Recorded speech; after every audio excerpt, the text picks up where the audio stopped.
Get your footy fix with ABC AFL Daily Podcast. Corbin Middlemass and Ben Cameron are joined by a cast of AFL legends to pull apart the biggest stories in Aussie rules. Search for the ABC AFL Daily Podcast on ABC Listen. ABC Sport. We begin this broadcast by acknowledging the traditional custodians of the land on which this match will be played today and pay our respects to their elders past, present and emerging. We extend that respect to Aboriginal and Torres Strait Islander peoples listening.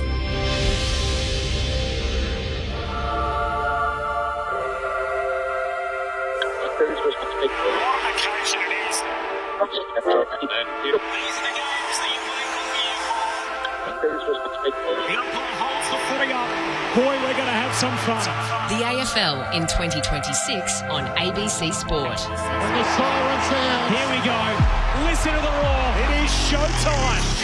You take a seat because it don't get better than this. Right to the goal line. Big boy, Jamie Elliott, the man who gravity forgot. That's why we love AFL football. On ABC Sport, this is the AFL. Sit back, relax, witness the greatest. It don't get better than this. From 45 and rides it all the way home. An ambitious effort. Unbelievable. The left foot is a goal. Oh, yeah. Take a seat because it don't get better than this. Rosen kicks on goal. The prancing pony. What a goal. He's off and running from 45 to get the party started. Take a seat because it don't get better than this. It's bouncing. It's through. Bailey Smith. He'll want the cameras on him right now. Night camera action, baby. Countdown to contact. Spins around and buries it. Loads up from 55. That's a monster bomb. 40 metres out, snaps towards goal. What a beautiful finish. Baker goal square, goes for glory. He eyes the goals and sends it home. Don't get better than this. 100% pure footy. Every minute of every match, all season long. Gathers, snaps, goal. It's just football at its best. Take a seat because it don't get better than this. Kick on goal, dribbles it through. What about that? Took them all on and said, I'll have some of this. Bailey pinches his pocket and bang, bang, bang. That's the price you pay against the Premier. Watson snaps. Oh, Watson puts it through. And the Wizard arrives precisely on time. He's built for the big stage. On his left boot, his kick is good. AFL. Inside 50, off a step, turns and goes bang. And snap. And goal. There's some bravery through the middle of the ground. How good is that? What a goal. He wastes no time. He whacks it through for another. It doesn't have to be your night, but it can be your moment. Hands it to Charlie Cameron. He can walk it in. Show him your tail lights, Charlie. Welcome to ABC Sports coverage of the 2026 AFL Premiership season. Runs the 50 out. What a way to finish. Because it don't get better than this. On radio ABC Sport Digital Radio. and ABC Listen. You take a seat because it don't get better than this. It's a grudge match more than a century old. Clean, old-fashioned hate. Carlton versus Collingwood. Both teams desperate for a win to steady their seasons. They renew their rivalry tonight. The old enemy, good versus evil, depending on who you ask. Carlton and Collingwood. What a fascinating way to launch into round 6 of the AFL Premiership season. Corbin Middlemass with you at the mighty MCG. This is Thursday night footy on ABC Sport. Gather round is done. We're all back from the city of churches and ready to come back to our cathedral to football, the theatre of the great and the grand here at the MCG. It'll be heaving tonight. The weather changed today. It did get to 25 degrees, which was very summery at one point in the afternoon. Then a heavy thunderstorm swept through and a cool change in behind it. So scattered showers plus 16 degrees during game time tonight for the Blues and the Magpies. The gang's here for Thursday night footy. Matt Clinch to call the footy with me. Good evening, Clinchy. Good evening, Corby. Good evening, everyone. Yes, the 269th clash between Collingwood and Carlton. And, well, when you look at the form, 13th versus 16th, it's probably not the blockbuster, but yet the crowds come in. And Michael Voss made the point throughout his press conference that for a rivalry to be relevant, Carlton need to be on the winner's side on a few occasions. Well, Craig McRae has that record, 7-1 against Michael Voss. And yet it starts to feel like it's a crossroads moment for both sides as things start to get desperate. Collingwood getting closer to the edge of the cliff with no Steele Sidebottom and Jordan De Goey tonight. And the Blues, well, do they stick with Michael Voss, knowing full well they made some changes at the end of last season, and I don't think too many had them climbing up the ladder. So they get the bookends back, the defensive duo of Wiedering and Dean, with Hayward to come in to support Carlton. But I mean, it's trying to predict two sides that we're so uncertain about, which is what makes tonight so intriguing. No late change here at the MCG, so Carlton gets stronger at selection, as Clinchy alluded to, and the Pies get weaker. It's also the 100th game for Nick Daicos tonight. Much celebrated Nick Daicos. If you're one of those people in the footy world that gets a little grouchy, you feel like the broadcaster's always overhyped, and Nick Daicos, or as the kids would say, they glaze on Nick Daicos too much, well, you're listening to the wrong broadcast tonight, because tonight we're going to do plenty of that and celebrate a true champion in the competition, Nick Daicos, at such a young age, only 23 years of age. He plays his 100th game tonight. He's done just about everything there is to do in football already. There's no late change. Carlton Collingwood, our game for broadcast tonight. Thursday night footy, our number one pick, Brett Delidio, is here. Hello, Lids. Corby, Clinchy. There is a late change. We've had someone who's come into the box, and there's someone who's going to get a drive-by after we introduce our next guest, but I'll leave that just for the moment. But great to be here. Good. It was fun over in Gather Round. I really enjoy getting over there. They do it so damn well. Like, it's a great event, and as much as it is fun going to the Adelaide Oval, going to Norwood on Sunday, you are so close, and you're hearing the boys crack the sads when they're getting dragged or something's not going right. And I know there's a few expletives that come out through the airwaves and whatever else, but geez, it feels good to be back really that close to our AFL level again. But yeah, tonight's a great game. I'm really, as you said, both teams are sort of on that knife's edge as to where their season really sits. Carlton need to win, have to win almost, and Collingwood, well, what are they this year? Are they challenging to try and go deep in the finals, or are they just a middle-of-the-pack team? Man who played in a couple of these famous games, part of the Carlton-Collingwood rivalry, a couple of the more spicy editions of the clash of the more recent times. He's a premiership player with the Collingwood Football Club. He is in for a Carlton superstar, Mark Murphy, tonight, who is out brackets Coachella, and in comes premiership high Luke Ball. Hello, Ball. Hi, Corby, Clinchy, Lids and listeners. I'm thrilled to be here, Carlton-Collingwood on a Thursday night. You didn't have to ask me again when you said that there's an opening. My first thought was it's never nice to jump into someone's seat. I presume that he was ill, or could be permanent, or doing it tough. That might have been an issue at home, or let alone. But so that's the first I've heard of it. Coachella. Yeah. Amazing. The only thing that floor's yours, mate. He's got a sore neck from how many lanyards he's got around it, mate. I didn't have him as a Coachella type. What's happened to our man? Oh, mate. Mate, the whole back, Lids. What? No, I can't. I've got a lot of respect for Murph, you know that. But this is taking the cake. To miss last week, couldn't come over. He said to me, I'm coming to Adelaide, I'll be there at Gather Round. Then misses that, and now to miss again because he's over there on a PJ, on a private jet. Yeah. Give me a spell, Murph. I thought it was a weekend job, so he's still there. Still there. My goodness. Still on the way back. Oh, well, good luck to him. California, but anyway, happy to be here. Thrilled to be here, and looking forward to another edition, as you said, and you're right, Clinchy. Not two teams not in the best of forms and not super easy on the eye at the moment, these two, are they? And, I mean, hopefully the rain holds off and we know what the MCG's draining capacity's like, and we'll get some sort of free-flowing footy tonight, but you wouldn't bet on it, would you, having watched them in recent times, especially the Pies, who have got scoring troubles, as we know. You didn't mind playing the Blues in your time, Paulie? Didn't I, Corb? What are you going to tell me, some sort of stat or record? Played them 18 times. Yeah, 18. Obviously, yeah, across 17 and 1. 17 and 1. 17 and 1. What was the one? I thought it was 18 zip. So we did do a little bit more research on this. Did you get hurt in one game and didn't finish it? Of course. So in games, Bally finished. So asterisk. 17 and asterisk. Yeah, in the first 10 minutes, I did my knee. ACL, 2012. So that's the only time the team lost without you. Yeah, so okay. That's the only time you've played in the losing. Well, that was a transition period, obviously, wasn't it, for the Blues at that time, of course. Have they come out?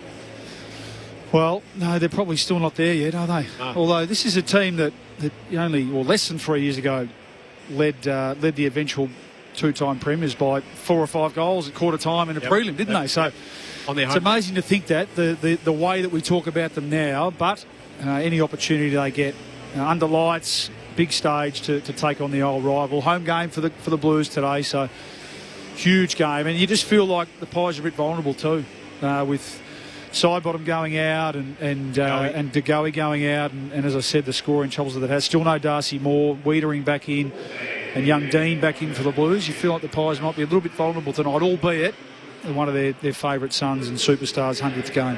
Luke Ball alongside Brett Delidio, Corbin Middlemass and Matt Clinch to call the action. We'll check in with Ben Cameron in just a moment. There's no late change here at the MCG. We're going to go inside both camps, so you'll hear the latest from the Blues with their assistant coach Ash Hansen. And in a few moments' time, Ned Long's going to join us, who of course is a participant in tonight's game, playing for the Magpies in his 43rd appearance. Nick Daicos plays his 100th game tonight. They came through at a similar time. They're born a month apart. The teams for the rest of the weekend, we'll chat about the Butters incident. I know Lids is just desperate to get in on that. So that is still to come here Thursday night footy on ABC Sport. Blitzarves, Dangerfield, Martin. 3 big ins for the Cats tomorrow night. Colin Jasny holds his place, so he's going to play his 200th game. O'Connor's out suspended. Myers is injured. Close has been managed again, so second time he drops out of that lineup in a couple of weeks for Brad Close. Meanwhile, for the Dags, Lockie Jakes, Tom Liberatore, Will Lewis, the 3 ins. There's no Butterick, there's no Gallagher, and there's no Dolan. So Dolan's been omitted. The first 2 are hurt. That means English hasn't come back in, so he's absent. And Richards is in, holds his place. So despite the fact he got hurt on the run last week. Moving to the other game on the Friday night, Sheldrick is in for Rampy, so that's the one change at the Swans, while Ralston, McMullen and Lek Alia, the forgotten man of last year's trade period, all come in for the Giants. Daniels is out, Cadman's out, Canelio's out. They're all injured after picking up injuries in that game in the Barossa. To Saturday footy, there's big names all over the team sheet. So Petrarca and Humphrey both come back in for the Suns. That'll help them against the recently improved Bombers. Meanwhile, Noah Anderson is out ill, so he won't play for the Gold Coast Suns in that fixture. Meanwhile, at Bomberland, it's the one change, so Sardale Hawley comes in for Jackson Pryor, who's been out managed. Hawthorn and Port Adelaide, big changes here. Chol and Gunston both injured. Will McCabe, the son of Luke McCabe, is going to make his debut. And another second-generation Hawk in Kel Shadir comes back into the Hawthorn lineup. Christian Moraes and Dante Vicentini come in for the Power. Lukosius is injured and Watkins loses his spot. Over the page now as we get to Saturday night, Adelaide and St Kilda. No surprise, Jordan Dawson listed amongst the outs at Adelaide after what has been a truly tragic week. And our thoughts and deepest sympathies to the Dawson family after the tragic death of Jared Dawson, who was found dead late on Wednesday after went missing on Tuesday. So South Australian police reporting there no suspicious circumstances and just a horrible incident all round. Meanwhile, the other changes there, Butts, Bond, Edwards and Pedler all come in for the Crows. Borlase, Dawson, Saligo and Hinge, the 4 that go out. Stock is in for Taru. Clinch, you mentioned Nasiah Wanganeen Miller, a little lame a bit on the of a watch. today. Left training early, and the Saints making the decision to stay in South Australia after gather round. So also said that's what the players wanted, so that's what they got. He's a bit happier after a win this week. Sunday, just squads at this stage. Hopper's out managed, though, for Richmond, so he won't play in a gettable game for the Tigers against the Kangaroos. Xavier Taylor, pick 11 in the draft, is going to make his debut. What's he all about, Lids? Look at intercepting, running half back, a bit similar to probably Nick Vlauston at the Tigers, who I played a fair bit of footy with, so a bit similar to him. Salem, Melksham both hurt. Tom McDonald's lost his place already, so he won't play on Sunday. And Dane Zorko's out for Brisbane. And then the 62nd Western Derby. The West Coast Eagles up against the Dockers. Yo and Cripps amongst the ins of the squad at this stage for West Coast. Jack Graham hurt, as was Devon Robertson. He's done his ACL both in that game against Geelong on Sunday. Meanwhile, for the Dockers, Hayden Young's been named, as has Mason Cox. Yeah, well, we thought that one, but Hayden Young's a good in. Do you think Cox plays? Oh, it looks like it. They've played that way for a fair while, the two rucks, so it looks pretty straight swap, doesn't it? Darcy and O'Meara, the 2 others that drop out of that team, both injured at this stage. All right, we'll go inside the Blues camp shortly with Ben Cameron, who will have Ash Hansen with him in a few moments' time. But before that, let's go inside the other camp, down to Ben Cameron. Yeah, I'm down here with Collingwood midfielder Ned Long. Ned, I appreciate your time. Your preparation for a game like this, we appreciate you speaking to us. What does it entail? Yeah, I've got a little bit of a routine, so sort of get here pretty early and get out onto the ground, get a bit of a feel for it. Go inside, do some sort of mobility and warm-up stuff, a little bit of ankle taping, stuff like that. So, yeah, pretty boring, but, sort of pretty routine-based. Any superstitions? Nah, I try and stay off the superstitions. whenever I feel them coming along, I try and change it up so that I don't stick to it. I just feel like it gets me in a bad mindset, so steer clear. Smart. They're just a waste of energy. No point doing any of that. Mid-forward connection has been the big issue for Collingwood. Everyone's speaking about it. I'm sure you guys have spoken about it ad nauseum internally. What work have you done on it? Yeah, look, I think there's a few different things. Like we've had a few discussions between midfield and forward, across the whole team, just about the type of looks we want, so how we want to enter the ball. There's a little bit of forward patterning that involved in that, a little bit of when we do kick long, where we aim that kick. So there's a bunch of different stuff that we're looking at. And so, yeah, I think we're pretty positive going into this game that we've got some fixes or got some things that will help. And, hopefully it leads to a bit higher scoring game for us. Craig McRae told us a couple of weeks ago that Scotty Pendlebury had given a masterclass, if you will, to the group. Have you done anything like that? And how good was that masterclass from Pendles? Yeah, look, I can't recall the exact one because I feel like he gives a masterclass every week. He's obviously about the most knowledgeable man in the AFL, so there's a lot of stuff. Whenever he speaks, your ears prick up and you take it all in. And so, yeah, he's had a lot of stuff over the last week every week that has been really useful, and we listen to him as highly as anyone. I don't know if you're aware of this, but a little bloke by the name of Nick Daicos plays game 100 today. It's been spoken about a lot during the week. You guys are actually the same age, so you're born about a month apart. So I imagine you would have seen Nick all the way through, be it junior footy, Victorian state sides together, school footy against one another. What comes to mind when I say Nick Daicos 100 games in the AFL for you? Probably the best first 100 games in the AFL scene. So, yeah, it is pretty special. Like you say, we're similar age, but I look up to him, the way he goes about it, his discipline, his work ethic, his competitiveness, so many different things that, I definitely take out of, and I've learned a lot from him over the past couple of years. So, yeah, it's an honour and a privilege to play alongside him. Do you remember when you first saw a young Nick Daicos, when you were young teens or anything of the like? I played, I reckon my first time might have been we played together in an under-14s representative team. So he was the captain of that team for YJFL back in the day, so a long time ago now. But, always supremely skilled, always an elite competitor, and back then still probably the best player in the team.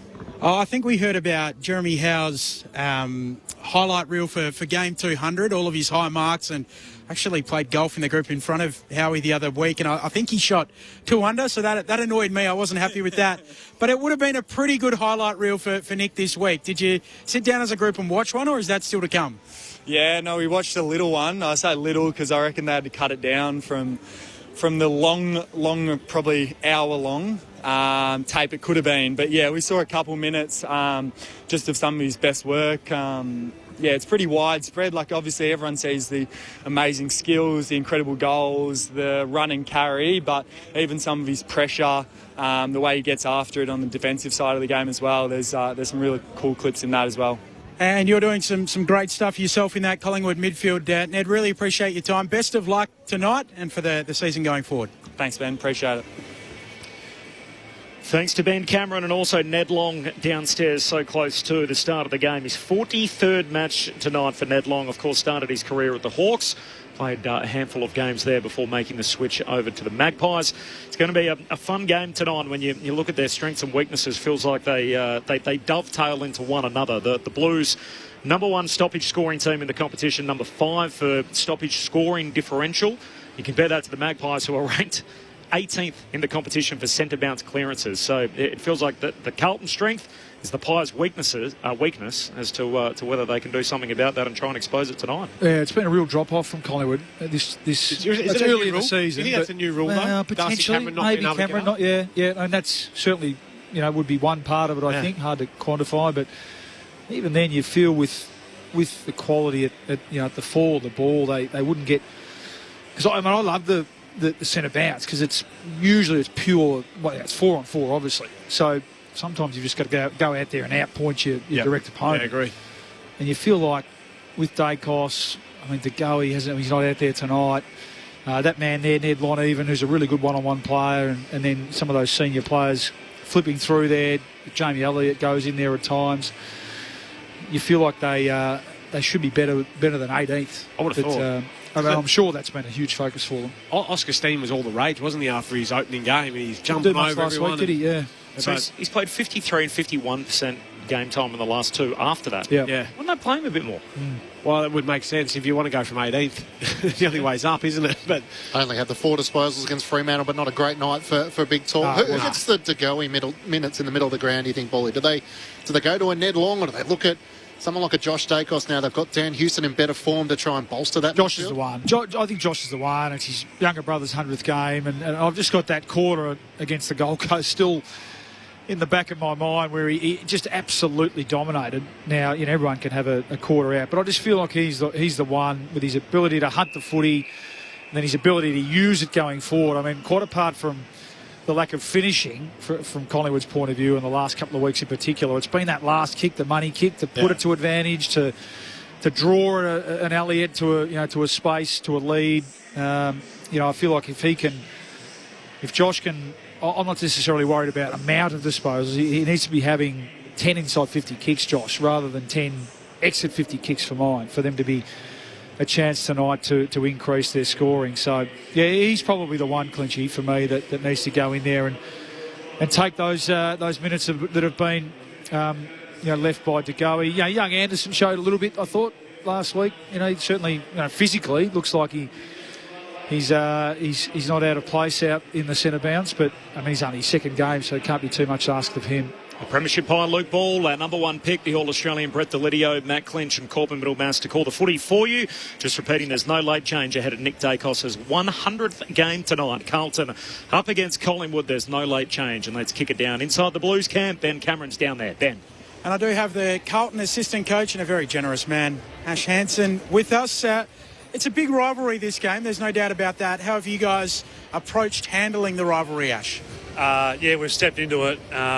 It's such a great privilege to be a part of these historic rivalries where the players and the clubs prior to you have set this occasion up. You certainly get a lot of fans, a lot of friends that have alliances to both camps, giving you feedback, recommendations, reminding you what's on the line. So it's just such a special occasion to be Thursday night against Collingwood. We can't wait. Probably the friends and families asking for tickets as well to Carlton and Collingwood. But Michael Voss coaches his 100th game here tonight for the Carlton Football Club. Had some really good times, got to a prelim, obviously some difficult times recently. What have you seen from the man himself through those challenging times as the coach of the Carlton Football Club? A huge amount of resilience, and those roles for the 17 other coaches is critical too, because they're in huge roles in today's game where you're leading clubs, departments and huge supporter bases on a journey. So huge resilience, an amazing work ethic, a strong vision for what he sees and how he sees the game being played and how the club should evolve going forward. So a lot of respect, and it should be celebrated because it's a milestone that don't come to many that he's achieved. Nick Daicos plays his 100th game for Collingwood tonight. Any plans to run with him? There's certainly plans. When you've got a player of his calibre and influence in only, his first 100 games, you put time and diligence and effort and discussion into breaking that down and what it looks like. So there's certainly plans, because it would be negligent if we didn't put time into him. I'll send you upstairs. Luke Ball and Brett Delidio. Ash, thanks for joining us. If you could just let Benny know that we'll send the stool down, mate, so you can eyeball him next time he's going to interview you. That'd be handy. I'll come down. It's a big discrepancy from up here in the box. No, I just want to ask you about young Harry Dean. I've watched him obviously as a young junior coming through the ranks, but obviously out last week. But to bring him straight back in, mate, he seems like a reasonably important cog there in your back six. No, he is. His ability to play, tall and small for a young player is really important with his flexibility. And Collingwood don't have the tallest front seven, so he supports that. And we want to obviously invest into Harry's future. We think he's going to, be fast-tracked by experiencing games and occasions like this, because this is what Carlton gets exposed to, regularly, these occasions against big rival clubs, big crowds. So it's a part of his development as a young man coming forward that he gets to experience that. But certainly his uncompromising nature in the contest, the way he competes is certainly important to how we want to play and the future going forward. Ash, good luck tonight. I'd imagine just on Harry Dean, he's got a pretty good mentor who comes back into the team tonight to learn off as well. Very important player for you. Great to see Jacob Wiedering back. Yeah, he is. He's obviously our vice captain. He sets the standard and the tone in so many different areas, and Harry really has looked up to him for a number of years. Obviously, with his father's background there and his exposure to the club, he got to really follow Jacob closely, and Jacob's been down the path of generating himself as one of those key defenders. So it's great to have a mentor like Jacob in the space that he's in his career, where he can pass on all the knowledge and give time to Harry. Ash Hansen is with us from the Blues. Ash, it's Matt Clinch. I'm just interested in the makeup of your forward line. Mitch McGovern having gone forward this season, 9 goals so far, probably trying to help Harry with the absence of Charlie Curnow. How have you sort of seen that functioning with the mix between smalls and talls? Yeah, we're certainly a little bit more dynamic with, I guess, the height not being at the 200 centimetre end of the spectrum with Kempy and Gov, but then their ability to play on the ground in the air to support Harry and be that aerial target. Along with Hayward, really, we're probably more of a medium-sized front half that's probably got a little bit more mobility and athleticism. So speed of ball is obviously critical to those guys surviving and playing to their strengths. So it's going to be an important factor tonight, our ability to put speed on the ball at the right time and change angles so we can get those guys into space. And George Hewitt will play in the VFL tomorrow night against the Pies. What's sort of the communication to him as to what you're looking to see from him at that lower level? Continuing to play at the standard that we know George can play at the moment. We've only got 2 injuries, the 2 ACL boys, so we're extremely healthy, which is a great position to be in. It puts a lot of pressure on spots, and we're trying to find the mix that obviously starts to create the cohesion that puts us on a run of wins. So we know what George provides. He's a great human being. He can play at the level, but there's squeeze at the moment for the makeup of our team and how we want to approach it. Ash, you know that you and I have history. Ash Hansen previously worked in the ABC box before he went on to his coaching fame and senior coaching waiting, so on and so forth. Obviously now as the senior assistant coach at the Blues. But the man standing next to you, sort of low down, you got to sort of look a long way down in Ben Cameron, has his own little story with you, which goes back about 20 years or so ago. Ben, I don't know if you can fill us in on your run-in with Ash when you once had a paper round, I understand, outside the cinemas.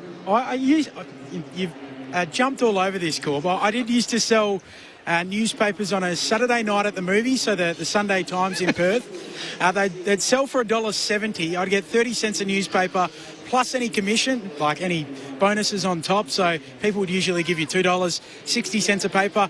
Ash Hansen gave me $5 and said, keep the change. And I've never forgotten it. He's a good man. He'll be a good senior coach. Well, he's a very generous man. He's waited all this time to finally ask you for that change back now.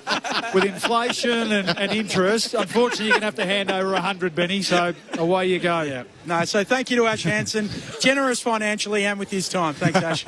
No, don't worry. Clearly, I didn't have a mortgage back then, so I was very generous. Good on you, Ash. Good luck tonight. No, thanks, Gordon. Ash Hansen with us inside the Blues camp, downstairs with Ben Cameron. How's that? See, just a little nice good gesture. Story. It stays with people. Good story. Yeah. Every time we mention that we have Ash Hansen on, Ben goes, I remember Ash from my paper round, and he gave me $5. Kindness goes a long way. And of course, his father, Clark, one of the legendary ABC broadcasters as well. So there are family lineages left, right, and centre. Well, he's a Melbourne boy. I played in the under-18s with Ash. He was a centre-half forward, so he's had a fantastic premiership player over at the Eagles and forging a great career. Appears to be one of the next, as you said, Corb, one of the next breed of senior coach in waiting. So, he's very impressive.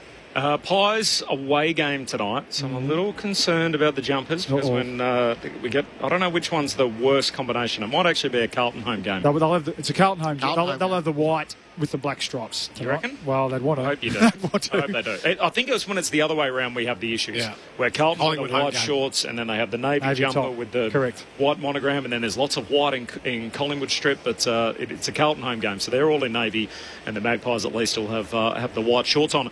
There's no late change. We're going to celebrate Nick Daicos coming up, so stick around for that. We've got lots of positive things to say about the number 35 from the Magpies. A couple of other milestones has been alluded to during the interview. So Michael Voss, 100 games in charge of the Blues. And Craig McRae coaches in what is his 300th official game as a coach and player tonight. So 104 in the box so far for Collingwood, 105 tonight, plus 195 as a... The AFL Life membership. Yes, yeah, as a player with the Brisbane Lions.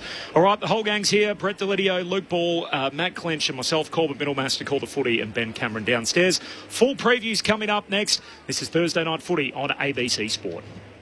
Throws it, goals it. Get your footy fix. Live and ad-free with ABC Listen. AFL, NRL, men's and women's. This season, don't let life get in the way of the footy. Hear it on ABC Listen. This is the 2026 AFL Premiership season. On ABC Sport. AFL. On ABC Radio. On digital. And ABC Listen. Look for the AFL button. Two tribes, one MCG, and over a century of shared hatred. Carlton and Collingwood, the traditional rivals to open round 6 of the AFL Premiership season. Corbin Middlemass with you on ABC Sport. Thursday Night Footy upon us. There's no late change at the MCG. There has been some showers and some storms this afternoon after it got to 25 today, which was very generous in the middle of April. It's currently dropping to about 16 degrees during playing time, and there will be some showers during play. Matt Clinch is here to call the footy with me. Luke Ball, the Premiership Pie. We've got Brett Delidio, our number 1 pick and All-Australian, along for the ride as always on a Thursday night, and Ben Cameron on the boundary's edge. Nick Daicos plays his 100th game tonight. It is an incredible resume. So I'll take you through some of this, and you tell me if you can find somebody that may have assembled a better set of games through his first 100 than this. So most Brownlow medal votes through 100 games. Most disposals through his first 100 games. Twice runner-up in the Brownlow, was third on another occasion. And incredibly, the last 3 seasons, his average is 33 votes a year, which would have won all but 6 Brownlow medal counts in the history of the game.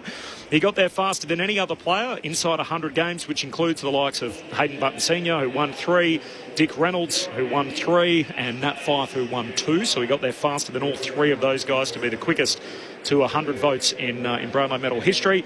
Best and fairest winner in 2004, 3-time All-Australian. Just a reminder. 2024 best and fairest. Yep.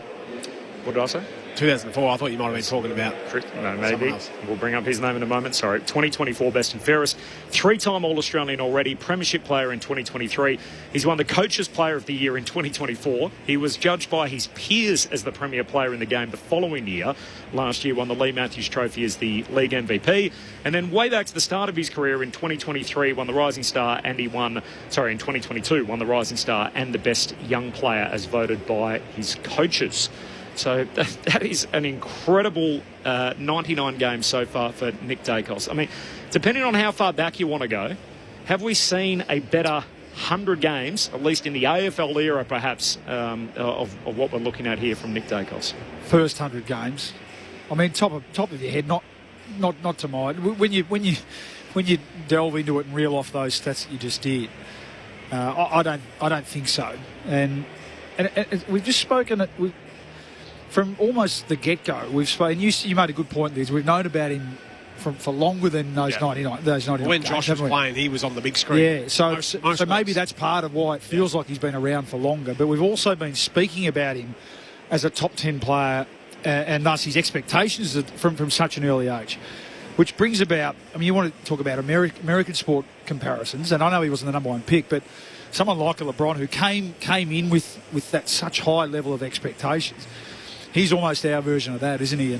And so then his ability to deliver consistently week in, week out is, I think, incomparable at such a young age. So he's just a joy to watch. From all reports and from everything you hear, he prepares. He's got the talent, obviously, but it's matched, if not bettered, by his dedication to his hard work and preparation and always trying to get better. And I like his humility. I mean, he's a fierce competitor. There's no doubt about that. And he's got an immense sense of self-belief. But he's also really humble and speaks really well and is a fantastic leader at such a young age as well. So they're very lucky to have him, aren't they? The Pies, they have been and continue to be very lucky to have him.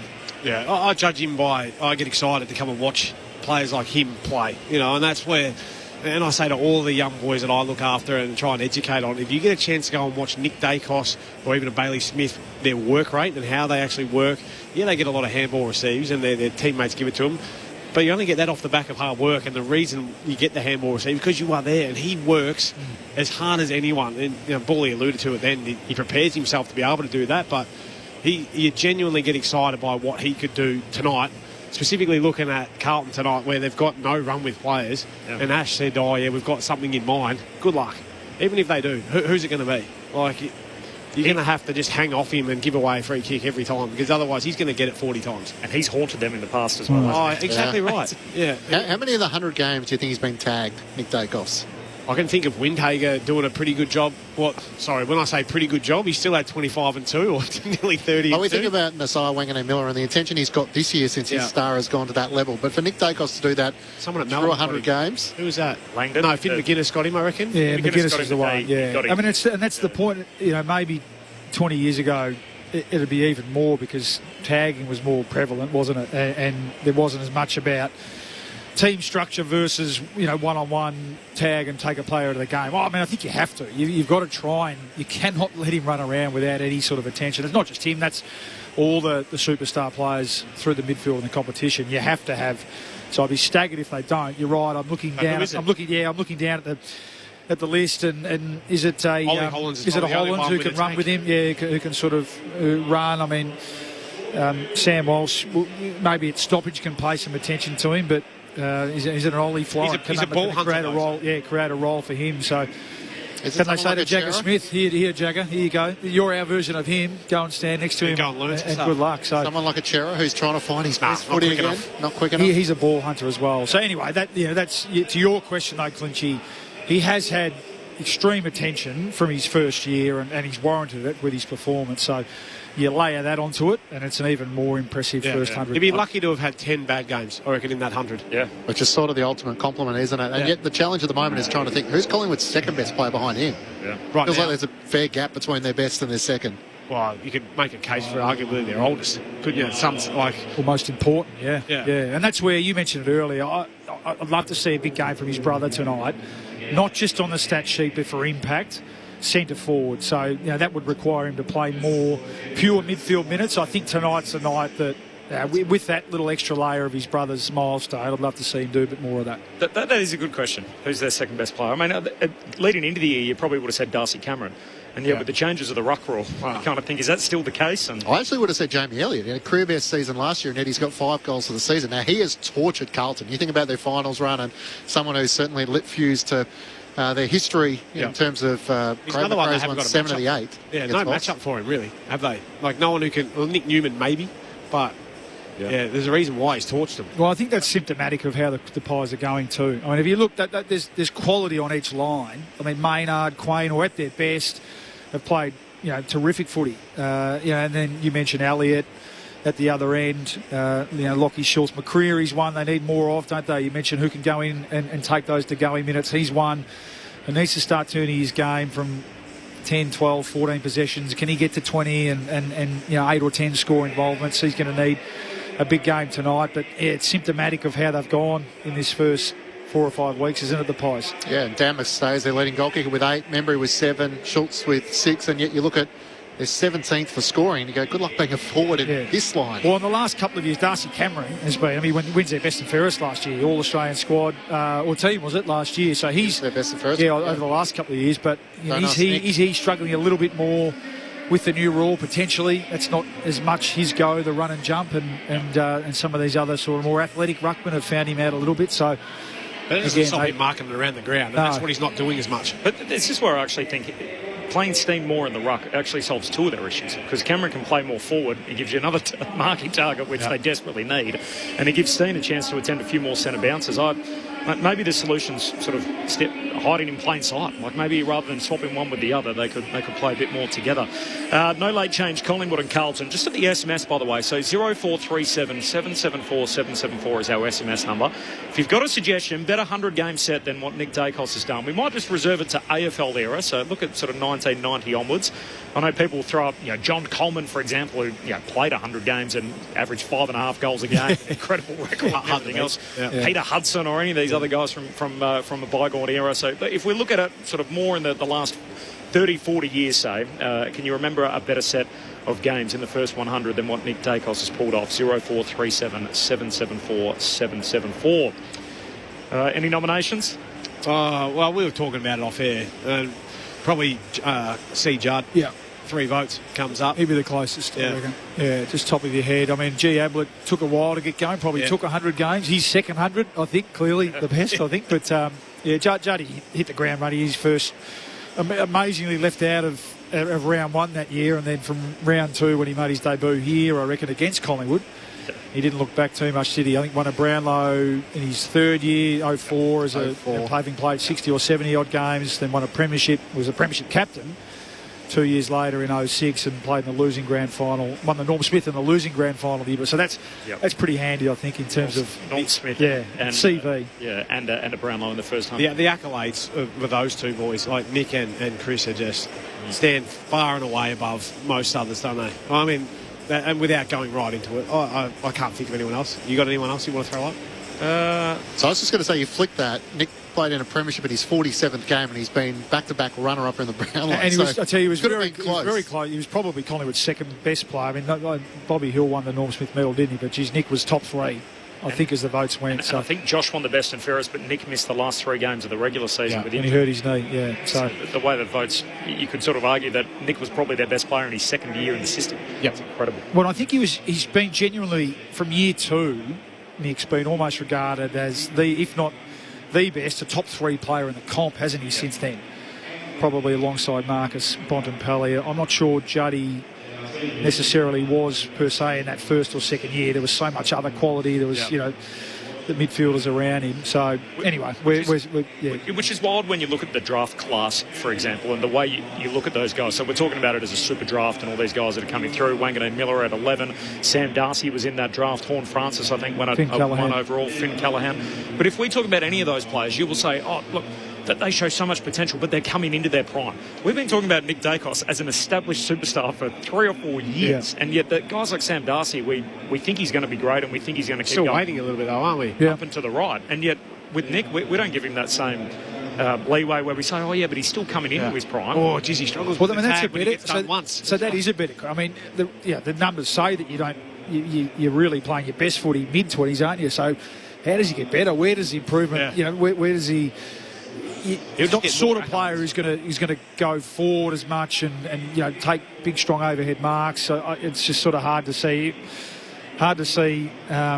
Whilst he's a guy that looks to improve every day from all reports, it's amazing to think that he can improve, which I mean he will, because he's only 22, isn't he? He's more likely to go behind the footy and take the foot off a little bit and just, I'll just get it 45 times here and just mop up and lace out people through the middle of the ground. I'm sure he'd like to kick more goals. If you're going to pick at one thing and get. But that can be a bit of a symptom of who you've got around you too, to be honest, and how the team's going. So maybe that's something, again, with Collingwood's offensive struggles this year, can he just tweak his mid-forward percentage a little bit and try and kick 30 goals? Because they're going to need them. Is it 2 in every 3 games at the moment? Yeah. Can he get that to 1 a game this year? Off the SMS, nominations coming through thick and fast, 0437 774 774. Thursday night footy on ABC Sport. Corbin Middlemass and Matt Clinch, Ben Cameron on the boundary, Brett Delidio and Luke Ball, your call team. Easily Joel Selwood, always forgotten. 1-2 premierships before game 50, and what about Will Ashcroft? 2 Norm Smith medals. Yep. He's putting a very good case, but because he did his knee, we sort of forget about his. And you give him a bit more leeway.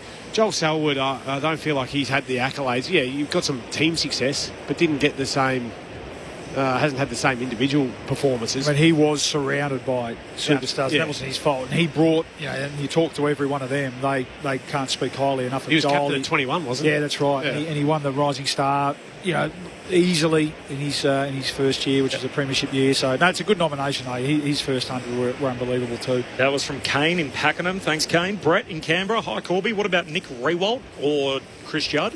Yeah. I think Nick Rewalt, he was the youngest player to win the Lee Matthews Trophy, the MVP. 2004. When Daicos won last year, he was the youngest since Rewalt in 2004. So what Nick had won it so early on in his career at 21.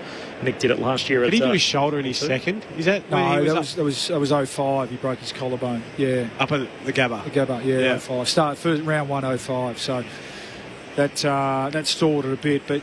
Yeah, I mean, I think as far as key position players go, who they tend to take a bit longer, don't they, to develop? Yeah, he had a good shout, though. He was best and fairest in his second year, wasn't he, Roo? Well, I think he won because Cozzy won the Rising Star in their first year. Nick missed a fair bit of that year.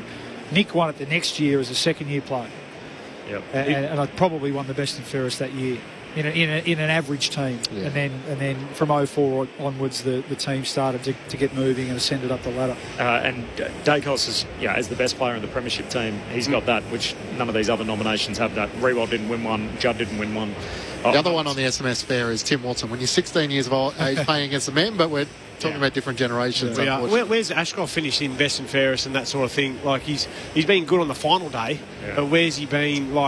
Because he's surrounded by superstars up there too, isn't he? I think last year was his best. Yeah, I agree. It was. Yeah, it was. Yeah. Neil, who's trucking through Melbourne, how does Dustin Martin's stats measure up? Yeah, I was going to bring him up, but I think second 100 probably not. Yeah, his consistency, he'd have some amazing games, kick 6 and kick a bag of 5, and still be able to get it 30 times. He always had a knack of finding the footy, but he probably just wasn't as consistent as what Nick has been.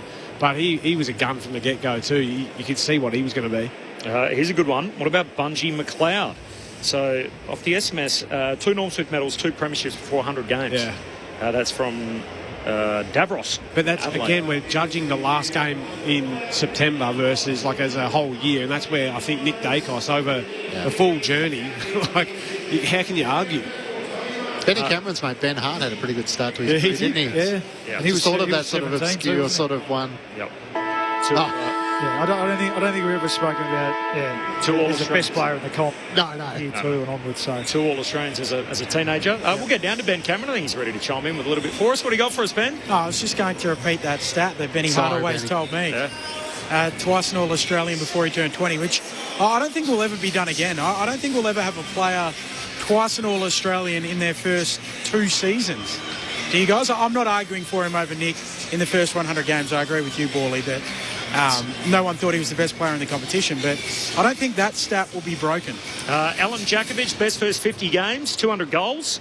Off the SMS. Also, Hayden Button Sr. won the Brownlow in his first 2 seasons. So, again, we're going back. You get 1990. I'm not sure I remember Hayden Button in the 90s. You can make the same case about John Coleman and so many other guys, what they did in their first 100 games from sort of footy yesteryear. And how about Matthew Pavlich, Dave from Ferny Creek? I think Pav was All-Australian in multiple positions. I think multiple times before he was 100 games. And, again, the discount there, he wasn't the best player in the best team in the competition in his first 100 games, which Nick's been able to do. An incredible discussion. It is. It's keep them coming on the SMS throughout the night. 0437 774 774. Not too far away from getting the Magpies out here, and we'll bring you that roar when Nick Daicos runs through the banner. Lids, you've been busting to talk about it, but the Zach Butters appeal, so it's going to be heard on Monday night at 5 p.m. Eastern time. So this has got to do with his $1,500 fine after losing his tribunal hearing the other night. So his charge was upheld for abusive language towards the umpire. Have you got a take on where this is at? I haven't, mate, to be honest. I've moved on. It's got so much noise that I'm just like, I'm glad the footy's starting. Let's just get on with it. I wonder if Zach knew in the moment that it happened. We'd be still talking about it. I wonder if he knew that the outcome was $1,500. Do you think he thought in the back of his mind somewhere, hey, if this is upheld, I might be missing multiple weeks or whatever it turns out to be? I'm not implying that he said it. But it sort of feels like, once you take such a concrete stance that you're going to fight it, you're going to challenge it. I don't think so. The appeal costs $10,000. Yeah. $1,500. But it's the principle and the fact that if he's your man and you want him to hang around, you've probably got to support him and back him to the hill. Can we get everyone in the room? Can we commit to that? Can we get everyone who's hearing the appeal in the room, who's going to make a decision on it, not driving in the car? Or there's a shot behind. That was a poor look. It was horrible. Jason Johnson, who's tribunal member on the Zoom link, dropped out at one point, went from the laptop to the car and was driving in. Incredible. You can hear Nick Daicos and his mates have made their way out in the background. Correct jumper, Corby. They've got the right jumper on. It's a white-based jumper with the black stripes and the white shorts. And the Magpies make their way out onto the ground. Nick's got a little mascot there with him in the famous number 35. He runs out for the 100th time at AFL level. There's been, as you said, Liz, lots and lots of commentary about it during the week. I'm sure we'll talk more about it across the weekend on AFL Saturday. Bally, but it felt like... It was probably a lesson for everybody too in the terms of the footy meter and how we cover this thing. And Bally, you've been a tribunal member or an MRP member. That essentially the way that these hearings are heard is that the tribunal members can only take on evidence that they hear in that meeting. So essentially what they get is they get all this information. They can't take on someone's view on a footy show on a Monday night or whatever. All they get is what is presented to them, and then on the balance of probabilities, they have to decide which story they believe is more believable. Yep. So that's essentially what they're charged with doing. So it's a balance of probabilities thing. So I know a lot of people find it hard to get their head around. How come in one case, for example, being the Lance Collard case, they took the majority rules, the favour of the two witnesses as opposed to the one, and how come in the other case there was two witnesses but they took the side of the one, being the umpire? Well, when you marry up all the evidence and all the information that was presented, in the balance of probabilities, the tribunal decided that the story of the two in the first case and the one in the second case was more consistent than the alternative. So that's essentially what they had to do in that. It almost seemed like they put a lot of weight, and I didn't read all of which came out the next day, obviously, the transcript or the reasoning why, but it seemed like they put a fair bit of weight into Zach's past and the fact that he's been found guilty and fined a significant amount of times for different offenders. A lot of times. To me, it seemed like, if they were line ball, did he, didn't he? Well, let's have a look at the rap sheet, and it even seemed like there was an inference that across that night that it wasn't the first time he'd had words in some form or other with the umpire. So here's the kicker that hasn't been mentioned all week. If Zach wasn't talking to the umpire, he wouldn't be in this position. So maybe this is a lesson for footballers everywhere that what is he doing, chewing the ear off the umpire? He's not there asking for... And that's what I mean. It was almost like, whether the words are exactly what he said, or this is form here, and so we're going to stamp it out. It felt like it had a bit of that to it. We're not 100% sure that he said that or that. But he's a bit of a recidivist when it comes to talking to umpires. And the captain is allowed to go and seek clarification at the end of quarters and things like that. But none of us believe. Lining up for goal, don't say anything. Again, I'm not saying I don't believe him at all. Yeah. And you'd like to think that he's the sort of player you would take at his word, but it just had that feel that we're going to stamp this out because. When did it land in the end? Because I haven't even followed it. So it's going on to Monday. If you sort of stick your finger in the wind, you feel like it hasn't really landed all that well, and it's sort of the AFL's moment of the castle with the mics not working on the umpire, and it's been Jason Johnson leaving early and switching to his phone because he was in the car. It's sort of been enough that you sort of think we're not getting many right at the moment, are we? And the fact the Lance Collard case was taking place at the same time. So I think there's a bit of frustration against AFL House at the moment and the way some of the decisions are being made, probably all the way back to the wildcard decision. And you know what, we're going to do it whether you like it or not. I just feel like they're getting a few sets against them, AFL HQ at the moment. It was a shambolic process, there's no doubt about it. When you've got a tribunal member who's in the car, and essentially we've got all this money in lawyer fees and challenges, and as you said, Clinchy, the $10,000 to challenge it that the Port Adelaide Football Club has to put up for essentially $1,500. Whether there was another forum or mediation or somewhere else that this could have been heard as opposed to... But Port Adelaide have no choice. He's out of contract. If the guy is going to leave, they've got to back their man to the hill and say, you want to appeal this? We'll appeal you as well. You're our acting captain. Here's the Chief Executive of the Port Adelaide Football Club, Matthew Richardson, speaking on it today. The tribunal process needs to be reformed. It is too legalistic, it's too adversarial, and it places people under a level of scrutiny and stress that is disproportionate to the nature of the incidents it is designed to resolve. I think that's was he reading that? Or I think that's pretty spot on. I tend to agree with him there. But, I've always thought that. We ended up in this position, though, didn't we? Because basically certain clubs didn't like the outcome and then tried to challenge it all the way to, the highest court that they possibly could. Yeah. And so then in the end, the AFL put in a situation where, there were lawyers at 10 paces and everything else to try and guard against that. If we're going to do that and we're going to strip it back and go back to the Kangaroo Court style setup, then we need to have a certain level of cooperation from the clubs that if they don't get a verdict that they like, they're not essentially going to take it to the court and try and challenge it like we have in the late good point. This is Thursday night footy on ABC Sport, Carlton and Collingwood. There's no late change here at the MCG. Both teams are out there warming up. The Daggers all in the navy with the white monogram and Collingwood all in white with the black stripes. Brett Delidio, Luke Ball will give us their best few minutes here before the start. Nick Daicos plays his 100th game tonight. Two teams desperate to avoid a losing skid. Carlton have lost their last 3. Collingwood have lost their last 2. What are we in for tonight? Brett Delidio, Luke Ball. Well, I think, Bully, we're going to be in for a pretty close game. And I only say that because, Carlton haven't proven to me that they're good enough to go 4 quarters. And they haven't their best footy, while they start hot, they haven't been able to hold it up consistently. And Collingwood, they're a great system-based team. They'll be dour and they'll try and put the clamps on Carlton, which is their way to stay in the game. But they're missing side bottom, missing DeGoey, more down back. What does that look like in terms of them, and how do they kick their goals? That's the biggest concern for me. I think they're going to be strong enough with their systems. I think Fly does a great job in terms of out-coaching the opposition that he's against sometimes.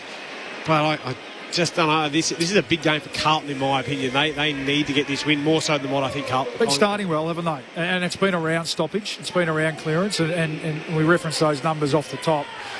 For Carlton to win, they have to reduce it to a stoppage game based on the fact that Collingwood are really struggling, particularly centre bounce. Which the rules aren't set up for that, though. No, that's right. Yeah, so you feel like coming into the game, Carlton have the edge there. No doubt Collingwood would have focused heavily on it during the week, at least nullifying whatever happens out of the centre. Let's not get scored against out of the centre bounce and put too much pressure on a defence that is still without Darcy Moore. I'm just looking down now, and Fly McRae referenced it throughout the week and maybe let a few things slip. Jeremy Howe's having plenty of shots at goal. I don't know whether that's a bit of a portent. We'll see him line up in front of the footy, because I do think they need to try something, don't they? So young Will Hayes comes into the team, and he's a small forward, more of a pressure forward. So would you support Howe going forward? I think so. Yeah, I think smaller than Carlton. Yeah, that's right. If Frampton can handle Mackay at one end. And then, Maynard, who I think is in really good form. He has been one player who's playing consistently well, Maynard and Quaynor. There's enough experience back there to be able to cover for someone like Howe going forward. We know that he started his career as a forward with Melbourne, so he's got good natural craft, and we know what he's like aerially. I think it's worth a try. You can't keep doing the same thing, expecting different results. And everyone talks about Jamie Elliott and the fall-off from last year. I think it's a little bit unfair. We know that Jamie Elliott isn't a key position player. He's relied on good ball movement. But at times he relied on really slick ball movement. It just hasn't been there. Expecting Jamie Elliott to take contested mark his way back into form is, I think, a little bit unrealistic. So they need McStay to compete. They need him to take his chances. No more kicking around the corner from 12 metres out on a slide angle. Go back and kick the goal. Tim Memory the same. And can they get a bit more out of is it Schultz, who I think is in pretty good form. He's finding opportunities, again, not taking them. Last week didn't take them all. And McCreary's the other one who we know can play centre forward.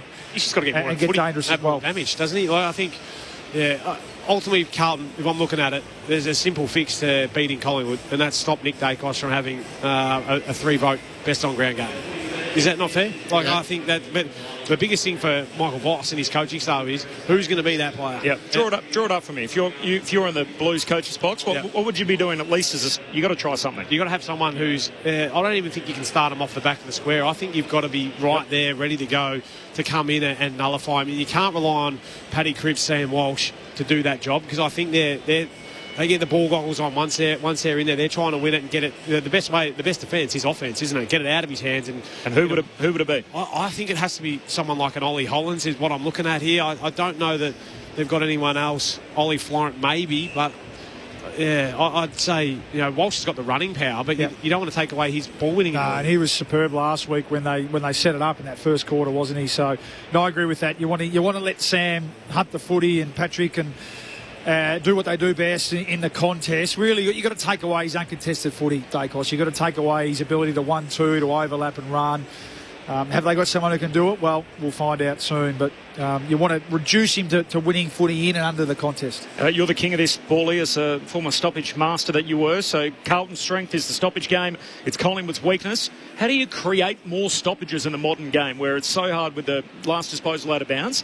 How can the Blues do that tonight? No, I don't think you can necessarily consciously do that, Corb. I think when it occurs, when it happens, and I don't know that the last touch out of bounds has probably reduced it a little bit. I think maybe the conditions, and if a bit of rain falls, we'll still see plenty of stoppage footy tonight. And I think in a way, flipping it the other way for Collingwood, when it's a focus, sometimes when it's a focus, it can be just that little sharpen up that your midfielders need, I think, and they would have entered the season thinking that it's actually a strength, the Pies. So, okay, it's clearly a weakness at the moment. Something's not quite right. Let's spend some time on it this week. Really hone in on what we need to do. And if it is just to park the proactivity and the offensive-minded nature of their stoppages at the moment, and really just reduce it to get back to basics and beat your opponent, maybe that's the best thing for the Pies midfield this week. But from the Blues' point of view, let's double down on that. Let's see if we can really continue to use that as a strength. We'll continue to roll numbers through that. Can Mark Pitnet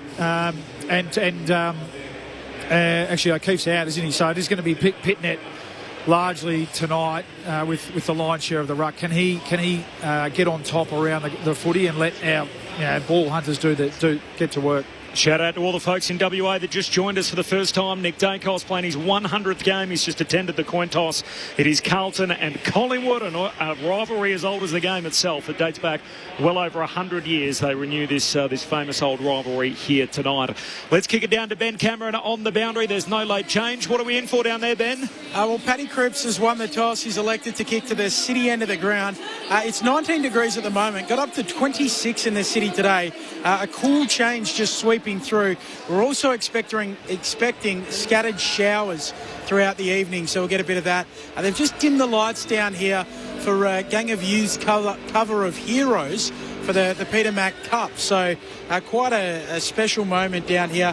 Everyone holding up their phone lights, and the MCG entirely engulfed in darkness. Expecting about 75,000 here in this evening. And just Nick Daicos running out for his 100th game. Had a guard of honour. His sister, his partner, they were in the guard of honour. Not his parents. So Peter Daicos and Colleen, they were up in the private box. And the little mascot he ran out with, Corbin, he mentioned, that was a heartwarming moment. That was incredibly cute. Ran out, a look on his face, went to the goal line, kicked a goal, and just ran away with pure joy after that moment. So that was outstanding down here. Of course, the Purple Accent all to raise money for the Peter McCallum Cancer Centre, the Peter Mac Cup, taking a stand against cancer. It is the longest running charity partnership game dating back to May of '93. petermac.org is the place you can go if you're in a position and able to donate. So we're ready to go here. Both teams desperate for a win to get their season back on track. The latest chapter in Carlton Collingwood on ABC Sport. You're with Matt Clinch. Staying in the ruck up against Pitnet. So Darcy Cameron starting forward, and from the opening tap, it's locked up on the outer circle. So McCreary inside alongside Cripps, as Cripps tries to knock it clear. Tackle by Pendlebury, spills out the way of Zach Williams. First clearance up to half forward. Mackay crashes the pack from behind. Frampton brings it down for Collingwood. Crisp races after it, taps it to his own advantage, and then tries to run away from Carroll. In the end, just taps it into the path of Schultz, and he has it locked to his chest. And Nick Newman lays the tackle. Pendlebury looks like he's going to go with Cripps. Yeah, has done that before, has done it in the past. You feel like that's the matchup, isn't it? And Walsh and Daicos. Walsh has got the arm across Nick at the moment. So Cameron started forward. He's now swapped with Steen after competing in that first ruck battle. It comes away with Crisp of Collingwood. Hand pass to Nick Daicos, and now links up with Pendlebury across half back. Hand pass away to Lipinski. Has Schultz on the overlap. He takes the mark on the Shane Warne stand side. Runs to right half forward. Great kick to Elliott. Haynes thought he was doubling back towards the goal mouth, and Elliott lead up and takes the mark slightly right of centre, just inside the 50. Oh, Liz, we talk about clearance work, and again, that was the old maestro, Scotty Pendlebury. He has the ability to step back in, had all the Carlton players committed to his left side, and opened up the other side of the field. Lipinski, beautiful kick to Schultz, and a lovely tick lead from Jamie Elliott. Averaging 1 goal a game so far this season, down from 2.4. He's going to keep it off. Schultz is on the lead. He kicked into Haynes on the mark. It ricochets back towards Quainer as he slaps it to his advantage. Hand pass to Nick Daicos in game 100 to brother Josh inside 50. Elliott the target once more. Zach Williams makes the spoil. Hand pass from Florent to the dash of Sam Walsh. Walsh kicks long to Mackay. 2-on-1 on the wing. Frampton tries to hold him out. Ball hits the deck. Kemp collects. Hand pass to Evans. Long kick down to half forward. Hayward back with it. Takes the mark. Right half forward. And Will Hayward's got it here, and he'll have a look from about 30 metres out, just right of centre. Disappointing there from Jamie Elliott. I thought he might have gone back, and it's a great, when you're out of form, just to go back and knock one of those through. Must have been a bit worried about the distance, but they looked like they were about to win that ball back there. I thought Jeremy Howard outnumbered really well. Got a bit of a cruel bounce. In came Kemp, and his ability to get that quick handball off. Evans, to the back patterning Will Hayward going back there. Isn't that Jamie Elliott's start to the year in a nutshell? Yeah, right. Just the wrong option when he was in a position to kick a goal and start his night on the right note. Kicks it into the man on the mark.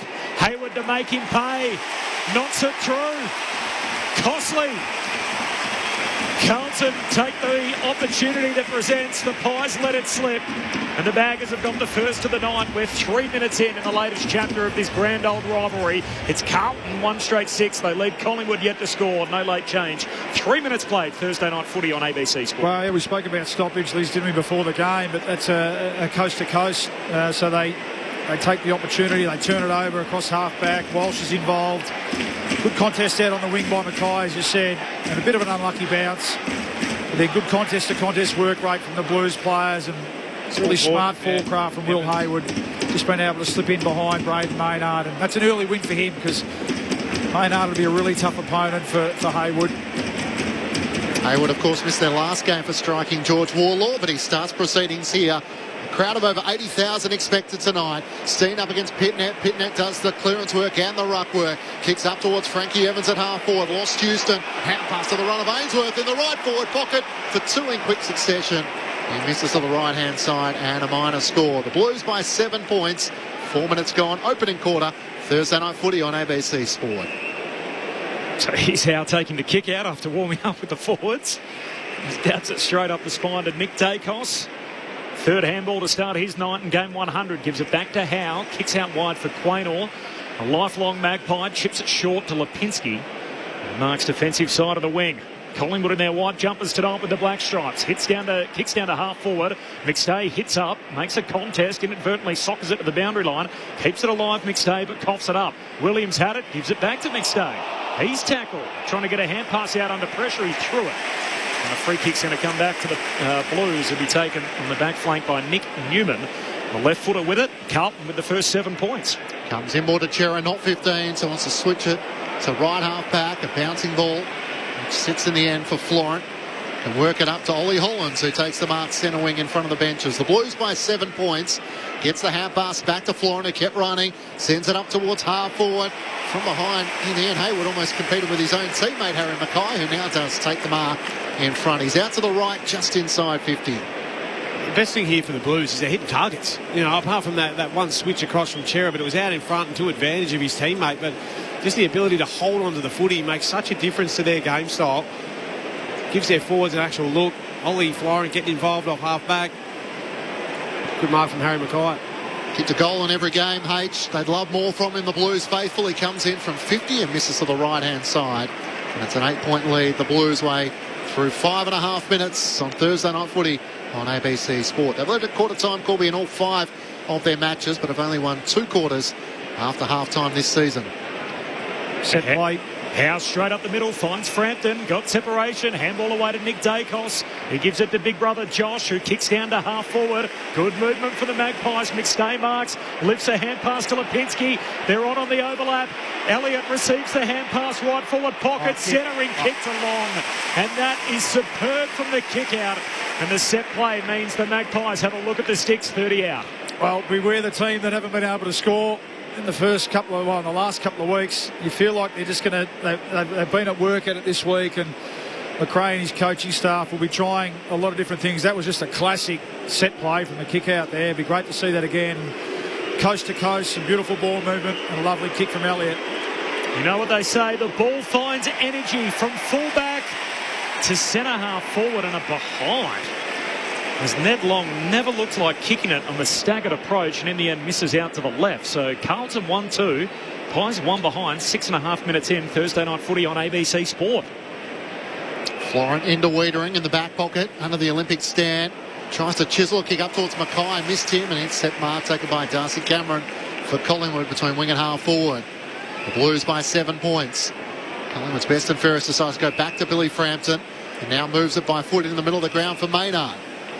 At Houston, directly over the top, goes wider still, and Howell takes the mark. Now to Houston. Trying to chisel their way through Carlton's defence, through the middle of the ground. Houston might give it back to Howell, who running to his right, drives a long kick now inside 50. Steen's the deepest target, and he reaches up and takes the mark. Crashing into Haynes. And that's an imposing mark, only about 15 metres out from goal. Get out of the way. Well, I tell you what, they've been crying out for a big forward to come up and stand in a pack and take a big mark. That's Vice-like, isn't it? He's just attacked that footy full-chested and taken it out of Nick Haynes' hands. Great mark from the young fella. I didn't know he had that in his kit bag. Yeah. Keeps a goal on debut against GWS, looking to start things in black and white tonight. Oscar Steen comes in, slightly right of centre, 25 metres out, and he makes good in his 4th game of AFL footy. His 2nd goal, and Carlton's lead is cut back to a point. The Blues 1-2-8 to Collingwood 1-1-7, and the presence of 22-year-old South Australian 201cm Oscar Steen for black and white fans tonight. Well, they're almost kicking it, you mentioned it, Lids, they're almost kicking it 100% at the moment, the Pies, and it's uncontested, and you can tell they're moving the ball. You spoke about energy on it. It's not necessarily fast play, but they're really shifting it off the line. They're getting the ball in the hands of the good, getting the ball in the hands of their good users. Howe's been involved a couple of times, Houston that time. But that sometimes you just got to, as a key forward, just got to go up and clunk one. And that was a beauty. He took the air out of the ball. Yeah, really encouraging start from the youngster. Got caught on Lockie Cowan there, just having a look at the replay, able to lead it to the footy and take a nice contested mark. Anderson off the square for the Magpies, gives it to Daicos, Pies out of the middle, handball to Pendlebury, handball to Long under the pump, Blues swarm, win the footy. Walsh, handball out in the end with Chera, he gives it to Smith, and now a hand pass off to McGovern. Long kick to half forward, it is a good one, and got it to his intended target in Kemp, who marks it left half forward.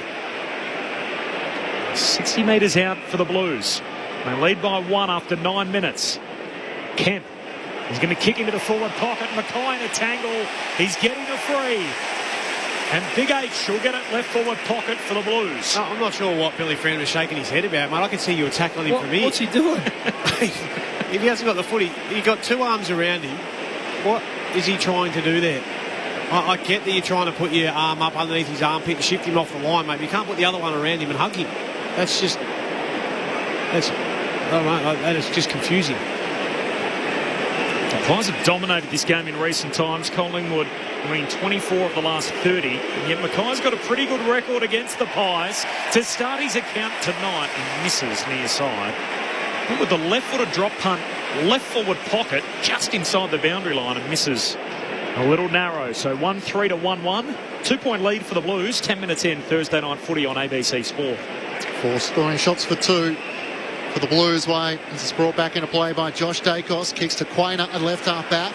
Chris comes leading up, spoiled away by Carroll, ricochets back to Quainer, able to cut around the tackling effort of Byrne, and then got it away to Chris, and now to Josh Daicos, fires a hand pass back to Houston, still at left half back. He's going to swing this back inside the defensive 50, and Frampton takes the mark, opens up to a right half back where Owen Steele is running into space. He marks, and now trying to work out where to go. Turn and come back inboard. You can see what the Pies are going to try and do here. Kick their way through the Carlton team defence. Try and find the weak link. Perriman runs his full measure as Kemp didn't come charging at him. Up towards Membry in the pack. Can't take the mark. It's spoiled down by Dean. And out of play. The return of Dean after missing a couple of games with the concussion. Jacob Wiedering as well. It's the Blues who lead by 2 points. 11 minutes gone. Opening quarter. Thursday night footy on ABC Sport. 17 uncontested marks, not even halfway through this first quarter. So It's a win for Carlton. They've got to try and force a long kick to a contest. Darcy Cameron palms it down. Chera tackles Daicos. That's Nick as soon as he got it. Tapped or socket forward towards Hayes. He's coat hangered. And Will Hayes is going to get a free kick here, the 19-year-old. The Pies take the advantage. They come back and across here to Perryman, who loads up. Long kick to full forward. McStain a tangle. Wiedering spoils. Down to Carroll. The Blues to work it out. Oh, ugly kick. Hayes picks it off. Pies with it inside 50. Gives it to Steele. Steele goes back by hand to Pendlebury. And that's a great kick. Back in the corridor, and Josh Daicos marks true centre-half forward. He's that composed, isn't he? Not the quickest bloke out there, but he picks up. He's like, I've got time here. And then just such high IQ. Scans the field, scans the inside 50. There's Josh Daicos sitting all by himself. 40 out directly in front. Pendlebury, by the way, game 271 tonight at the G. It's an incredible record.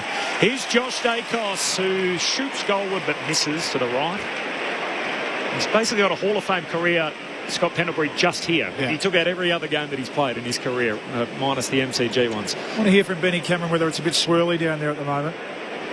Just feel like the players look a little bit spooked. I mean, that was directly in front. Josh Daicos, usually just go back and drill it, but looking up at the flags, there's a fair bit of activity. Benny on the boundary. It's a little bit swirly, but I think you're making excuses for them if you're giving them outs with that bally. Haynes with a shocking kick for the Blues. Turned it over. They redeemed themselves through Sam Walsh, who pinched it back. Switching kick out towards Ollie Hollands at half-back. Can't take the mark. Allen tackled, dispossessed. Umpire let it go. Wiedering tries to shovel a hand pass out for the Blues. McCreary down low for Collingwood. Gets the hand pass back. Anderson one way, then the other. Kicks it long towards full forward, leading up McStay. Marks on his chest in the left forward pocket. And Angus Anderson able to get involved there with a nice little shimmy at half forward. Yeah, was he right? That was a really strong bit of play. I mean, he has got a big, powerful body on him, hasn't he? And what I like about him is he knows how to use it. Well, they don't draw pitches, Paulie, but it got it to its target.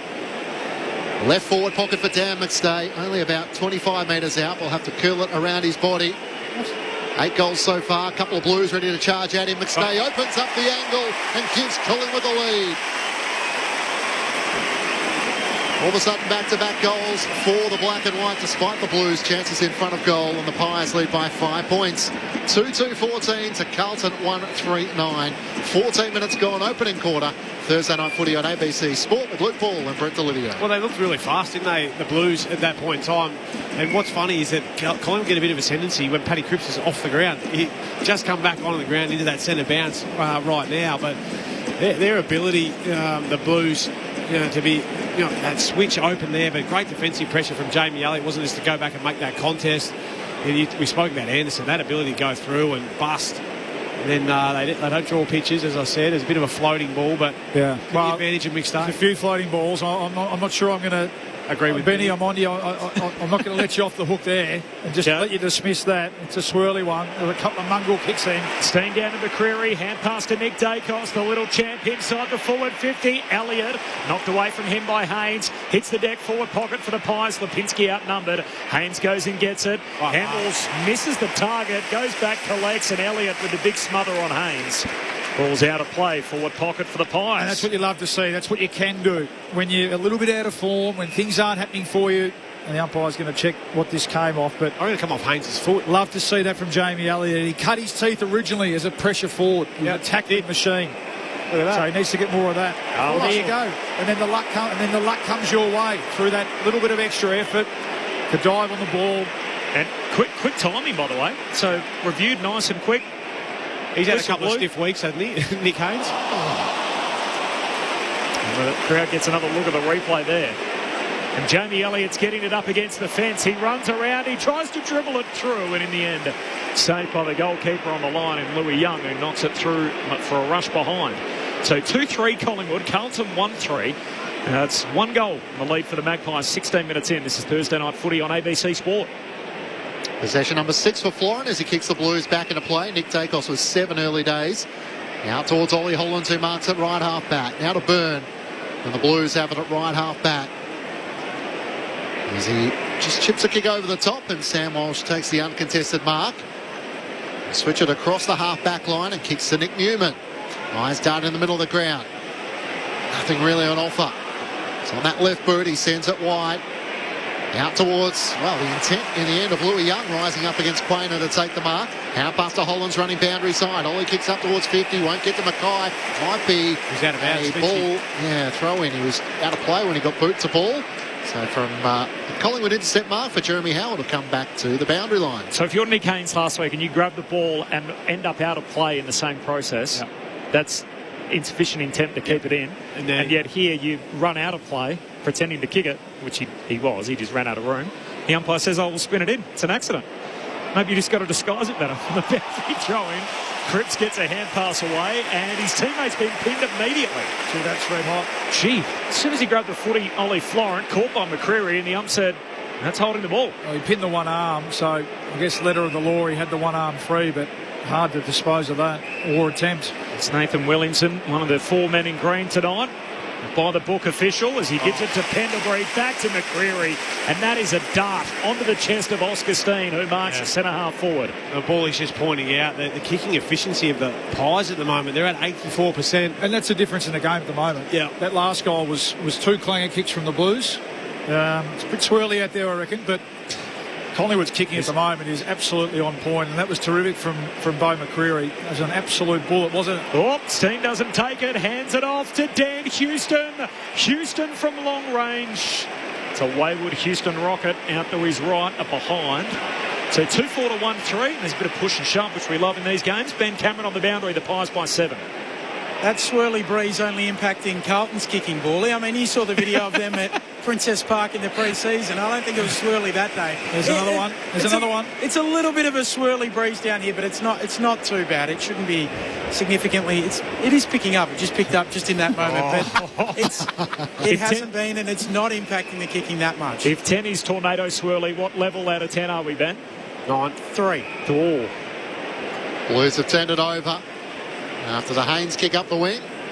Was last touched by the Blues, so through the middle they go and they come through Houston and then swinging it out to Jeremy Howe, and Billy Frampton takes the mark, goes for Lipinski, good one-handed pick-up, tackled and brought down by Byrne, has to try and knock it clear, Walsh slides in, tries to extract it for the Blues, spills out, McCreary overran it, Cripps can't pick it up cleanly for Carlton, Byrne on the bottom of the pack, and the umpire will ball it up in the middle of the MCG. Collingwood by 7 points. What do you reckon the crowd is, Benny? Do you reckon it's 80,000 above?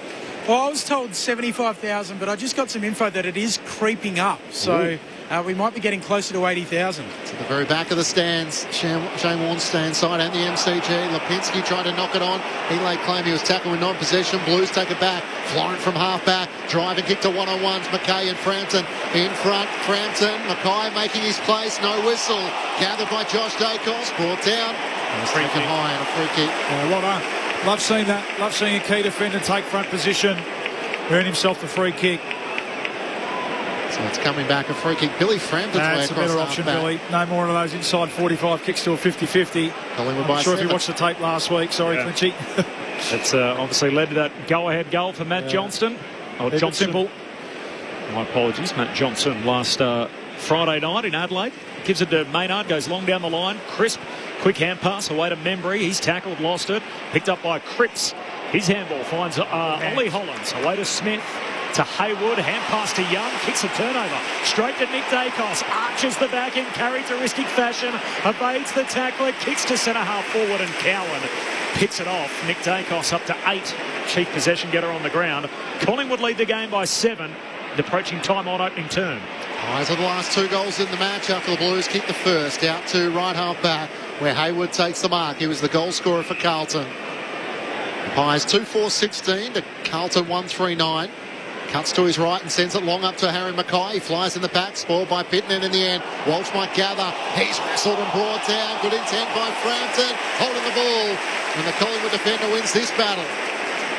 And he takes it left half back for the Pies.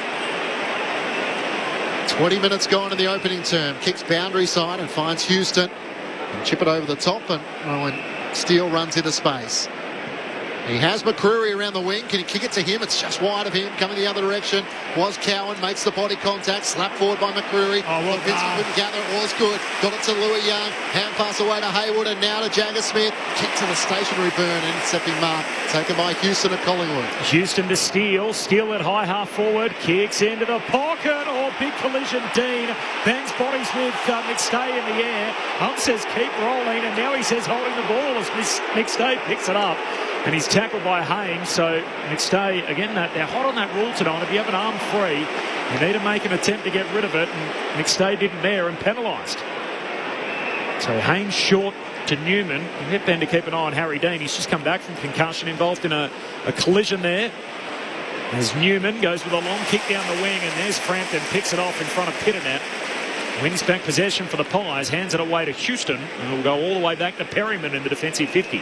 No one within 15 to 20 metres of him, so he takes a bounce. Now Elijah Hollands comes running at him, sends it out to right half back.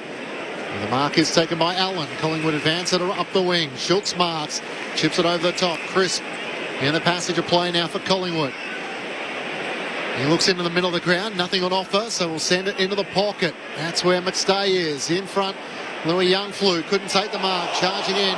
Carroll was dispossessed, ball spills out, a chance for Anderson of Collingwood, dumped. Good hand pass away by Cameron, got it to Schultz, one way then the other, kicks across the face of goal. Steen going back, can't take the mark, lost it at the last moment. And running onto it, Hollands is out of defence. That's Ollie for Carlton, up towards Mackay, who juggles the mark for the Blues. Kicked 17 goals in his last 6 games against the Magpies. Harry Mackay, almost 3 per appearance on average, as Mackay waits for some numbers and then just kicks a high bomb down the wing. They all fly for it. Cameron in the pack, free kick and a legal shepherd. It's a Collingwood free. Howe's going to get it. And go back and across to Nick Daicos, possession number 9 on deck. Just chips it across the ground to Perryman. Collingwood now up over halfway as he draws Cripps towards him. Hand pass finds Lipinski. Uses the width of the G and goes out wide to Allen. Allen pokes the kick back to Nick Daicos. This will be possession number 10. We are 23 minutes into the opening term. Tries to lace it through to Roan Steele. Competes in the air. Ball hits the deck. There's a free. Chop in the arms. Coming back to the Blues at half-back. Ben Cameron on the boundary. How's Harry Dean? Well, the doctors are just having a look at the vision at the moment. He's sitting on the bench just gathering his thoughts, but the docs will assess it. Mackay got the free kick in the pack, by the way, and he was a little slow to get up as well, but Carlton had the footy on half-back. Hit the deck hard, but the game at the moment, third is the uncontested mark game and by extension the kicking game. Yep. We've got one team who are backing their kicking in. We're up to 38 uncontested marks, Collingwood for the quarter. That's enormous. Carlton only 15 and they're turning the ball over by foot. Blue ball with you on ABC Sport. Wiedering to Haynes at half-back.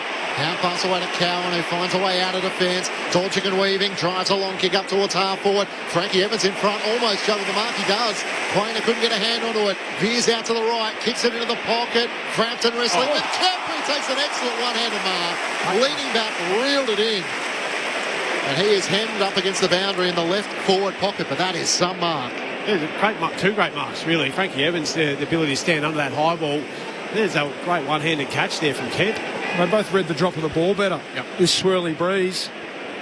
Billy Frampton a couple of times has run underneath it. Carlton needs some reward for their intent. Left forward pocket, 25 metres out.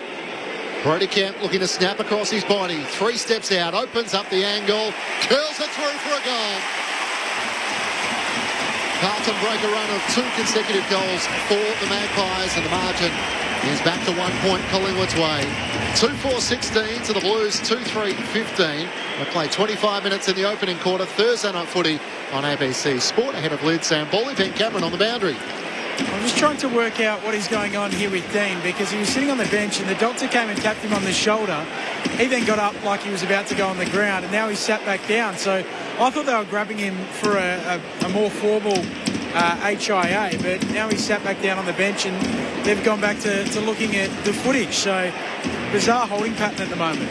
So well, was concussed against the D's. Yeah, he was. And then he's missed the last 2 games. Yeah. No, in the end, it's just 2 contested marks. And one of them from a small player in Frankie Evans. So that'll disappoint the Collingwood defensive coach in particular. Pies by 1. Pitternet palms it down. Paddy Cripps just taps it between his legs to the advantage of Jagger Smith.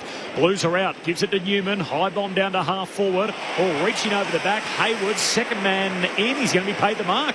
Hayward gets it, chips it in the Mackay direction, leading Frampton to the footy, can't complete the mark, spills down to Kemp, he's tackled, dispossessed, holding the ball. How many of those have we had already? That'd be good to know. Jeez, it's, I'm sure we'll have that on our dynamite machine here, but they've been red hot on it.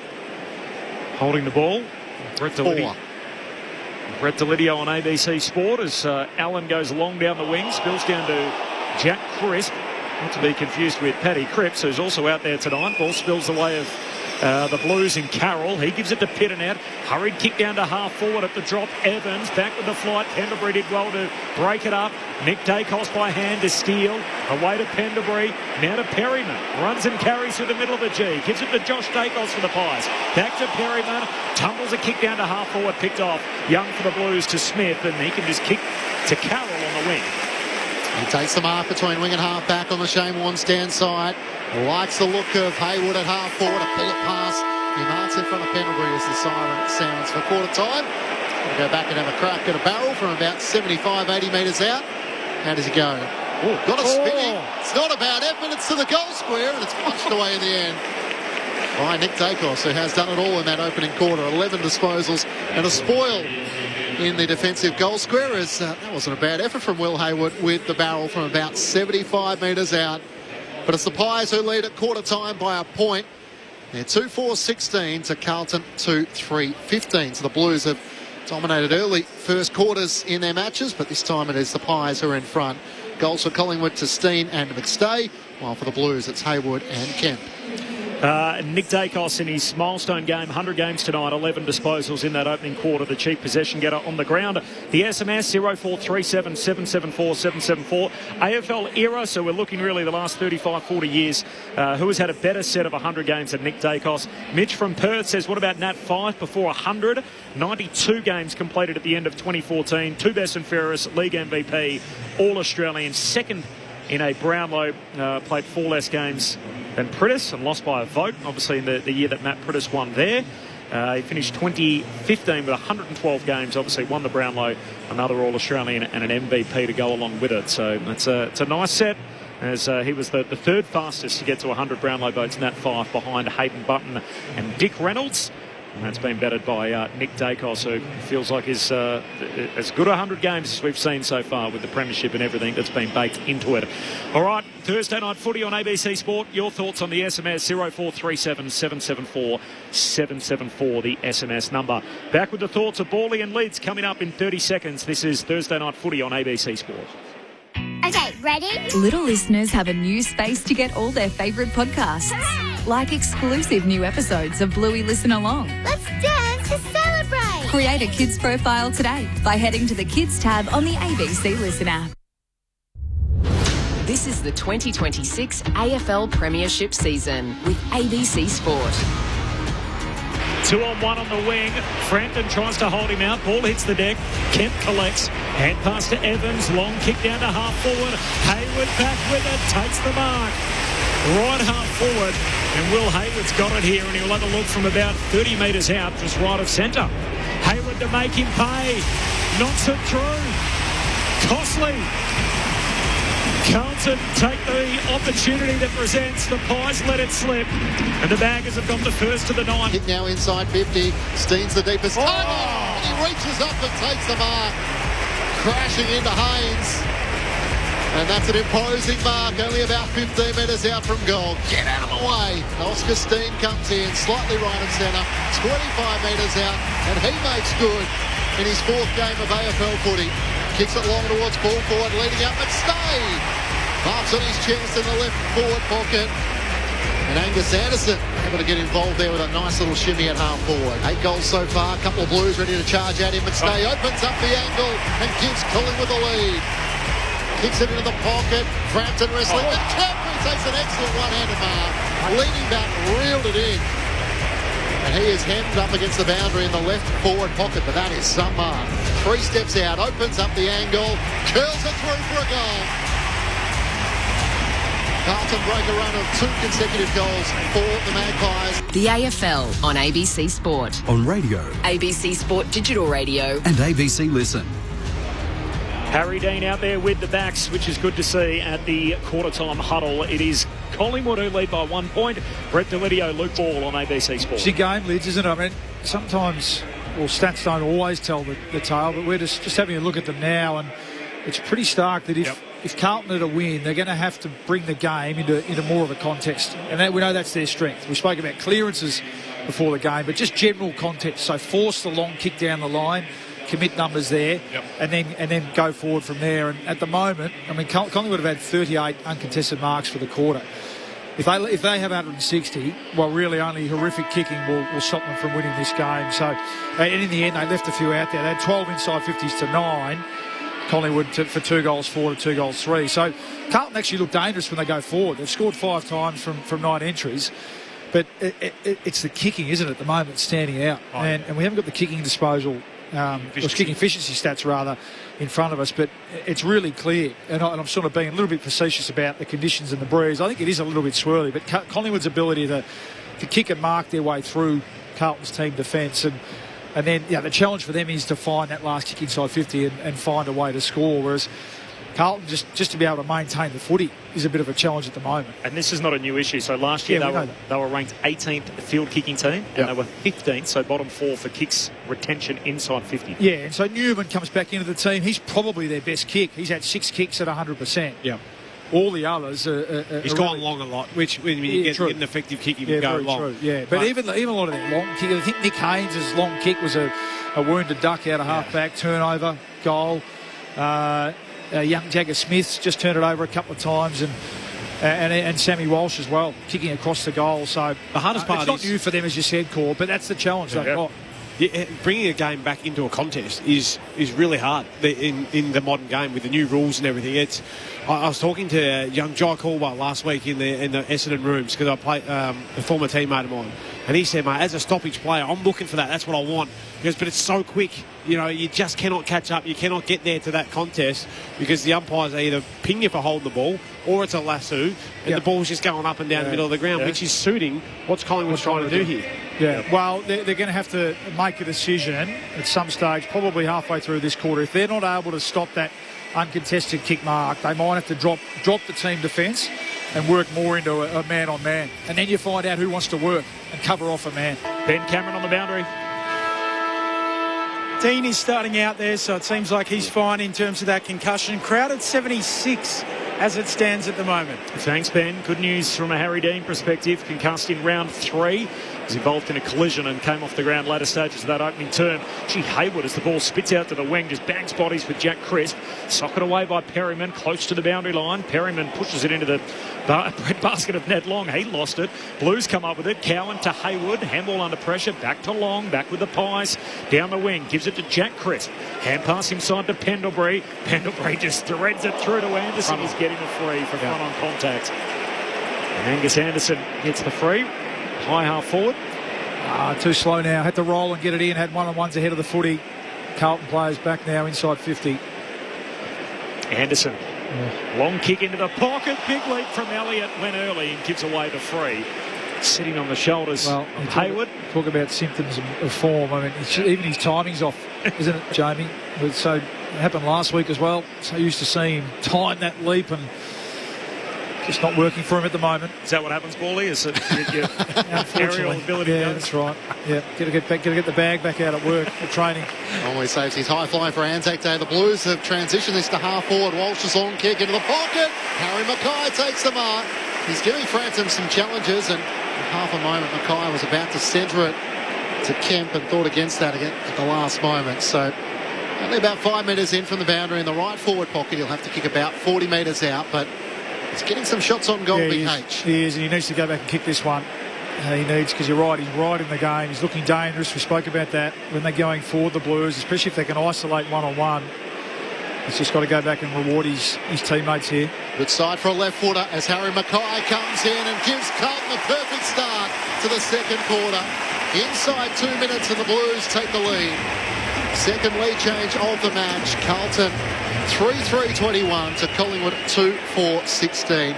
Harry Mackay, their spearhead, up to the 8th goal of the season. Luke Ball and Brett Delidio, your experts, Thursday Night Footy on ABC Sport. Well, we'll fly be a bit concerned about the ease at which that went from end to end. That was a slow play free kick here in the right forward pocket, and it's a switch down the fat side of the ground. And I mean, you can look at Billy Friend and be like, oh, why don't you want Harry Mackay? But he's a product of the pressure that's going on up the field. He's trying to press up to squash the ground and make it harder for Carlton to get through. But if his mids and forwards don't do their job, he gets done out the back. So good ball movement by Carlton. Made a mockery of us questioning their kicking just then. Up it goes, back in the middle. Lead change number 2. Pitternet grabs it out of the ruck, kicks it straight to Pendlebury, who picks it off, gives it to Nick Daicos, sweeping around the back, out to half forward. Leap and a good effort there from Hayes. Mark not paid. Spills out the Blues way. Ollie Hollands to Ainsworth. He feeds it back to Williams. Kicks in front of the boundary line on that southern side of Mackay. Takes a nice mark in front of Frampton. Played well last week, Billy. Picked off a number of intercept marks and was in the coaches' votes. I'm not sure who their go-to is after Billy. Yeah, he's got his hands full tonight. Mackay, he won the Players' Player Award last week. The Blues vote their best player, performing the team tasks each week, and despite, for the rest of us externally, not necessarily thinking it was one of Harry's stronger games, he picked up that award from his teammates. Switches on off the back flank, Haynes to Wiedering. Wiedering dabs it down to Cowan, who marks in front of the benches, just in front of Jack Crisp. Carlton by 5 points after an early goal in this second term. Cowan in no real urgency to move it, and now he veers out to the right. Pitnet's in the pack. Set a good block. Kemp got a good fly at it. Maynard at the last moment made the spoil. Spills out the way of Ned Long, and he's locked up by Kemp just inside the attacking 50 for the Blues. So Collingwood won the clearances in that opening quarter, 5-4. The 38 uncontested marks, which Bully made mention, also had 6-3 marks inside 50. From the stoppage, Long just sockers it out of the congestion. Gathered by Cowan to the Blues. Out past to Hayward, inboard to Smith, to Walsh. Nice sidestep around Long. Out past boundary side to Cowan. Reloads the Blues inside 50. Setting himself is Kemp. Can't get a flight at McGovern, kept out of it. Howe makes the spoil. Cameron tries to clear a path for Quaynor. Tackles Cripps. Comes out Wainsworth. Around his body. A classy finish from 25 metres out. The perfect small forwards goal. And the Blues skip out to an 11-point lead. The biggest lead of the match so far after 2 goals in the opening 4.5 minutes. Carlton 4-3-27 to Collingwood 2-4-16. Luke Ball and Brett Delidio, your experts. Thursday Night Footy on ABC Sport. Well, we mentioned it, Liz. They're looking dangerous, aren't they, when they're going forward? It's Mackay, one out, looking really dangerous early against Frampton. And we know that Collingwood, Frampton aside, are pretty undersized down there. And that time it was good quick hands. Cripps was involved, McGovern. And then Ainsworth, who's been pretty dangerous, hasn't he? Kicked a couple of goals last week early in that game. He's looking quite lively. It's just a fumble from Quaynor, really, wasn't it? It was, that's right. So if you don't fumble that, you probably get a chance to clear it. But just a little bobble just shows how clean you've got to be. Back in the middle, Steen doing some of the ruck work. Palms it down. Picked up at his feet, though, by his opposing ruckman, Pitternet. Gives it to Walsh. Walsh away towards Jagger Smith. Chips down to half forward. Perryman breaks it up into the path of Kemp. Hand pass to Carroll. Kick to the pocket from Mackay. No mark. Turns Frampton inside out. Mackay on the outside of the boot. Misses far side. Trying a little check side from the left forward pocket at behind. Carlton by 12 points. 6 minutes gone in the second. They've kicked the last 3 goals of the game, the Blues. 35 disposals to 8. Early runnings for the Blues. Out of defence. Maynard's long kick to half back. Not marked in the end. Crisp and McCreary trying to win it back for Collingwood. Crisp is tackled. Brought down. Did he have prior opportunity? Umpire says no after the tackle of Carroll. And it's locked up with Mark Pitnet over the top. And McCreary on the very bottom. Ben Cameron on the boundary. Evans has got rid of the goggles. Was he wearing them last week, Corbin? Not in the rain. No, took them off in the rain. Fog up. Fogging up. Too much glare at night. Cameron followed up his ruck work, did the clearance over Collingwood, kicks up the members' wing, and Nick Newman underneath it takes the mark for the Blues. How Carlton fans love seeing him back after a challenging couple of years. Swings it across half back. Wiedering marks into the middle of the ground, kicks for Chera. Collingwood have numbers back, so Chera looking for short avenues.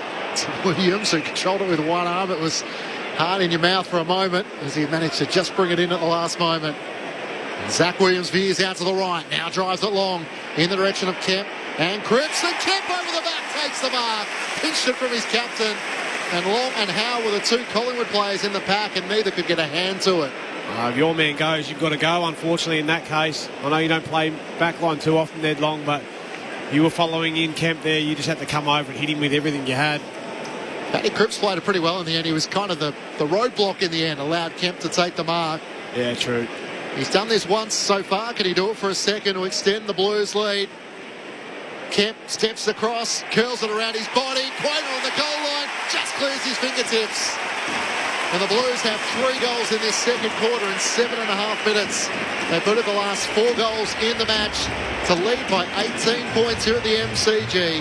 5-4-34 to Collingwood 2-4-16. Brody Kemp with his second goal. Thursday night footy on ABC Sport with Brett Delidio and Luke Ball. I think I've hung Ned Long there. He was in the one-on-one contest with Paddy Cripps. Howe, wasn't it? It was Howe who was trying to take off the dangerous space there, but then come across to try and fly in front versus just reading the flight of the ball. Got to be body on body. Got to be close to their ball there, I reckon. Just got done over the back.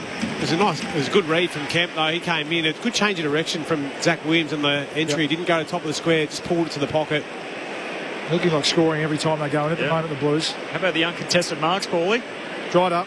Well, the Pies can't get their hands on the footy. Amazing. You mentioned that at quarter time, how lopsided it was for Collingwood. It's 15-0. Carlton's way to start this second term. The Blues here defending on the back edge of the centre square as Williams hands it to Newman. Hand pass goes back to Haynes. Kicks down the wing. Evans went the fly. No mark. Gives away the free. Nick Daicos takes the advantage. Kicks in the middle of the G. Here's Jack Crisp, who's off and running. Kicks it deep into the forward pocket. Elliott the target. One down. Spills out of play behind he and Haynes, and we'll have a boundary throw in. 44 possessions to 14, so don't worry about uncontested marks. They've just got to get their hands on the footy at the moment, the Pies. These midfielders need to get to work. Shot on the big screen of NBA superstar Josh Giddey, who's in watching tonight, the Magpies. Thrown back in, Darcy Cameron in front, spills down against Pitnet to Elliott. Tries to get a hand pass to Lipinski. It was just wide of him. He gathers it. Ollie Hollands gathers him. Spills out the way of Florent to Evans. Somehow got a kick away.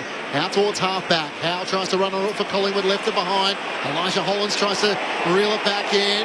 Howe's over the top of it. The umpire will ball it up. On the members' side, Carlton by 18 points. The Pies have just touched the footy 16 times in this second quarter. Ben Cameron on the boundary. I'm fairly certain he was in there along with Xander Maguire with Steve Hooker. Yep. Olympic gold medalist pole vaulter as well. Yeah, Luke Tunnicliffe, Australia's greatest athlete as well. I was going to run through every name, Benny, other's Mark Murphy should be in there. All the big hitters in that one box at the moment. Free kick here on the wing as Darcy Cameron's dragged down by Pitternet. And Angus Anderson just using the quarterback pass to receive to Sharon back. So Cameron goes short to Josh Daicos. 3-goal lead for the Blues. They've kicked the last 4 in the game either side of quarter time. And it's now Carlton who lead by 18. Short to Perryman. Just forward of the wing. He goes with a long kick to the hot spot. They come from all directions. Wiedering punches it away. Lipinski left it behind. Passing through. Elliott tackled immediately. Pack forms behind him and the umpire says ball up. 30 metres out from the Pies goal at the city end. It is Carlton by 18. No late change coming in. The Pies did lead by 1 at quarter time. They now trail by 3 goals. Last 4 goals of the match, the way of the Blues. Pitnet down to Cripps, gets a clearing kick, but it goes straight up in the air. Punched away by Long, ricochets off Allen. Was he taken high, Anderson? He threw his head back looking for a whistle. As Florent lays the tackle. It's 40 metres out from the Collingwood goal at the city end. It's the Blues who lead by 18 points. A lot of blocking going on off the ball. Long trying to put a block on for Nick Daicos, who has Walsh at the moment. Pitnet tries to knock it clear. Cripps left it behind. Pitnet goes again, gets a clearing kick into the middle of the ground. Mackay can't mark. Frampton make the spoil. Ainsworth gets the hand pass away to Chera. Back to Ainsworth, winning a few more of these one-on-ones. Kicks out wide towards Kemp. Bouncing ball, which just eludes him. Trying to do a Kevin Bartlett. Hand pass it to himself successfully. Inboard to Walsh. Well done. Just tipped on the boundary line is lava for Brody Kemp. Did not to keep it in. Got it to Walsh. Back to Kemp. And the follow-up effort not as good as he puts it out on the full. I've seen a modern player just desperately trying to avoid the ball going out. Maynard kicks in the middle of the ground for Cameron, who takes the mark. Almost Glenn Maxwell style on the boundary line. Cameron flares it away out wide and finds Houston. Collingwood up over halfway. Kicks down to Schultz. What might have been game for him against his old side last week. 3 behinds, including a gettable poster in the final term.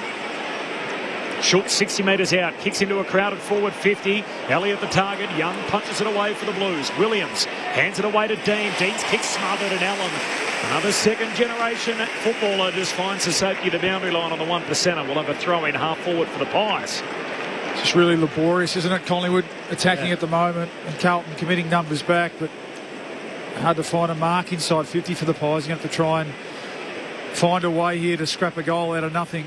So how the loose across half back. The Blues taking one extra at the stoppage. Hayward's Florence hand pass never got to Ollie Hollands. Ed Allen tries to knock it out boundary side. Carroll races after it. There's the umpire view there. Says throw it in. Right forward pocket for the Magpies, with the Blues leading by 18 points. 5-4-34 to Collingwood 2-4-16. Matt Clinch and Corbin Middlemass calling the action.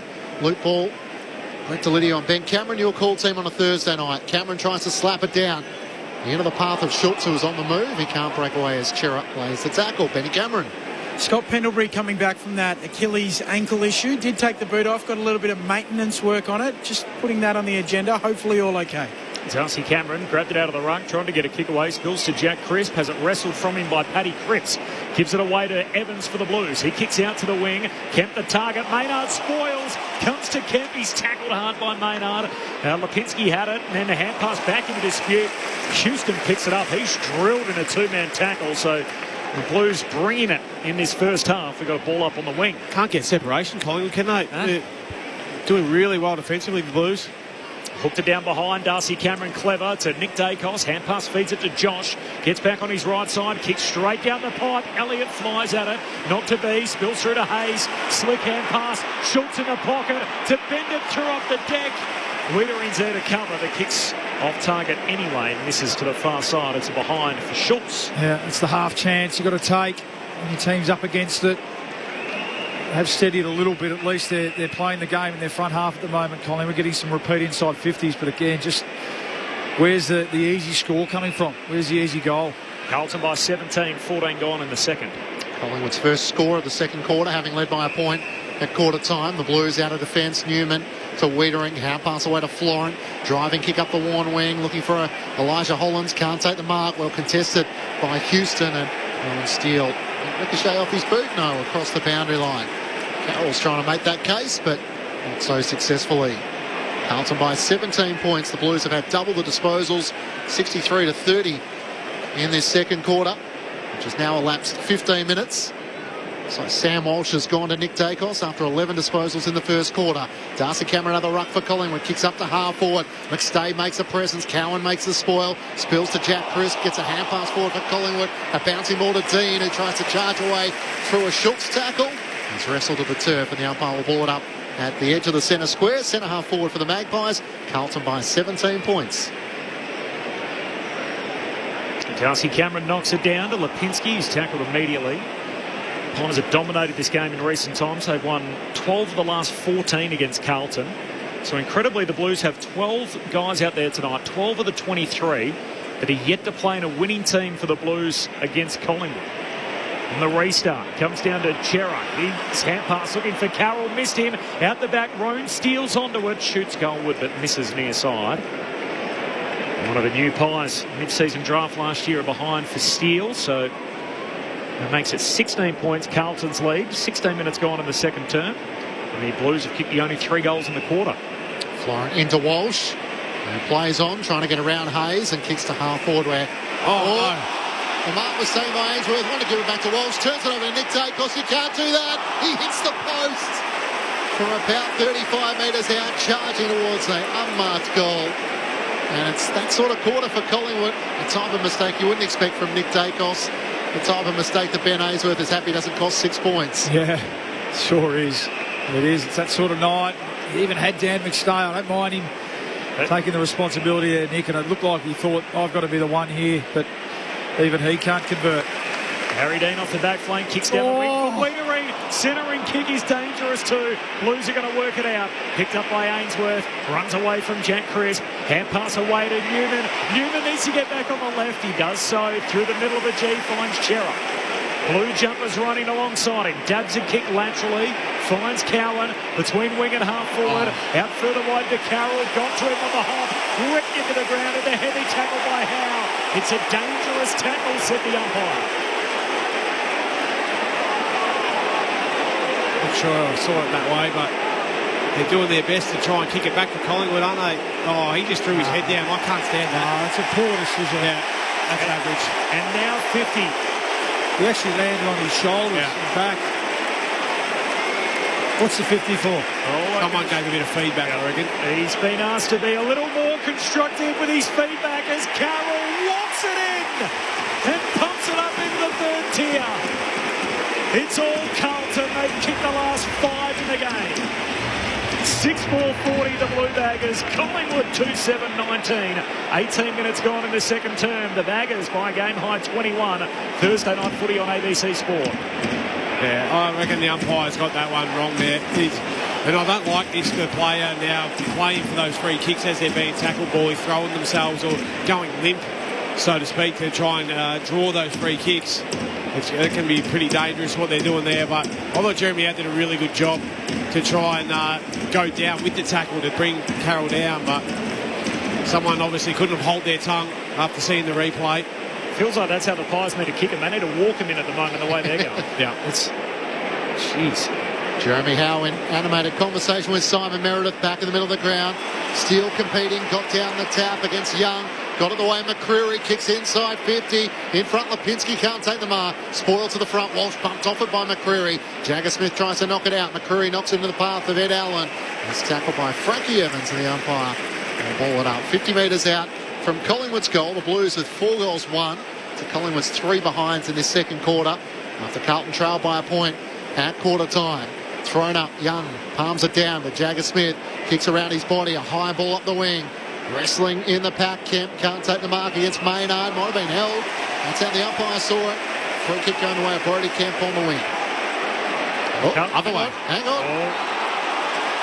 So Maynard gets the footy and wants to go. Kemp's got to give it to the man that was previously standing the mark. Kicks inside 50. Dean spoils down to Haynes. His kick's smothered. Ball spills back to Haynes. He can run it out of defence. Hand pass misses Evans. Collects on the bounce. Chips it down the boundary line. Wanted Kemp. He marks in front of the benches. Maynard is appealing that it was out on the full. The boundary umpire's not coming with him. Fascinating stage in the night. Goodness. Horrific turnover from Kemp going laterally. Kicks it straight to Lipinski. Off he trots. Lipinski to centre half forward. Shoots the target. Wiedering, as always, got a fist in there to break it up for the Blues. Spills down towards Cowan. Long kick to the southern wing. And Carroll at half back. Carroll comes inboard for Walsh. He takes the mark. Has players on the overlap. Out past the Chera. Just bangs the kick out towards half forward. It won't get to McGovern, and Perryman getting back. Takes the mark. Blues are out there, but just the execution letting them down. As Perryman kicks out to Houston, who marks it left half back. And now to Steele, who can work it around the boundary line to Membry. Carlton by 21 points. Tim Membry a long way from home. As he veers out to the right, sends it as long as he can. McStay's going to have to fly against 2. Almost juggled the mark against Wiedering. It's gathered by Chera. Hand pass to Dean. Close to the boundary line. It trickles out in front of Florent and Steele for a boundary throw in. This is Carlton first, by 21. Sorry, Clinchy. First mark and first kick for Tim Membry. He's just got to find a way to get himself into the game here.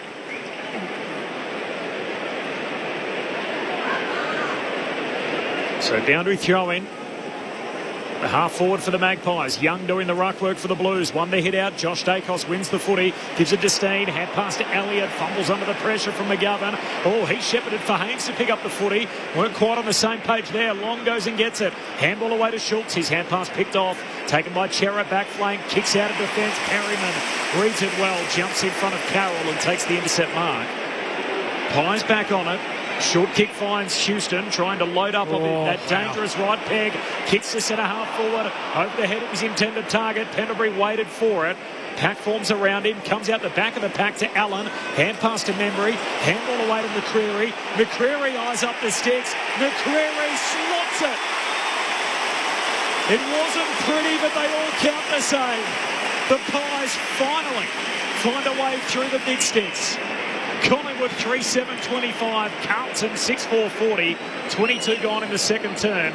The Blues lead cut to 15 on the stroke of half-time. Thursday night footy on ABC Sport. Well, the score says 4-1 to 1-3 in this quarter, but the last 5 or so minutes, I feel like it's just been all Collingwood. It's been a number of inside 50s. They just haven't been able to capitalise, Paulie. You saw Pendlebury just make a little business decision there. Now, I think I'll see this one. I won't go back with the flight here. I'll just allow the... But swirly, though. It is. It's a swirly. Is so that, you can blame the wind, I'm telling you. Is that what happened? Even the Carlton player ran underneath it. Yeah. Anyway. It was clever hands by Membry and great finish by McCreary. Anywhere in and around the 50, he gets his chance. Ben Cameron on the boundary. Just wondering if Luke Ball was putting Ben Ainsworth's miss handball down to the swirly breeze. Chance. I think it's just happening too much from Carlton's point, from the Blue Jumpers' point of view to blame that. But McCreary's the one. He's lifted the pies. He's gone into the centre bounce. Had a good couple of minutes here. Not even sure a big hoofing breeze can save him with that one. They fight for the loose footy as Perryman slides in and the ball is stuck underneath Zach Williams and Nick Daicos, both trying to wrestle it clear. Umpire just to the right of the centre circle's members' side. Pitner gets it down. Ed Allen tries to get a hand pass forward. A bouncing ball for Ollie Hollands, who gets back for the Blues. Hand pass to Cowan and now to Newman. Left half back. Hand pass to Captain Cripps, who thought about the hand pass. He's get around Allen. Gives it back to Newman. Jags back on his left. Kicks up the wing. Darcy Cameron waiting for that. And as you heard from Lids, the pressure was there. Yeah, young Ed Allen, he just didn't give up. Cameron short to Nick Daicos. At 11 in the opening term. He's got 4 in this quarter. This will be his 5th. And his 100th game tonight. Perfect kick onto the chest of Ned Long. He can hand it back to Daicos. Keeps on running. Handball to Lipinski. Centre half forward. Kicks to full forward. Membry caught at the back and Haynes picks it off. Takes the intercept mark. Full back for Carlton and goes short to Chera. Inside the defensive 50. 15-point lead for the Blues. They kick 5 in a row either side of quarter time. Collingwood have kicked the last. Long kick all the way out to the boundary line at left half back, and Newman's got it. Taps it short to Smith. Short further afield down the wing. Members side finds Paddy Cripps. Gets the hand pass away to Jagger Smith. Pulls his kick at the last moment out to Byrne, who marks at left half forward. Has Newman running boundary side. Honours that hand pass and then drives it inside 50 in the pack. And Pitnet was crunched down onto it. Hayward, he might kick it field forward. It's going to work underneath the Carroll. Takes the mark as Rowan Steele was trying to get back to make a presence. And the Blues somehow made that work inside forward 50. He's playing the wing role pretty well at the moment, young Carroll, isn't he? Just that ability to be on the right side holding that width on the ground. It was young Steele, wasn't it, who got sucked into the contest just trying to come over to support. Pressure was good, but not quite good enough to stop that kick from Will Hayward. Bucks a fortune. Picked up as a 2025 SSP player. Matt Carroll looking for a second goal in this second quarter. Slightly right of centre. He lathered into it and sprays it to the left-hand side. Windy. And slightly right of centre. The Blues lead by 16 points. 25 minutes gone. Second quarter. Thursday night footy on ABC Sport.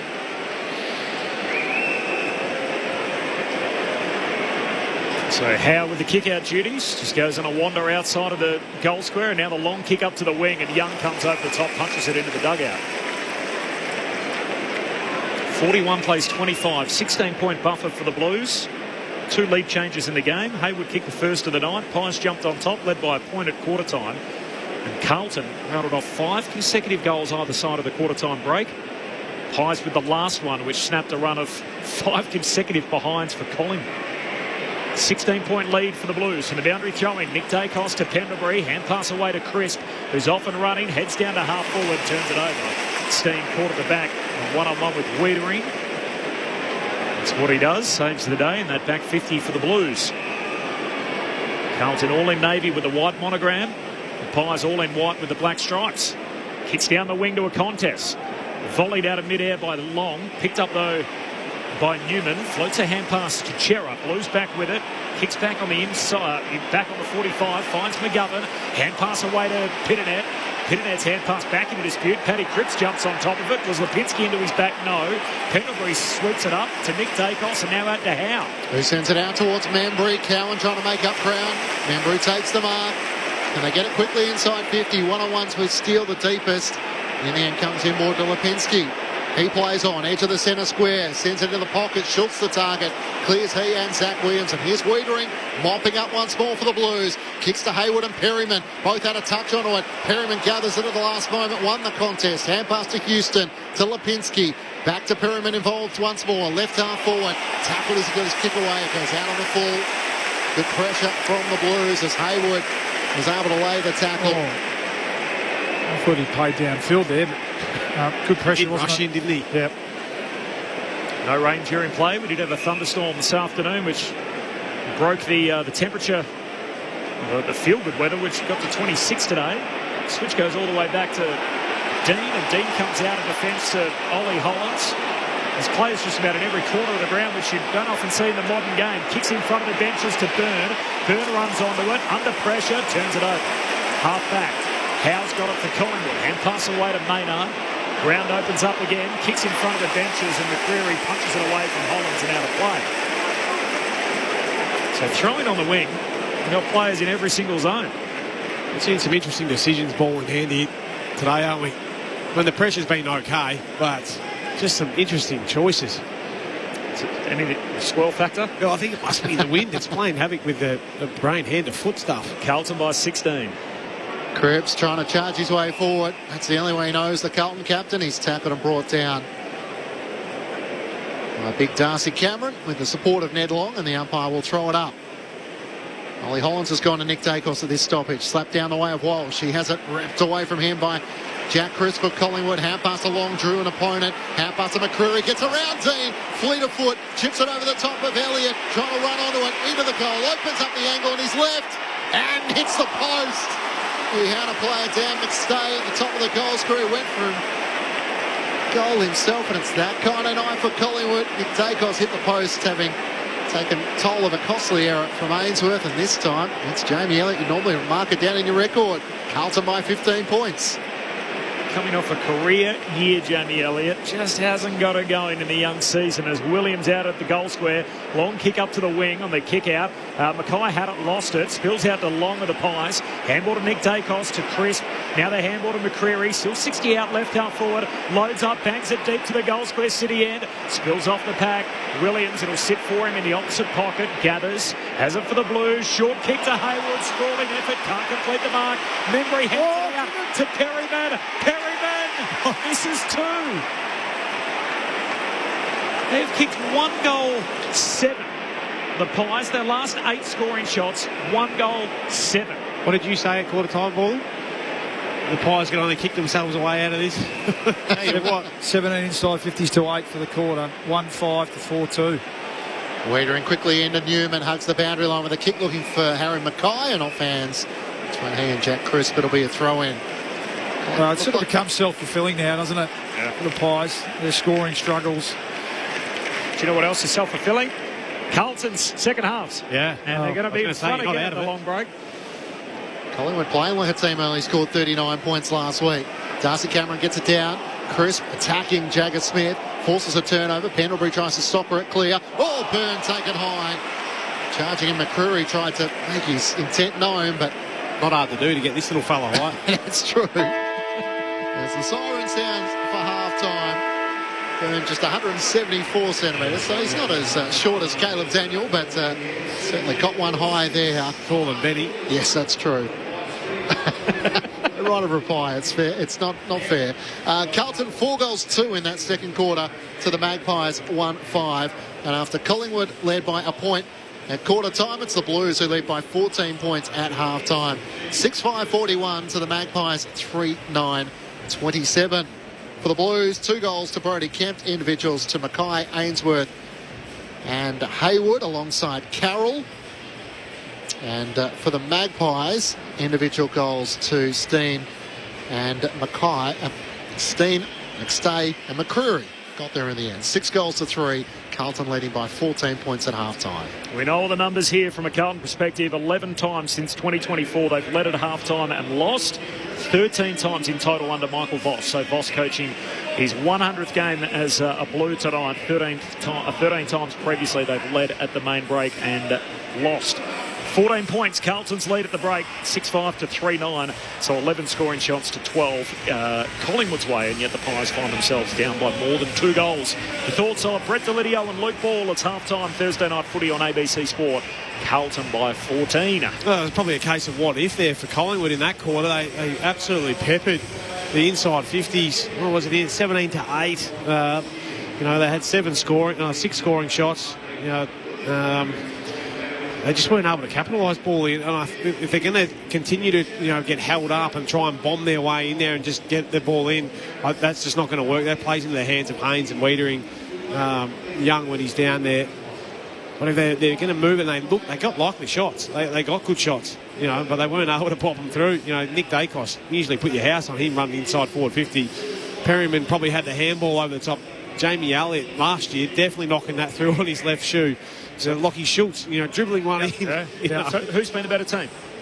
Oh, jeez. Well, I feel like Carlton's pressure and their ability in that first quarter and a half was really good. The second half of that second quarter, they kicked it to anyone. Yeah. They could not hit a target. They couldn't handball to a target. No. It was just hard to watch. Yeah. Carlton, we spoke about it at quarter time. When the game opens up and is in space, Collingwood look the more dangerous team. And that's Carlton. We know that's their strength. They need to try and force the kick to the contest more. And they have been, they tackled 22 tackles for the quarter. So they're working close, as it has been all year in recent times, is really good. As good as anyone's. They're strong and they fight through tackles. It's just when the ball gets out into space, you're right, they absolutely butchered it as that quarter went on. But it spreads like a plague. Yeah, it really does. It just goes through the whole side. Yeah, that's right. It does. Is it time to pull that lever and throw Jeremy Howe forward? Collingwood had 16 of 19 inside 50s at one stage. Oh, I think you just get more out of Membry, don't you? He's the one. Yeah. Membry and look, Steen's young, battling away. McStay. They need more out of what they've got down there. And I think the problem with doing that, Clinchy, at the other end is Carlton. Every time the ball's gone in, they've looked dangerous. Gone into advantage. Like Kent took a strong mark on Howe. Mackay looks dangerous when the ball's in the air, so you take Howe away. It doesn't leave much else in terms of aerial support for Frampton from Collingwood's point of view. So no, I just think they need to the forward coach needs to really get a rocket up. Yeah. Membry and McStay, they need to get more out of them. Elliott's trying hard. It's just not working for him at the moment. Likewise, Schultz and McCreary is the one that I thought in that second half of that quarter really went into the middle and got going and gave them some spark and some burst and kicked a beautiful goal himself. That's right. So not at the moment, Clinchy. They're getting enough opportunity. They're just as I said, they need more out of some of their forwards, and they need to take a breath, take the responsibility and kick the ball through the big sticks, as easy as that sounds. Yeah, it's not always that easy, unfortunately. No, certainly not. But someone like a Pat Lipinski, right? You know him as being the finisher, the guy they look to give it to outside the 50 mark. When at 25% disposals right across the board in that second quarter, he's only going at 56 for the whole first half. That suggests to me that either the pressure's too hot in there or it is swirly, like Bally suggested a number of times. But I mean, you've got to give credit to Carlton where they have been. Like their ability to put pressure on and outnumber at the source has been really good. They've also been getting numbers right back, and then trying to slingshot forward, which has caught Collingwood on the hop a couple of times. So yeah, I tell you what, if you're going in there as Collingwood though, you're confident because you know what Carlton's second halves have been. The only problem is Collingwood haven't shown us they can kick a score to actually get over the line. Yeah. So averaging 61 points, the Magpies in their losses this year. Carlton average 78 on the season. And we know the numbers when it comes to Carlton from their second halves this year. They've won 2 of only 10 second half quarters. So somewhere in the back of their mind, I'm sure that'll be kicking around, even if it hasn't been front and centre as a storyline this week. 14 points, the buffer for the Blues at halftime. There's really nothing to report on the injury front. We'll tell you about the teams for the rest of the weekend on the other side of the latest from the newsroom, plus what else is happening tonight in the world of sport. It is the Baggers by 14 points over their most hated rival Collingwood at halftime here at the MCG. This is Thursday Night Footy on ABC Sport. Let's kick it over to the ABC newsroom.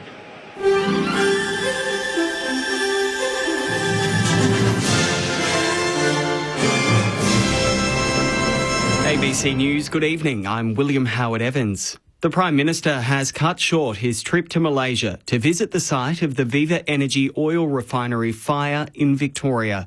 Here's political reporter Romy Stevens. Anthony Albanese has been in Malaysia to shore up Australia's fuel supplies amid the global oil crisis triggered by the closure of the Strait of Hormuz. Off the back of reaching his third agreement with major fuel suppliers in Asia in less than a week, Mr Albanese's announced he's coming home early due to the oil refinery fire in Geelong.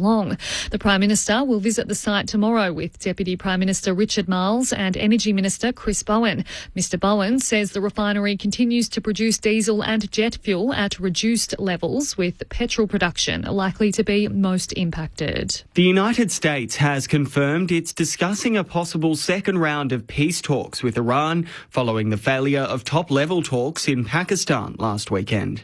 More from the BBC's Peter Bowes. The wider message seems to be that diplomacy is continuing, although there are no immediate signs of any fresh face-to-face talks taking place. This does deviate somewhat from what President Trump said on Tuesday, that fresh rounds of talks could start in Islamabad within 2 days. We know that a delegation from Pakistan is in Tehran as part of Islamabad's mediation efforts, and it is very likely that if these talks resume, that they will be in the Pakistani capital again. But it does appear that there is still quite a bit of work to be done to get there. Analysis of satellite images and video shows Israeli strikes have destroyed more than 1,400 buildings in southern Lebanon since fighting against Hezbollah militants erupted in March.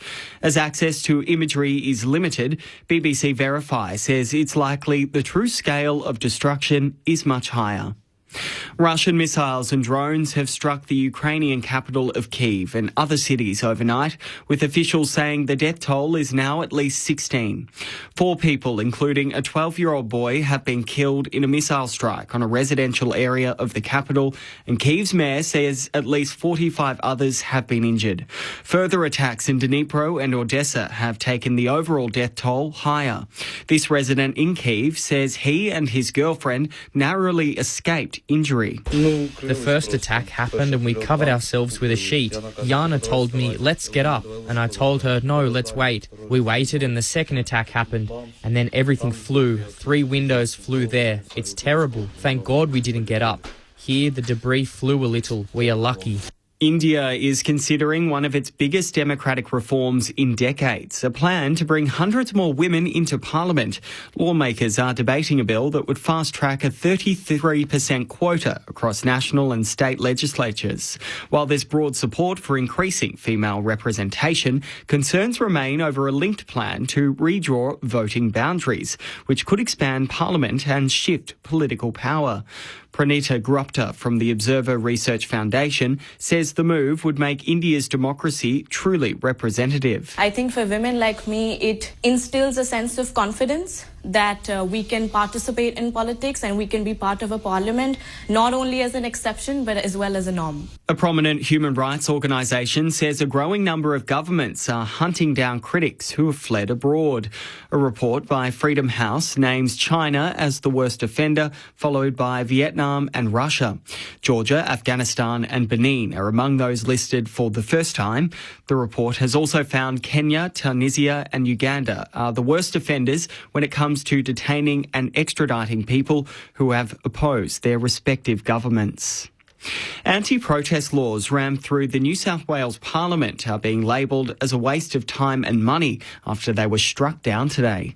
They gave police powers to restrict public assembly and were pushed through Parliament on Christmas Eve in the wake of the Bondi terrorist attack. The Court of Appeal has since found the laws are in breach of Australia's Constitution. Tim Roberts from the New South Wales Council for Civil Liberties says that's no surprise. It's fantastic news for civil society. Quite frankly, it's the decision we thought would happen. These laws were blatantly unconstitutional. The real disappointment here is we had a New South Wales government that, in the face of advice from the parliamentarians and civil society, pursued these laws. And the Socceroos will wrap up their FIFA World Cup preparations with a friendly against Switzerland in San Diego in the United States. The match will be held on Sunday, the 7th of June, a week before Australia's World Cup opener. ABC News.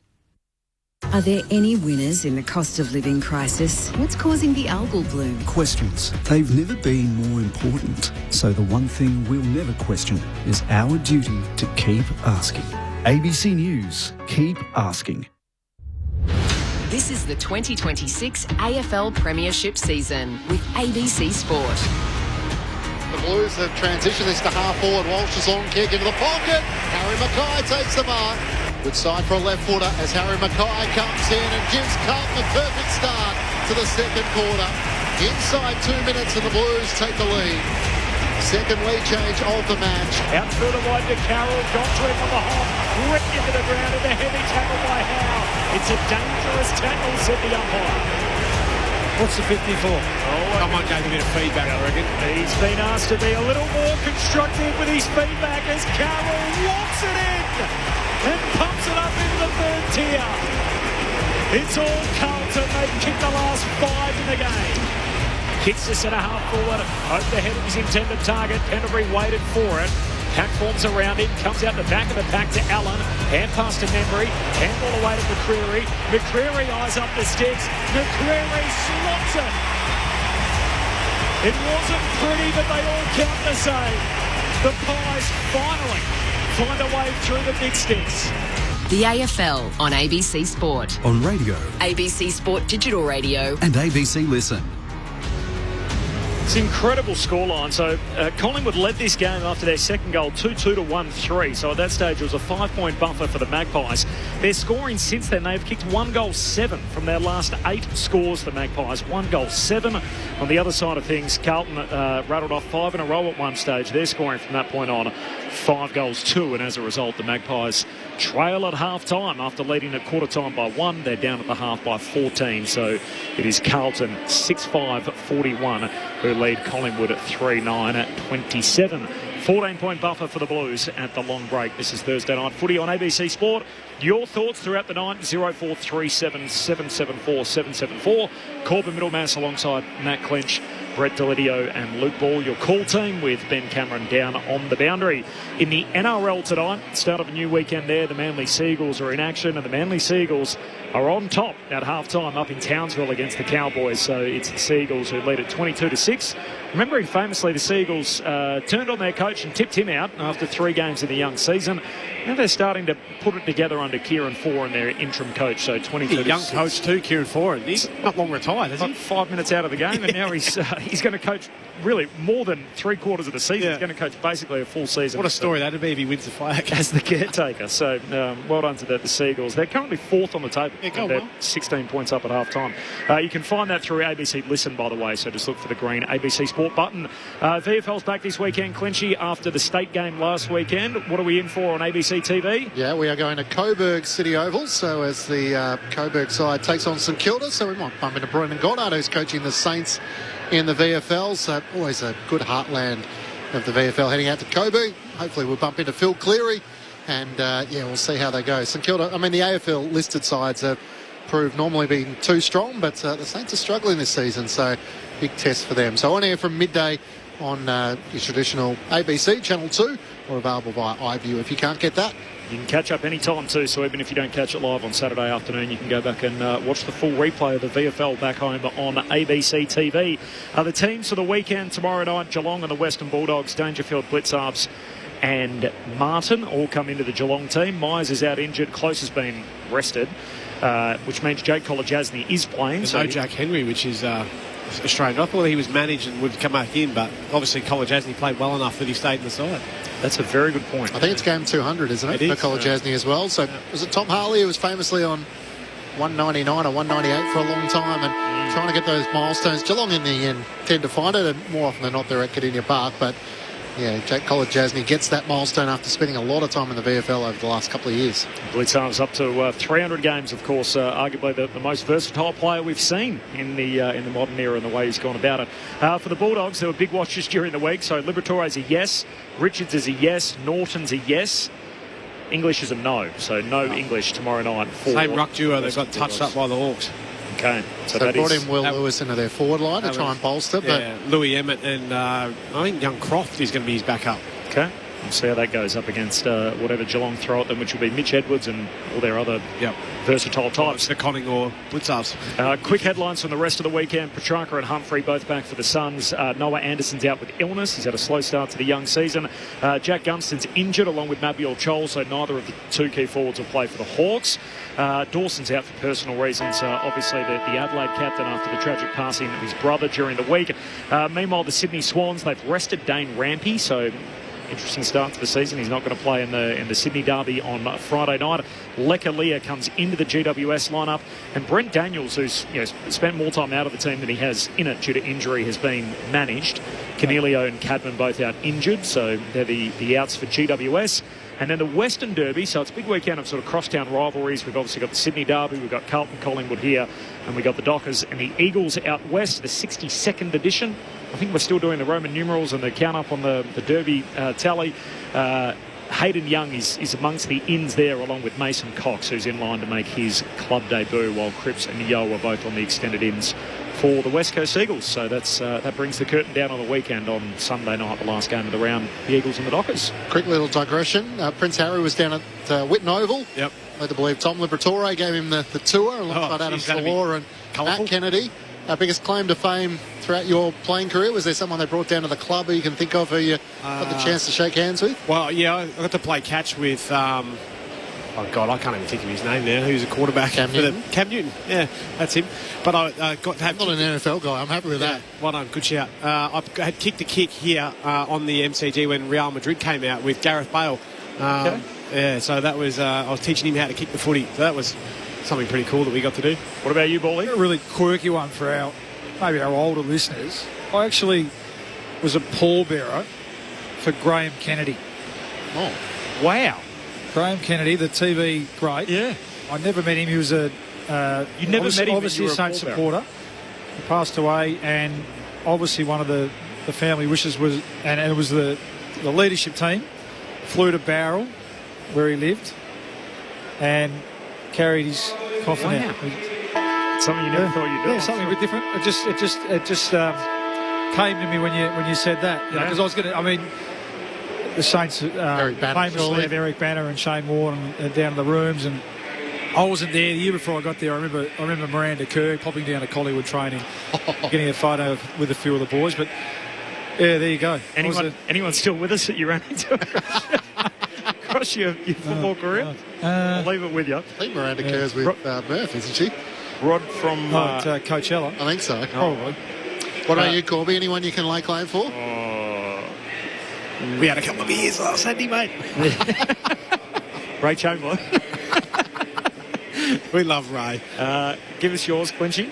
Well, back when the media centre was combined at the Australian Open, you'd often share lifts with Roger Federer and Serena Williams, so it's got a bit out of place. And whether you made small talk or not, they were probably my ones. In terms of sporting, Jennifer Hawkins. Our best one, Ben Cameron and I were at Macy's in Philadelphia with Allen Iverson, who was there with his, he had his security team at the time, and basically the security guy would shop a couple of racks away from where Allen was, and anyone that got into the perimeter or spotted AI and thought they'd go over and get a selfie, he was pretty quick just to kind of push them away. So that's probably the closest in that neighbourhood. 0437 774 774 if you've got one for us after Prince Harry's appearance out at Whitten Oval during the week. A little taste off the SMS, by the way. Rod from Hobart, so glaringly obvious Collingwood lack a big, tall key forward. Instead of Membry working up the ground, Schultz should be. Forward strategy all wrong from Collingwood, from Rod in Hobart. Bill says Pies forward 50 entries are hurting them big time. Brendan from Hobart, can someone explain why they let Myercheck go? All for an extra year in his contract. They better get Ben King next year, from Brendan. That's pressure, isn't it? You get Ben King. Yeah, watch this space, I suppose. They are crying out for a target, aren't they? Yeah, I mean... He's their leading goal kicker over the last 4 or 5 years. It's great to see Brodie Myercheck continue to play. He was pretty banged up last year.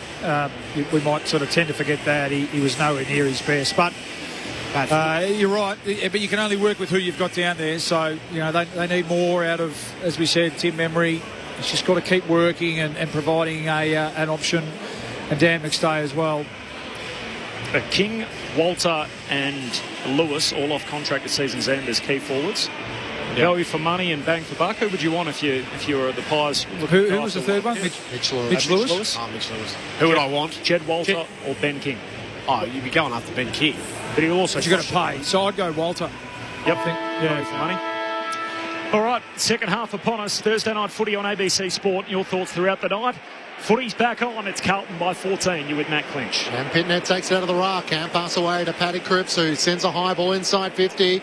Never got to Mackay. Howe in from the side made the spoil. Kemp trying to get a hand pass away. Hand pass to Mackay. Hand pass to McGovern for the dream start. Inside 20 seconds. Mitch McGovern had a quiet first half, but he's on the board here. And the Blues extend their lead in the opening minute. They now lead by 20 points. 7-5-47 to Collingwood 3-9-27. Can they hold a lead? That's the question. They've started promisingly. Brett Delidio and Luke Paul with you on ABC Sport. Yeah, you're right, Finch. You want to beat away those demons. You've got to kick goals and get goals on the board. That gives you more confidence than anything. One thing I found a bit quirky, Ball, and I'm not sure whether you ever did this at half-time. The cameras were in the Carlton rooms. Paddy Cripps was doing a bit of pad work. He was on the mids and had someone on the pads just trying to get a bit of blood flow back and get fired up, ready to go. I was pre-game on the pads. I didn't mind, but not at half-time.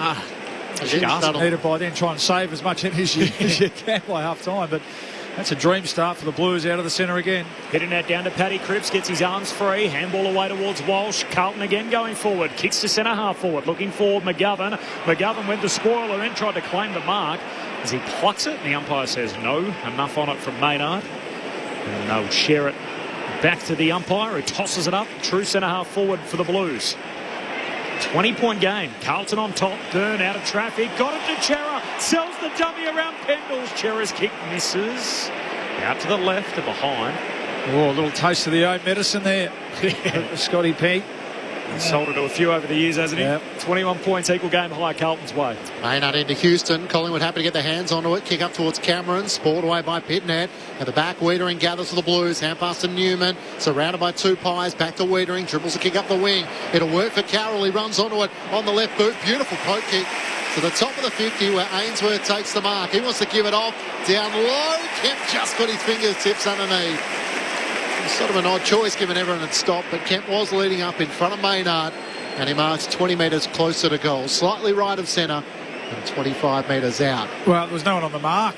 So a real breakdown from the Collingwood back six there, and well done by Jacob Wiedering. A couple of big contest wins here on the wing to get the ball back going Carlton's way. But yeah, Nick Daicos and Scotty Pendlebury himself just peeled away from Ben Ainsworth there and left the easy channel. Lead-up kick for Brody Kemp.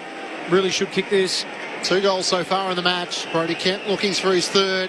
And a couple of quick goals for the Blues as he sprays it to the right-hand side, leaning back. And a minor score. Carlton by 23 points. As Paddy Cripps started the third quarter on the bench, you wonder with the boxing mitts coming out and the intent getting the first 2 clearances of the third quarter. Carlton by 22. Carlton poor in front of the 6 to start the season, ranking bottom 4 in accuracy. As Pendlebury marks the kick out, goes wide to Maynard, kicks it down the line. Carroll put himself in front of McStay and Allen and spills it out of play, but courageous effort by the young Blue, and Wiedering picks him up, gives him a pat on the backside. As you said, leads you right the cut of his jib. The way he goes about it, young Carroll. Yep. Good wing roll player. He's running with Daicos here from the boundary throw-in. That's Nick from the boundary throw-in. No clean possession. Eventually picked up by Walsh. Shakes free of the tackle. Gives it to Cripps. Hooks a kick inside 50. Mackay competes. No mark. Ball hits the deck. Kemp goes and gets it. Ushers a hand pass out off his knees. Only as far as Allen with the Magpies, though. Gives it to Pendlebury. Still at half-back.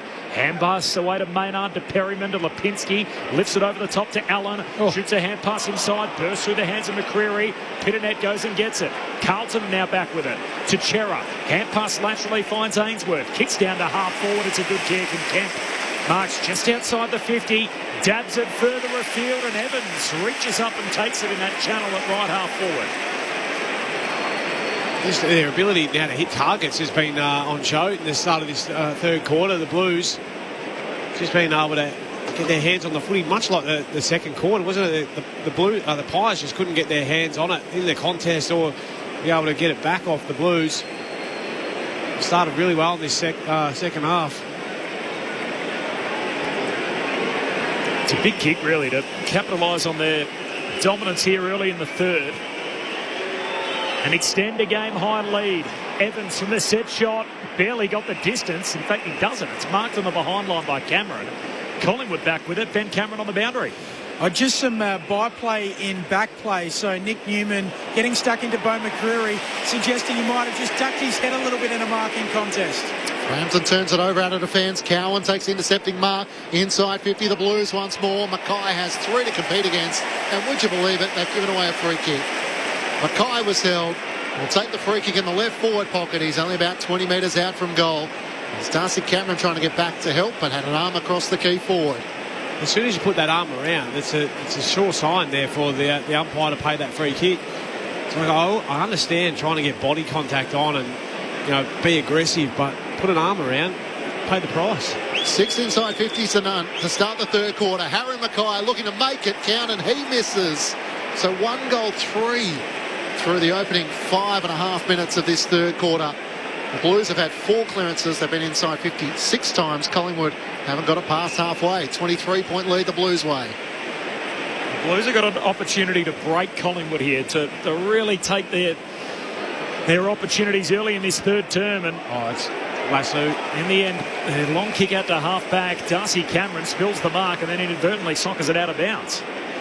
So free kick for Paddy Cripps.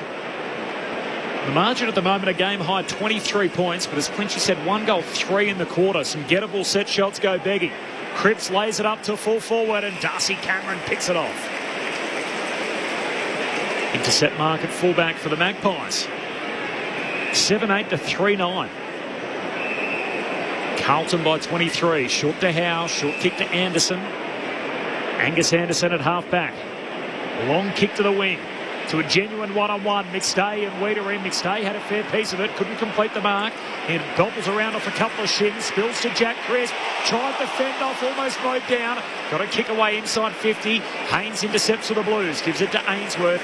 Handball away to Dean. Dean kicks looking for Wiedering and he marks. Full stretch at half-back. Pokes the kick down the wing to Walsh. Blues are out again here. Takes on Perryman. Just sidesteps his way around him and does the same to young Hayes. Walsh inside 50 to turnover. Taken by Howe off half-back for the Pies. A 50-metre penalty for that dangerous tackle in the first half to Nick Daicos. To Maynard, a finger-tipper. Can't hang on to it. Carroll slaps it out to Evans. Maynard, brilliant competing. Got it out to Houston with a tap to the hand pass at Pendlebury. Still fighting for it, Carroll. Showing good endeavour. He wins the footy back for the Blues. Hand pass to Ainsworth. Got a shove as he kicks it up towards Kemp. Wide of him. And Howe gathers for the Collingwood side. Reels into the middle of the ground. A pull-up pass that just cleared Evans. Marked by Anderson on the back edge of the centre square. He kicks across half-back where Josh Daicos takes the mark. Hand pass to Perryman. Here goes Collingwood. He looks up to half-forward. Asks for McStay to lead up. And he marks in front of Dean. He's still 2 kicks out from goal, though. About 60 from home. Looks laterally for Pendlebury. Missed him. Turns it over. Chera takes it for Carlton. That kick's not good either. Up and under. Knocked away by Maynard. Into the path of Walsh. Now Blues back with it. Pitternet to Ainsworth by hand. Out to Newman. Newman kicks into space, but not a great kick for McGovern. Howe's got a few to beat. Howe wins it anyway.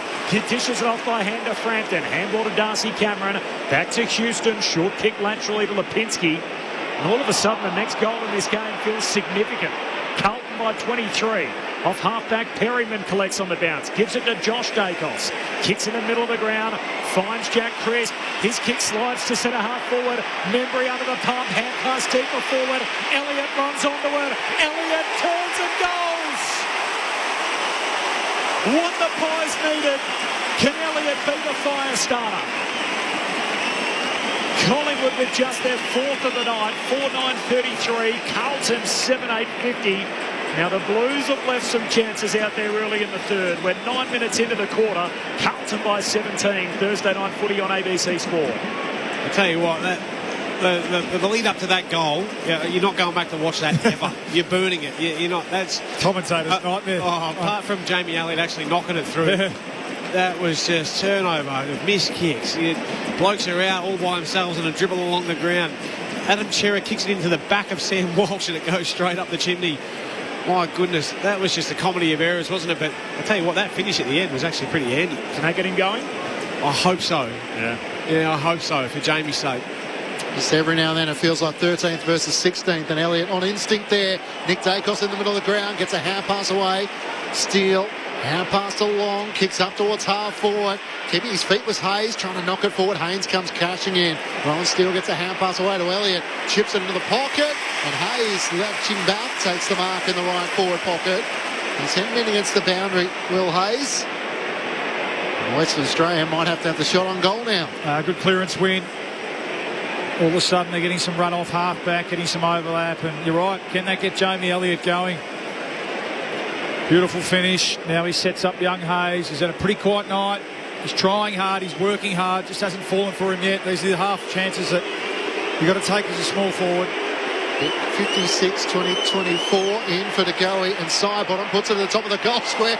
Big rise from Steen, crashing through the pack, and it's stuck inside the goal square with Elliott over the top and Walsh over the top of him. Just metres out from the Collingwood goal. Does launch at the footy, doesn't he, Big Oscar? I love it. Right. Up it goes. Ruck Sherrod down. Knocked on a second time. Sam Walsh for the Blues. Hands it back to Williams. Get out of here. Kick to half back. Oh, it's a big win. Huge mark. Just edges Houston underneath the footy and takes it. Young Taylor Byrne, the youngest player on the ground, the 18-year-old. Ships it down the wing. Finds Ainsworth. Just on that, by the way, Taylor Byrne is 1 day younger. 1 day than Harry Dean. So literally born a day apart. The two Blues draftees out of last year's national draft goes short to Kemp. Kemp for the Blues out further wide to Carroll, who marks against the boundary line right half forward. 17-point lead for the Blues. Runs around to his left. This kicks one himself. Turns it over cold. And at the drop, Hayes takes the intercept mark. The only teenager out there for the Pies at centre-half back. He swings it out towards Darcy Cameron and Jamie Elliott. The Blues are doing some good work blocking inside their forward 50. The kick never got there. Cameron inboard to Perryman, who marks in front of Elijah Hollands and chips it to Pendlebury. And 430 tonight, just two behind Boomer. Swings it out towards Josh Daicos, and he opens up play on the members' side. Hand pass to Quainer, takes a bounce as he runs away from the Carlton defence. Up towards Schultz and Dean. Schultz leads him up to the footy. He marks outside 50 though. Membury's the deepest target. He's played on, stepped off his line, cuts around Dean, goes towards the goal mouth, kicks it like a bag of wheat, and the intercepting mark is taken by Zach Williams. In the right back pocket, he switches it back to Florent. He can kick it out to Wiedering, who has it in the left back pocket. I hope the Prince is not here. Blues playing to get back in the season. And Collingwood likewise. Both teams desperate to try and get a win to steady up their early campaigns in 2026. Pies on a 2-game losing skid. Collingwood and Carlton, meanwhile, have lost their last 3. You get Andrew Dillon on the phone. He's like, no, we can do better than that. Come back another one. Walsh goes short to Florent, defensive side of the wing. Maybe if you squint, there's a wildcard team in there somewhere, Lids. High bomb down to half forward. Mackay runs to the front of the pack, takes the mark for Carlton. Man on the mark, slow to get up. Mackay turns, bangs it deep into the pocket. Kemp got hands to it, can't complete the mark, and Quaynor knocks it out of play. So throw in forward pocket for Carlton, kicking to the city end. 17-point lead for the Blues. 13 minutes gone in the third. This is Thursday night footy on ABC Sport. She's tough going at times tonight. The Blues had the first 6 inside 50s. Cameron got rid of Louis Young. Spills out the way of Chera, trying to get it back to Young. Tackle went on in possession. Umpire waves play on. Nick Daicos gathers for Collingwood. Back to Pendlebury. Trying to find an avenue out of defence. Hand pass to Long and now to Houston. Opens up for him at left half back. Kicks out to Schultz. And it leads up from half forward and marks at half back. Comes back inboard for Dan Houston. Carlton by 17 points. Collingwood just stagnant in their ball movement. Kicks it up the wing. Long marks. Chips it laterally to Schultz, trying to keep the ball in motion. No one stands on the mark. Schultz looks inboard. Now concedes down the line. Jack Crisp will mark. He's at left half forward. It's a slow build-up. Game number 268 on the trot tonight for Jack Crisp. The Pendlebury is up the game 4:30. Goes all the way back to Frampton. Long kick out to the wing. Other side. That southern side taken by Josh Daicos. Lifts a hand pass away to Howe. He kicks down to half forward. He's got young Hayes on the boundary line and he marks. Immediately wants to roll around Hayes decides to get back on his preferred foot, kicks to full forward. Membry the target, not to be, spills down to Florent, pushed off his kick by Steele. Dean scoops it up, hand pass away to Elijah Hollins. His kick smothered, close to the boundary line, doesn't go out. Umpire says spin it in. Just on that, by the way, Elijah Hollins. We have not called tonight. He's on duck eggs. That is incredible. As soon as I called his name, I thought that is the first time I've said it, and sure enough, that's the first involvement we've seen from Elijah Hollins. Played well last week against the Crows. Thrown in, Darcy Cameron slaps it over the back for Collingwood, but Florent read it best. Hand pass to Walsh, here go the Blues. Ainsworth hand pass over the top of Hayward. Houston wins it for Collingwood. Hand pass to Steele to Josh Daicos. Centre forward. Wide of Schultz, who came charging in. Lucky not to give away 50 against Zach Williams. He was. Who can make the least amount of mistakes at the moment. It's got that sort of feel about it, doesn't it? Zach Williams swings it out to half-back. Cowan takes the mark. As Haynes running shotgun, ignores him, takes the bounce, and misses Elijah Hollins with a hand pass that goes out of play.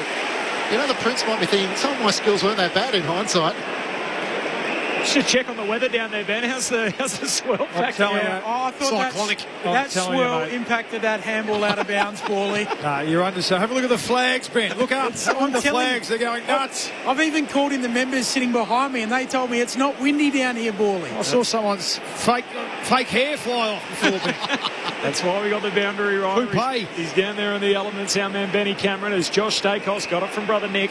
Short kicked along. 17-point lead for the Blues. 16 gone in the third. And Long is just going to pump it deep inside a crowded forward 50 to the top of the goal square. Off hands. Spills down to Darcy Cameron. Got a kick away to Membry. Membry puts it through on the goal line. And that might be the surest way home for the Pies. Kicks it from 2 metres out. Back-to-back goals for Collingwood, and Carlton's lead trimmed to 11. Carlton 7-8-50. Collingwood 5-9-39. 16 and a half gone in the third term. Thursday night footy on ABC Sport. Luke Ball, Brett Delidio. Well, it's just something out of nothing. We've spoken about it. And the one thing you can control, so this time it's just a deep entry from Ned Long. Nice deep kick to the hot spot there. Which hasn't Darcy worked. Cameron, no, it hasn't, you're right. Darcy Cameron playing the role of the rover, just squeezing a kick over the top, and well read by Tim Membry, whose opponent really went to sleep, it must be said. And he snuck out the back and kicked an easy goal. So just starting to get into the game. The Collingwood forwards, Jamie Elliott, Membry, Schultz has had a better 5 minutes. Tide starting to turn. Back-to-back goals for the Magpies for the first time since the first quarter. Back in the middle of the ground, Steen one down the tap against Young, who then goes to work, trying to get support to Zach Williams. Here's a chance for Ned Long. Kicks a high up and under kick to half forward. Cameron tries to punch it down. Racing after it. Florent, free kick Collingwood's way. And Darcy Cameron's going to take it, top of the 50. Whole tug of the arm, Lewis Young. Too obvious. They've been red hot on that tonight, both ways.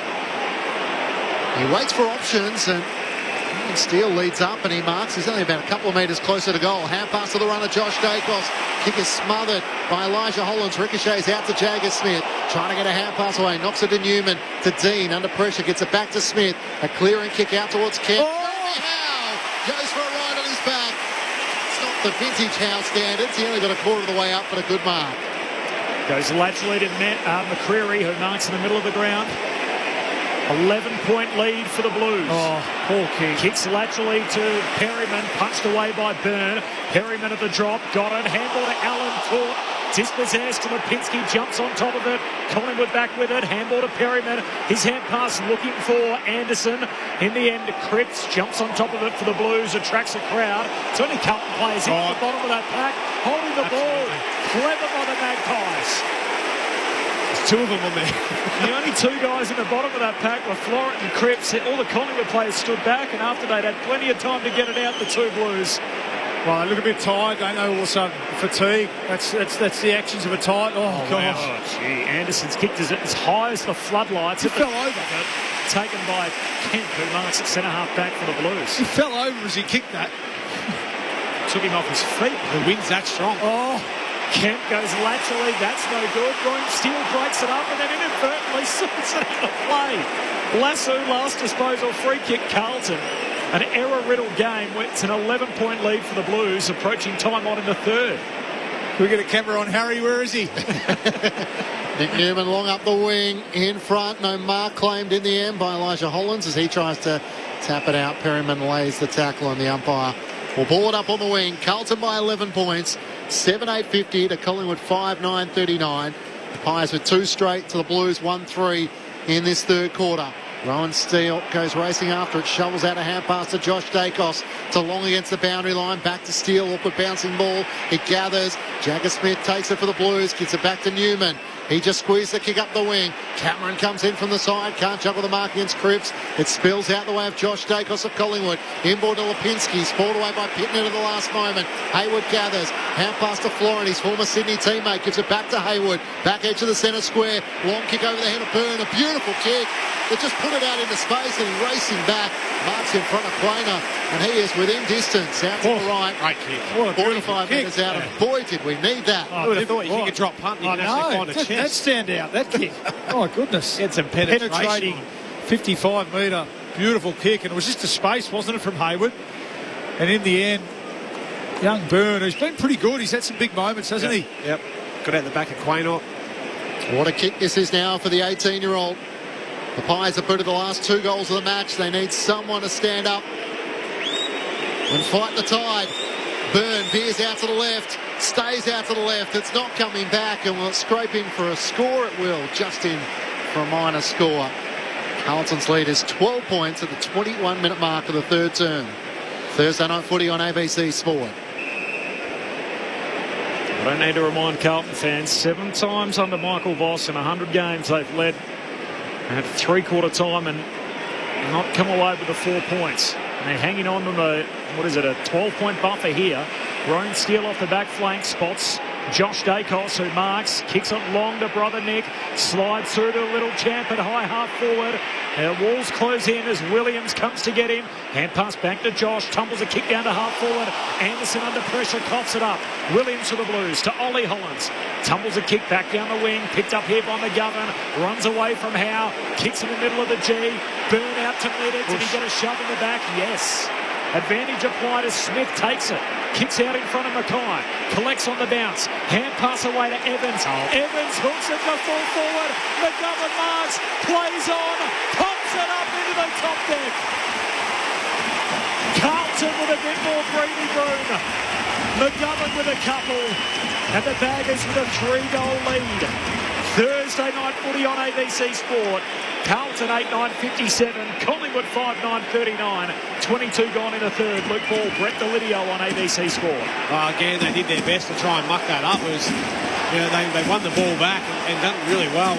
McGovern's gone for a little left foot poking pass inside the middle of the ground. But it's just lucky they had their numbers there. But it was probably Evans who, just managed to get that ball back after, Jagger Smith, Harry Mackay leading Frampton out. After they taking advantage of that kick.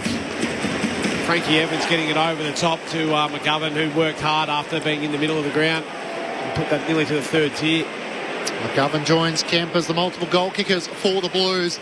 Back in the middle of the ground. Long gets the clearance for Collingwood. Hand pass to Anderson. Hacks a bouncing ball inside 50. Getting onto it, Newman for Carlton. Feeds the hand pass back to Louis Young. Out of defence up to the wing. Frankie Evans had cleared him, and Quainer takes the intercepting mark for Collingwood.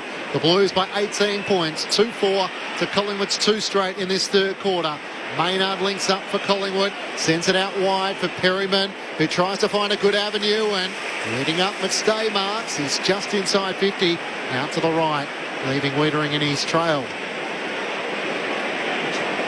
First time really, isn't it? It feels like, well, one of few times anyway that he's been able to get some good separation down McStay.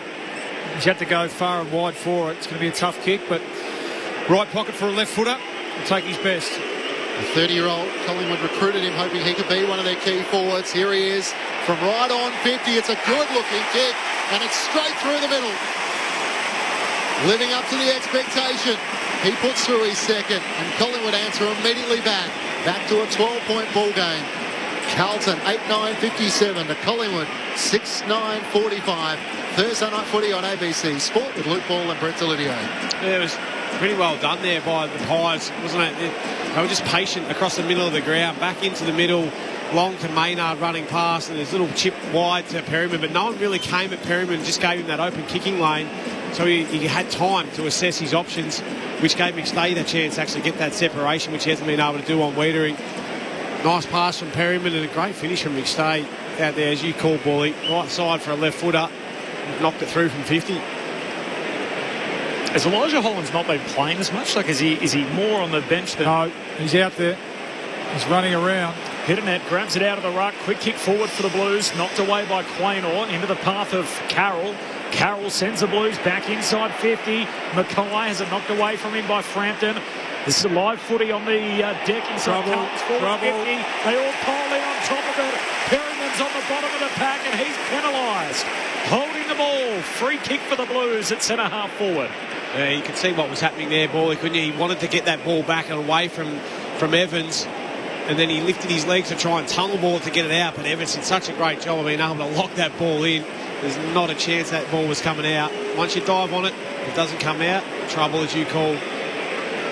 They've missed some chances. 2 goals, 4 in the quarter so far for the Blues. Can Frankie Evans snatch his moment here to get it back to 3 goals? The kick from Evans is superb. Straight through it goes. The Baggers back out by 18 points. 26 gone in the third. Carlton with a handy buffer. Ben Cameron on the boundary. Ben. Yeah, just on Elijah Holland, 78% game time, Corbin. So he's just come to the bench at the moment, but he has been out there for the lion's share of it. And as you guys have made mention of, unfortunately, duck eggs across the board for Lige tonight. That is incredible. Like, given how well he played last week and how well he started the season, that 78% of the game through 3 quarters hasn't had a single disposal. Yeah, wow. I've been through a quarter. I don't remember whether... I certainly did my absolute best to try and make sure it didn't go into the next quarter, that's for sure, Bally. The small forwards of the Carlton are looking dangerous now, aren't they? Some uncharacteristic mistakes too from Quaynor and Perryman that time. Evans becomes the 7th individual goal kicker as Jagger Smith charging in one direction, Anderson the other. They bounce off each other, spills out to Haynes, back edge of the centre square, kick down low, Quaynor sliding in, tackle by Evans, somehow comes clear. Smith gets a hand pass away, Pitnet now to Walsh, driving kick inside 50. Kemp got his hands to it, couldn't hang on to it, tries to slap it back to Mackay, getting back Maynard for Collingwood, chips it up towards Nick Daicos, Smith in from the side, couldn't get a hand onto it, Daicos in game 100, feeds it back to Ed Allen, he looks long up the wing, trying to get it to Elliott, Haynes in front, Haynes almost juggles the mark, Elliott just did enough, Zach Williams slipped over trying to get a hand pass back, Elliott gets a little toe poke onto it, Anderson outnumbered, and in the end it's well worked by Cripps, gets it to Haynes, his kick is a turnover though, as Jack Cripps for Collingwood takes the mark. Chris back inside 50. Memory leaps up. No mark. Spills out the back. Anderson. She bangs bodies very hard with Hayward and all of that.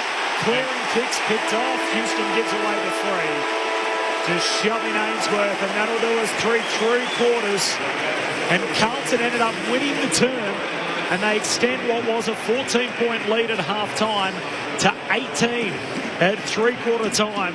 And Carlton fans, we're back here again. Carlton 9-9-63, Collingwood 6-9-45. It's a 3-goal buffer for the Blues at 3-quarter time. The goal kickers for Carlton, 2 each for McGovern and for Kemp, and then singles for Mackay, Ainsworth, Hayward, Carroll and Evans. Meanwhile for Collingwood, 2 goals for Dan McStay and then singles for Elliott, Steen, McCreery and Membry. Beautifully set up. Hi ABC Sport, I'm John from West Footscray. I missed the bounce down of the game. The AFL is just destroying the love of the game, talking about the fact he misses the bounce of the ball. I'm not with you on that one, John. I'm with you, John. I'm with you, Lids. It doesn't ruin my enjoyment, John, I must admit, in what we see. SMS for best 100 games. Anne from Launceston nominates Peter Matera. Norm Smith medal winning, of course, great from the West Coast Eagles. And Marcus in South Melbourne, watching Nick Daicos and Sam Walsh go head-to-head is worth the price of entry alone. 2 best players in the game, daylight second. I'm half with you, Marcus, on that. And half with you, yeah, 50% there. It's not the Sam Walsh half, as nice as he is. We're through 3 quarters here. The thoughts of Luke Ball and Brett Delidio coming up next. 1 quarter to play. The Baggers in front again through 3. They're up by 18 points. This is Thursday Night Footy on ABC Sport. Look at me. Anne Edmonds, Kitty Flanagan, Magda Zabansky, and so many more. Good morning, everyone. No one cares. In comedy gems like Fisk, Kath and Kim, and Bad Company. This is fun. No, thank you. Comedy that leaves an impression. ABC iView. This is the 2026 AFL Premiership season with ABC Sport. Pitnet takes it out of the ruck. Hand pass away to Paddy Cripps, who sends a high ball inside 50. Never got to Mackay. Howie from the side made the spoil. Kemp trying to get a hand pass away. Hand pass to Mackay. Hand pass to McGovern for the dream start. Inside 20 seconds. Mitch McGovern had a quiet first half, but he's on the board here. All of a sudden, the next goal in this game feels significant. Carlton by 23. Off halfback, Perryman collects on the bounce. Gives it to Josh Daicos. Kicks in the middle of the ground. Finds Jack Crisp. His kick slides to centre half forward. Membry under the pump. Hand pass deeper forward. Elliott runs onto it. Elliott turns and goes. What the Pies needed. Can Elliott beat a fire starter? Hand pass away to Evans. Evans hooks it to full forward. McGovern marks, plays on, pops it up into the top deck. Carlton with a bit more breathing room. Sends it out wide for Perryman, who tries to find a good avenue, and leading up for stay marks. He's just inside 50, out to the right, leaving Wiedering in his trail. 30-year-old Collingwood recruited him, hoping he could be one of their key forwards. Here he is from right on 50. It's a good-looking kick, and it's straight through the middle. Living up to the expectation. He puts through his second, and Collingwood answer immediately back. The AFL on ABC Sport. On radio. ABC Sport Digital Radio. And ABC Listen. Here we are again. Carlton with a 3-goal buffer through 3. 1 quarter to play. 9-9 plays 6-9. This is Thursday night footy on ABC Sport. Corbin Middlemass and Matt Clinch calling the action. Ben Cameron's on the boundary.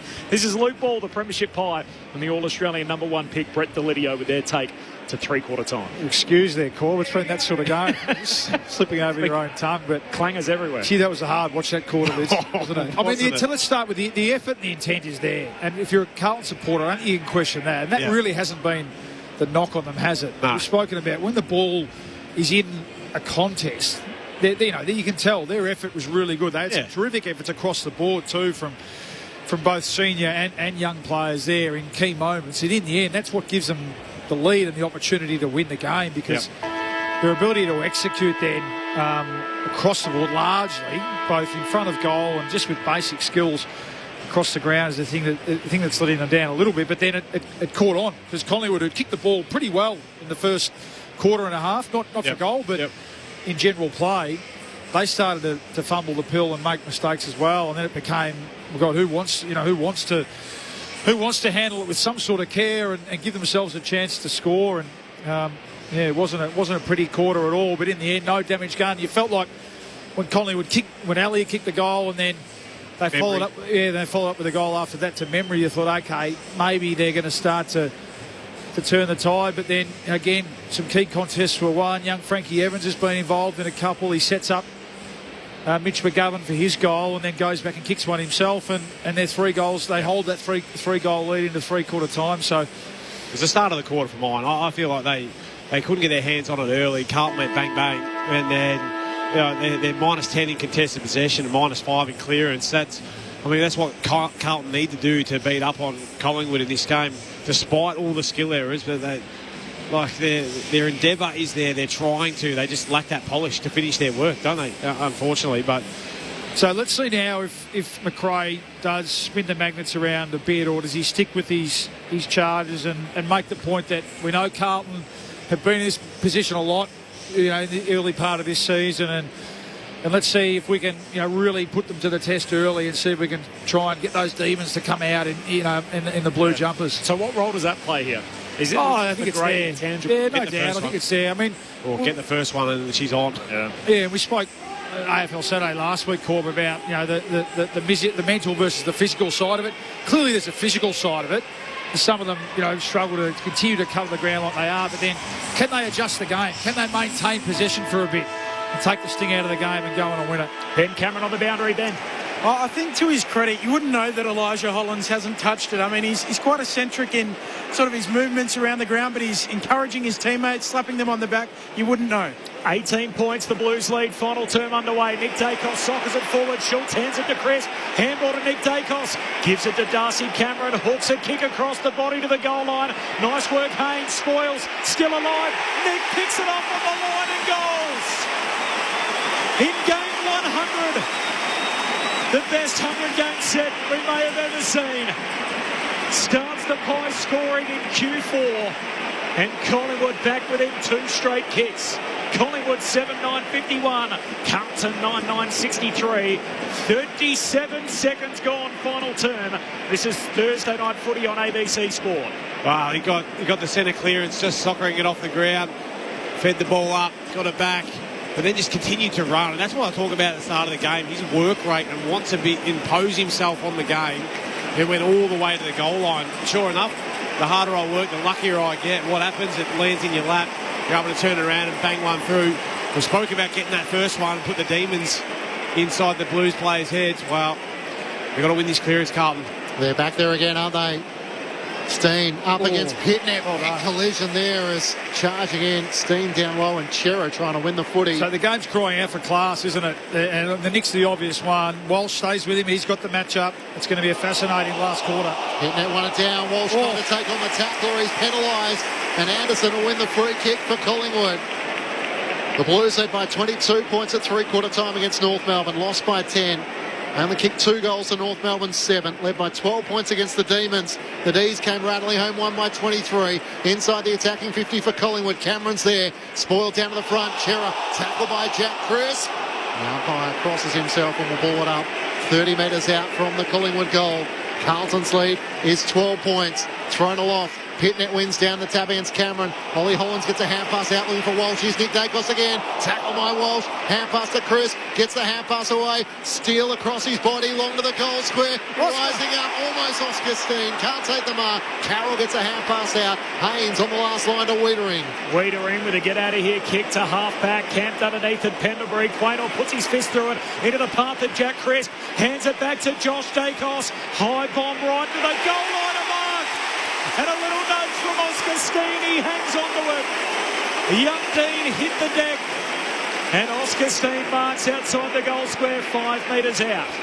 Well, just a couple of panic kicks, wasn't it? The pressure from Collingwood's gone up. And now it's up to Carlton to be able to stand up to it. He's been aggressive in his attack on the footy, big Oscar Steen. First 2 centre bounces, he's jumped in and then he's pushed forward here and almost took the mark before it.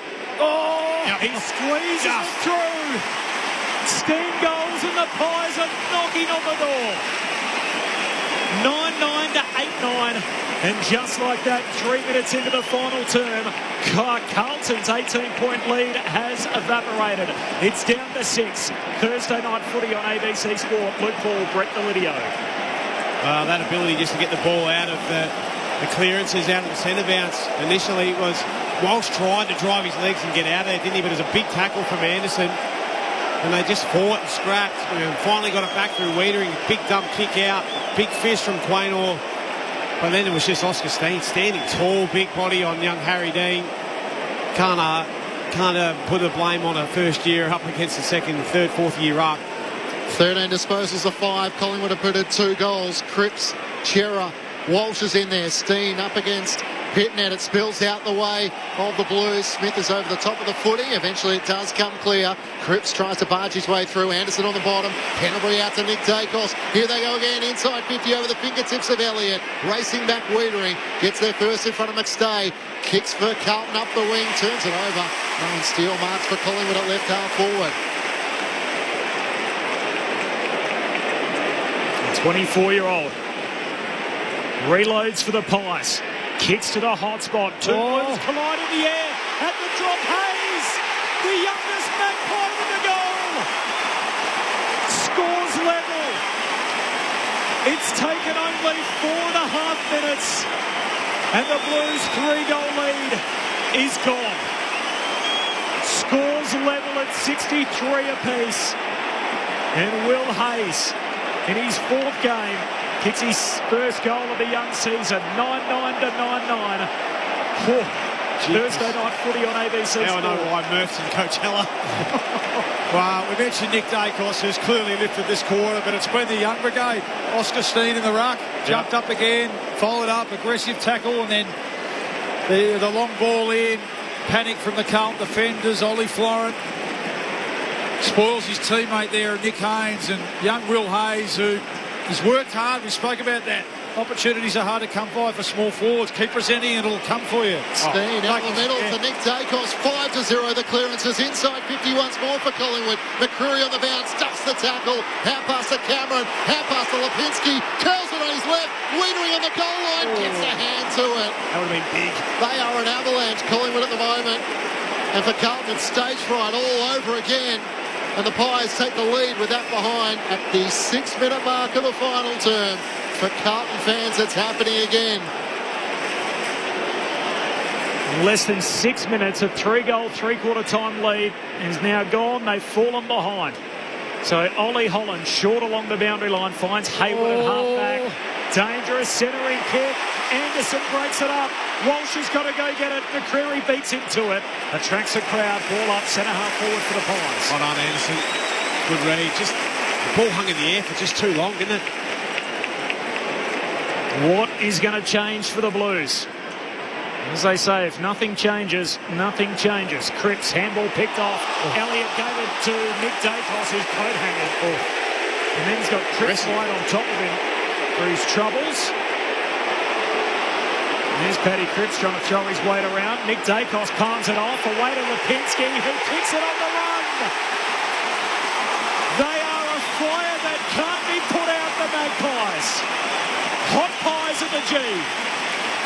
And Collingwood now 7 on top after being 18 down less than 7 minutes ago. Luke Ball and Brett Delidio on ABC Sport.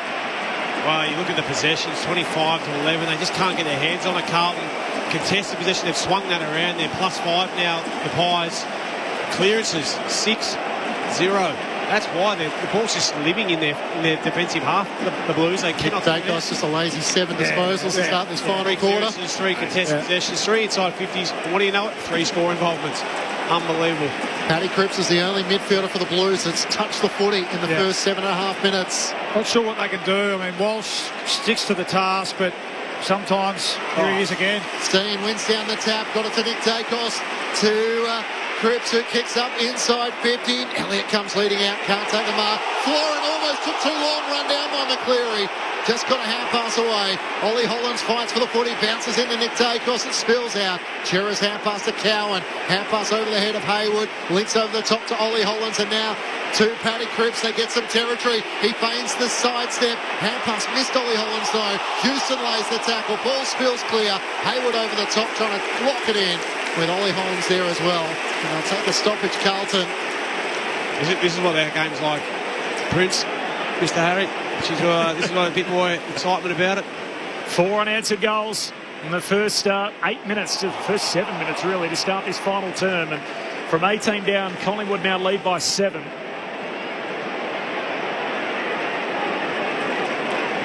Secondary ball up, southern wing. Pitternet grabs it out of the ruck, trying to get a kick away. Smothered, pack forms behind him. Crisp underneath it. Ump says, I'll have it. 100th game for Michael Voss. Ollie Hollands has gone to Daicos. Bit late. Yeah. Chera trying to wrestle it free. Game 100 in charge for Michael Voss tonight, leading the Blues. 7 times previously they've led at 3/4 time and lost. Actually, he's pushing forward, Nick Daicos. Just for a breather. I like that. Stay out on the ground. Trying to avoid tonight being number 8. As Pitternet wins it down, Walsh gives it to Cowan, kicks to half forward. Maynard punches it close to the boundary line, scooped up by Josh Daicos. And pass away to Maynard. He gives it to Roan Steele, who just kicks down the line, turns it over. Cowan takes the intercept mark for the Blues. Comes in ball to Walsh, who takes the mark. The overlap hand pass to Newman. Looks up inside 50. Mackay on the move. Perryman in from the side. Then Harry's down. Spills out the way McCreary. A clearing kick for Collingwood, but only as far as Young. Membry coming the other way. Young eyes on the foot. He takes an excellent mark. And Mackay is still down on his chest. The umpire might stop play here because I'm imagining the doctor is coming out to check on Harry Mackay. Oh, what an effort from... Well, we think he's okay. He's sitting up now. But what an effort from Harry Perryman. What courage. Yeah. And in the end, it looks Forearm. like he might have copped a stray forearm, Harry. Yep. Legitimate spoil, hit the ball, went back with the flight, Perryman. I actually thought he looked pretty busy even on his backside. Yeah, okay. Up, which is good news. Well, he'll have to come off, you'd think. Yeah. Which is... I guess the replay shows he probably should have got a free kick for high contact as a trainer on either side.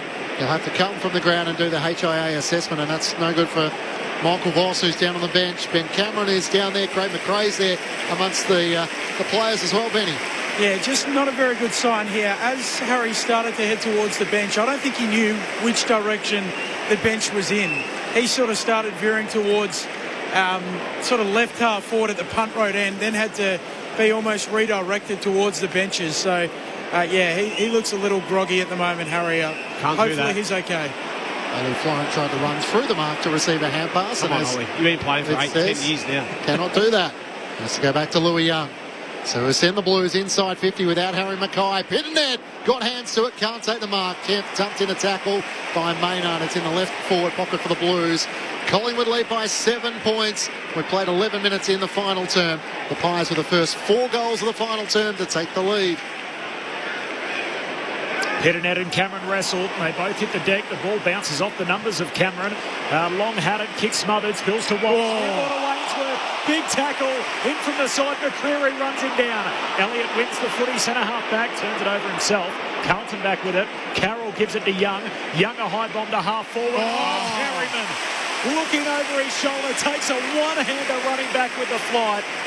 And in the famed number 12, Luke Ball-esque, just reels it in at half back for the Magpies. Such a natural. I wasn't going to say it, Corby, but shades of.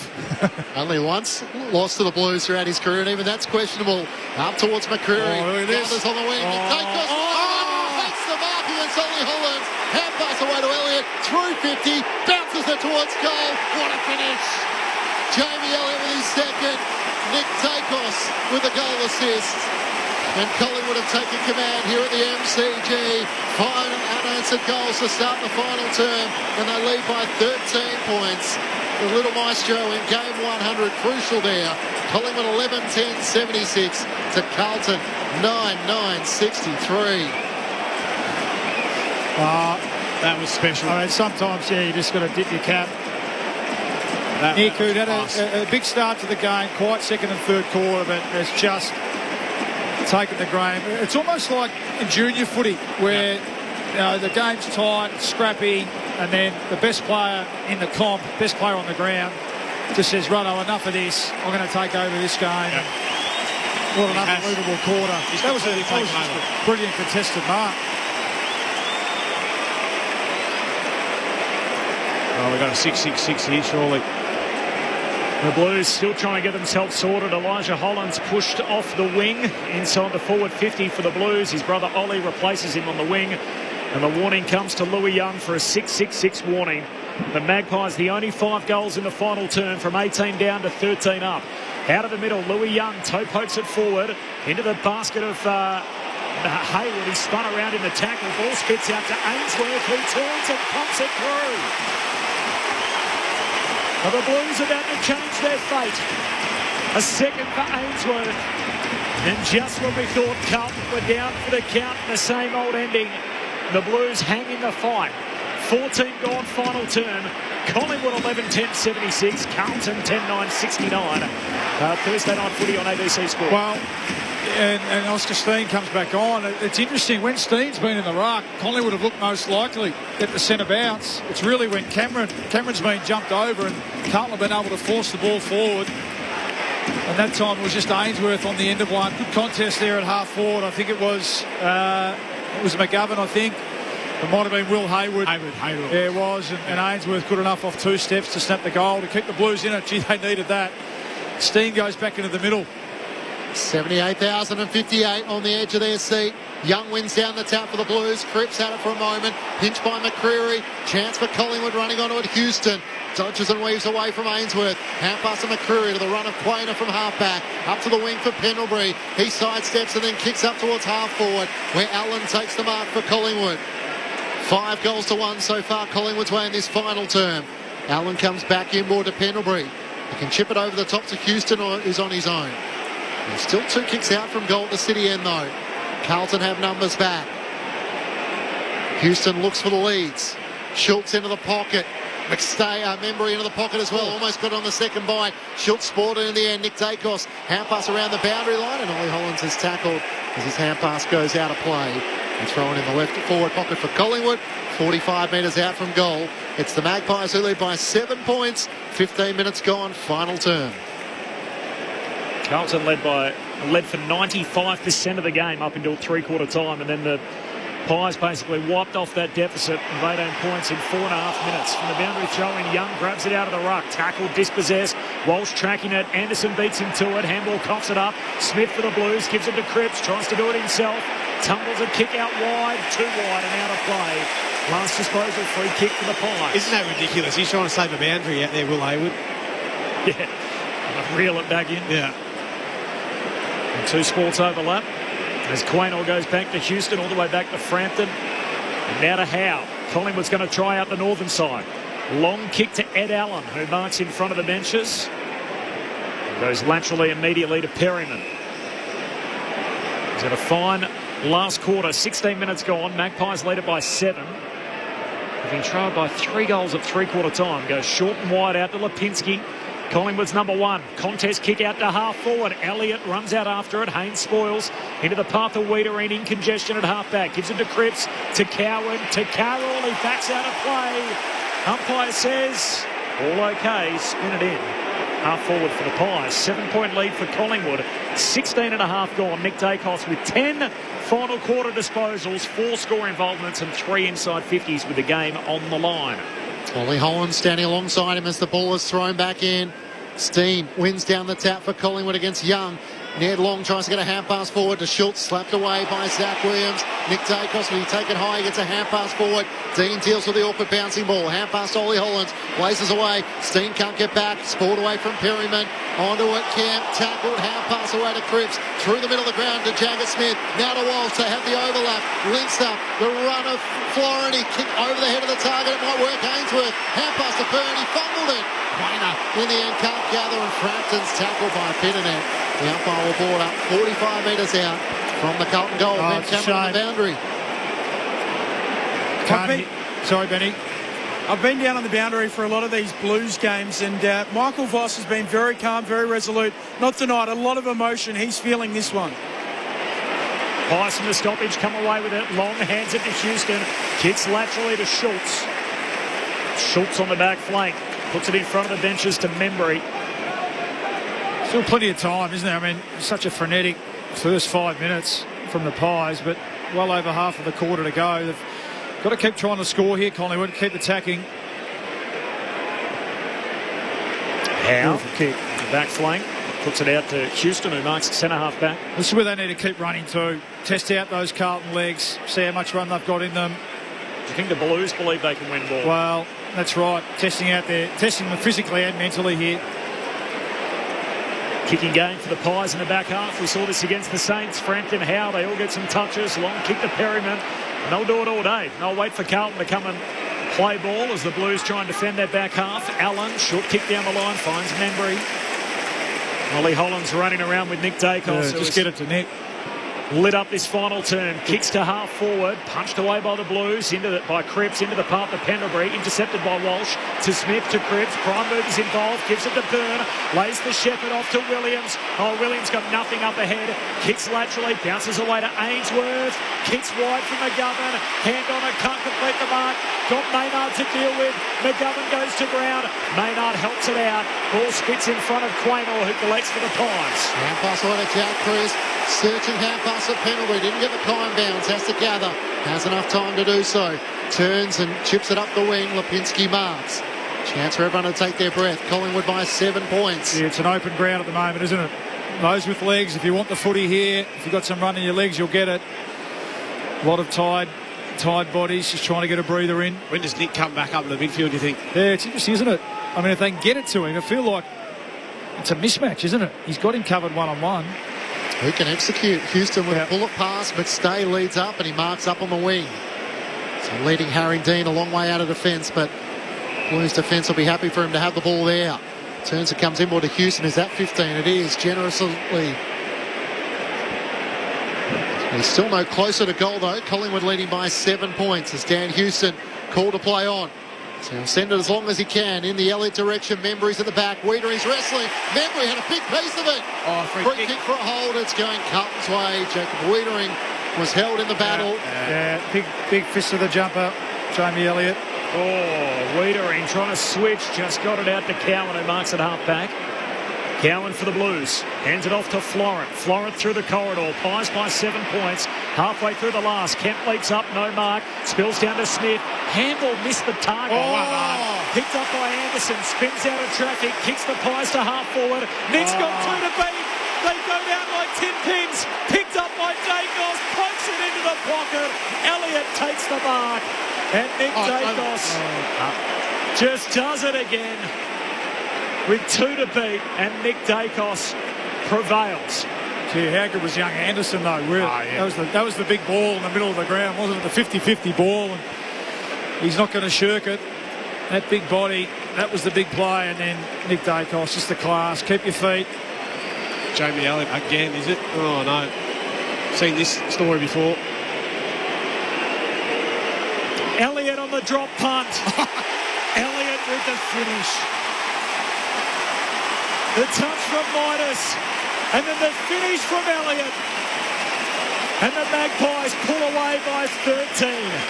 21 gone final term. Collingwood 12-10, Carlton 10-9.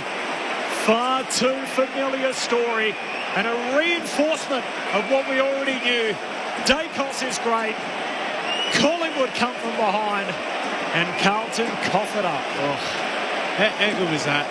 Not just the 1v2 win of Nick Daicos, just to stamp it again.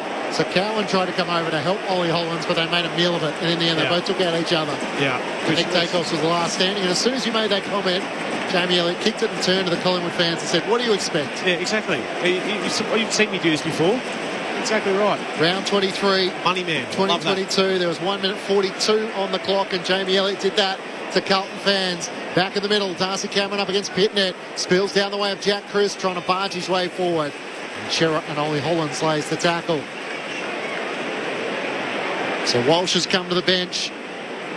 As it spills out in the way of Chera, his hand pass chopped off. Anderson's had some good moments. Sends Collingwood up towards McStay. Works Wiedering underneath to drop the mark. McStay back onto it. Kicks towards the goal mouth. Dean sliding in. Just hangs on to the mark as he led Membry back to goal. He's metres out from his defensive goal line. Chips it to Cowan, not 15. Tentative kick, looking for Newman. Got past Lipinski. Now under the pressure of Elliott. Almost penalised. Gathered by Zach Williams to Chera. Back to Zach Williams. They dance their way out of defence. Kicks in the middle of the ground. Pitternet takes the mark. 13-point game. Pies on top. Time on final term. Hands it out wide to Florent. Kicks to Carroll in a one-on-one. Beats Ed Allen. Hands down. Had to jump into him, didn't he? Yeah. Carroll marks on the wing. He's a left footer and it's favoured by the boundary line. He kicks inside the forward 50. They come from all directions. Hayward up in front. Ball spills down. Quaynor had it, lost it. Frampton gets 2 plays at it. Got it away to Houston. Hand pass back to Howe. He's tackled by McGovern. Holding the ball.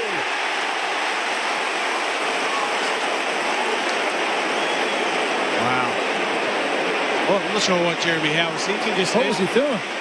Mate, you can't get your hands free there. You just ride the tackle. You're going to take it on and try and just drive your legs as much as you can. Great tackle from McGovern. Yeah. It's been pretty good, McGovern. It's been one of kick 2 last quarter. Yeah. I mean, he doesn't touch it this quarter, but I think Howe's fallen on him here. He's got a bit of cramp as he's trying to get up. I don't know if he got a corky and all of that. He's holding his foot. One thing I know for sure is he's not walking freely. He's got a bit of a hitch in his giddy up. Mitch McGovern wants to take the kick anyway. Well, that's right. Either give it to someone off and get off the ground, because this has to go through.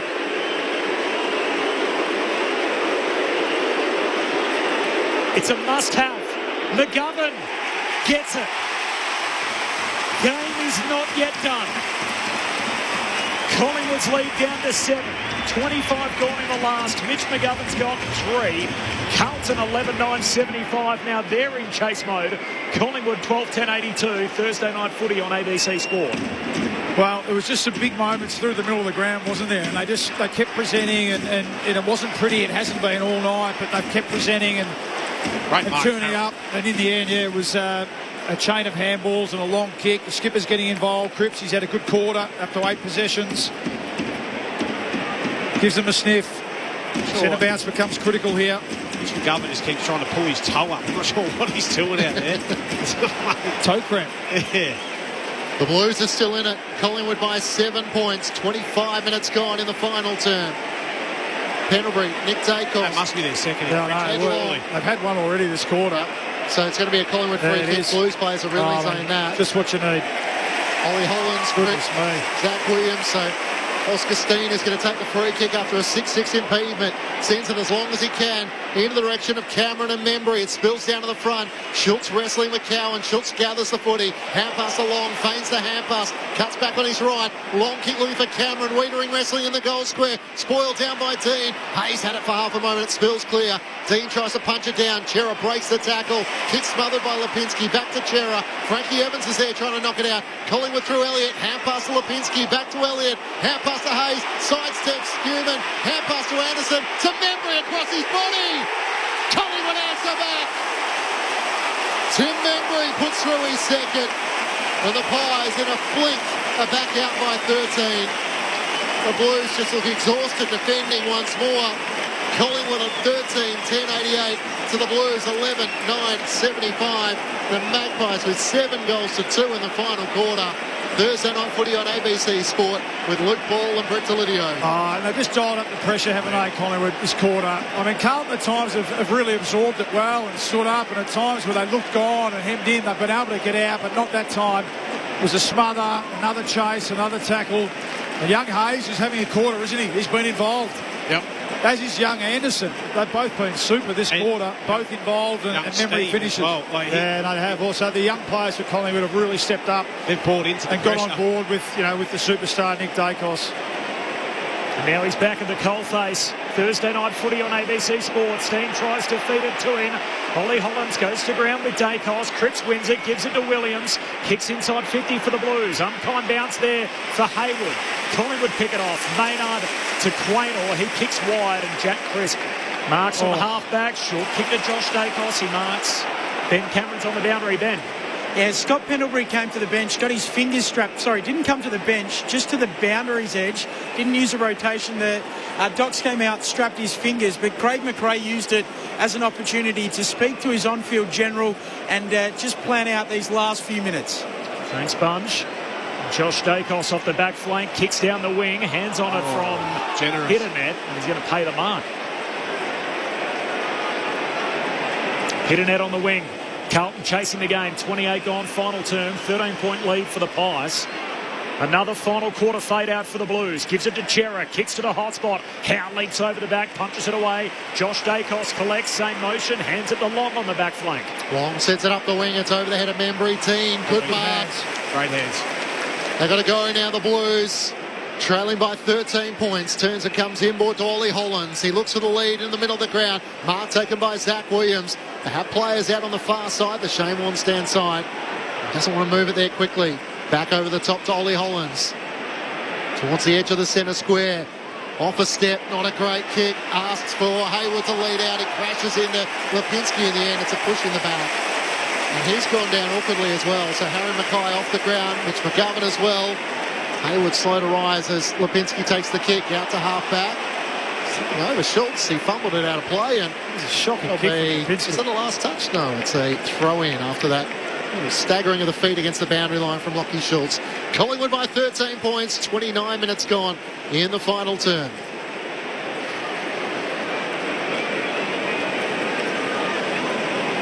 From the boundary throw-in. Spilt down by Darcy Cameron. Anderson just throws his shoe at it, saunters away into the path of Nick Daicos, who collects under pressure. Walsh runs him down, and the handball ends up over the boundary line. Last disposal free for the Baggers. At least Frankie Evans thought so. The boundary umpire disagrees. I'm going to spin it in. What did I miss here? I thought he handballed. Maybe it come off a Carlton hand. It's the only thing I can suggest. Seen Walsh got a hand in there, so neutral ball scenario. Boundary throw-in on that southern wing. Pitternet palms it down. Here's Walsh against the boundary line southern side. Sends Carlton to half forward. Slides off the pack through to Hayward. Pulls the kick over the top to Ainsworth. Oh, he was off. I thought he was off too. He plays on in the end to Carroll, who goals. A little bit of daylight still in the doorway. Collingwood by 7, half-hour mark final term, and Carroll knocks it through for his second of the night. Carlton 12-9-81, Collingwood still in front, 13-10-88, two-score game with just under 3 minutes to go. Thursday night footy on ABC Sport. Well, they need everything to go right, Lids, but there's a chance. I mean, they've looked a bit disorganised, this Collingwood defence, a lot tonight. That time, Maynard backing off and allowing his opponent to get involved, and Ainsworth looked pretty good too at times. Young Carroll, you said, liked his game, so need everything to go right. Need a quick centre bounce clearance here, but you never know. Look down, Nick Daicos is here at the back of the square. I'm not sure why he wouldn't be in there in the middle of the ground, but Steen versus Pitnet, here we go. 11-6 the clearance as Collingwood play in the last quarter. Steen wins down the tap. Pitnet lumbers after it, lays a tackle on Crisp. It spills out. And onto it, Zach Williams. Here go the Blues. Hand pass to Cripps. Hand pass to Ainsworth. Run down! Lipinski got him, holding the footy. The moment goes for Carlton. Ainsworth was trying to load up inside 50, and a goal-saving tackle from Pat Lipinski. Collingwood by 7 points. 31 minutes gone in the final term. Lipinski plays on, sends it out wide to the Shane stand side. Up goes Membry, can't take the mark. Pitnet gathers, hand pass to Wiedering, fires it back to Haynes, gains some space but no real momentum. Walsh 1-2 with Dean, almost run down by Elliott, just got the hand pass out to Wiedering. He hand passes back once more. Haynes' problem now. Haynes just kicks down to half forward. Carlton need a mark. Punched away by Pendlebury. Spills Carlton's way. It'll work out through the middle. Ainsworth on the end of the string of handballs. Kicks to Carroll. And Carroll, the goal scorer from moments ago, marks at left half forward. 45 out. Wow. Well, that was laborious, wasn't it? They kept going backwards when we were thinking, just go forward, get it going forward, but they found the target. Well done. Big kick this, huge. 90 seconds to go. Two-score game from outside 50. Carroll won't have the distance on the behind line. Quaynor rushes it through. It's a one-score game. Yeah. Draws on. One-score game. Collingwood by 6 points. 32.5 gone final term. Well, we're so used to seeing this Collingwood team being professional in their ability to run out the clock, and they like the ball in this man's hands. For the 269th time, Collingwood and Carlton. Pendlebury gets it from Howe with the kick in. And the Pies soak the second. Short to Howe. Barely 15. Ainsworth has to come back a couple of steps. 32 minutes gone. Well, big Oscar Steen, you've got to get yourself down the line. Collingwood by 6 points. Howe heads in that direction. Steen can't take the mark. Dean helped to bring it down. Williams has an arm pin. Nick Daicos did it well. Umpire crosses himself and will pull it up. Left half forward for the Blues. Repeat stoppages. That's all Collingwood want here. Keep it in tight. Fall on top of each other. Can Carlton play free here at the death, having coughed up an 18-point lead heading into the last? They now trail by 6. Final minute approaching. Pitternet got it down to Walsh. Through pressure, hand pass to half forward. Walsh sockers it on the second time. Further inside 50. Byrne can't collect. Stays alive. Perryman. Hand pass for the Pies. Close to the boundary in the 50. Evans jumps on top of it. Throw a blanket over 15 of them. In the end, the umpire circles and says ball up. I reckon the Blues wanted a boundary throw in there, didn't they? 30 seconds left. Collingwood by 6 points. A ball up just inside Carlton's forward 50. Only 4 draws in the history of these two clubs. Pitnet and Cameron. Pitnet sharks it forward. Perryman gathers. Hand pass to Cameron. Tackled by Pitnet. Spills out. Crisp loses it. Cripps gathers. The Carlton captain trying to get it forward. He's tackled and brought down. Good umpiring. Good umpiring. Says throw it in as Elliott lays his claim that he thought Cripps had an arm clear. This was their best chance. Boundary throw in. So out it comes. Play. Yeah. Who can get on the fly? Seconds on the clock. Carlton trailing by 6. Player on the ball. It's Byrne. The free kick against Josh Daicos before the ball was thrown in. It is a massive goal. And the clock is continuing to tick. And the footy is in the hands of Taylor Byrne. In his 4th game of AFL footy, he has the chance to draw scores level. On a 45-degree angle, 35 metres off the goal. Josh. Silly. Free kick's definitely there. Silly. Ridiculous. Josh Daicos. In his brother Nick's 100th game for Collingwood. It's a player in his 4th game who's going to shoot after the siren. Every kid's dream. Taylor Byrne comes in and kicks the goal. Oh, point. It misses. It looks good off the boot. His teammates come to console him. Right over the top of the left goalpost, and Collingwood hang on to win by 5 points. The Magpies, the most extraordinary finish, and for Carlton, it's desperate disappointment. The Magpies back on the winners list after the last kick after the siren. Drifts left. The Pies by 5 points.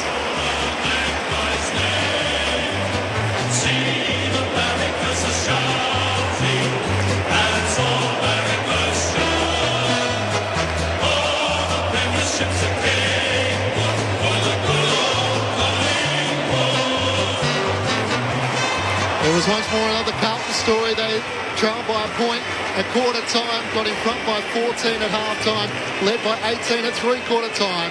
The Blues got out by 23 points at the early stages of the third quarter, and Collingwood booted 7 goals to 3 in the final term to win by 5 points after the shot from Taylor Byrne after the full-time siren missed to the left.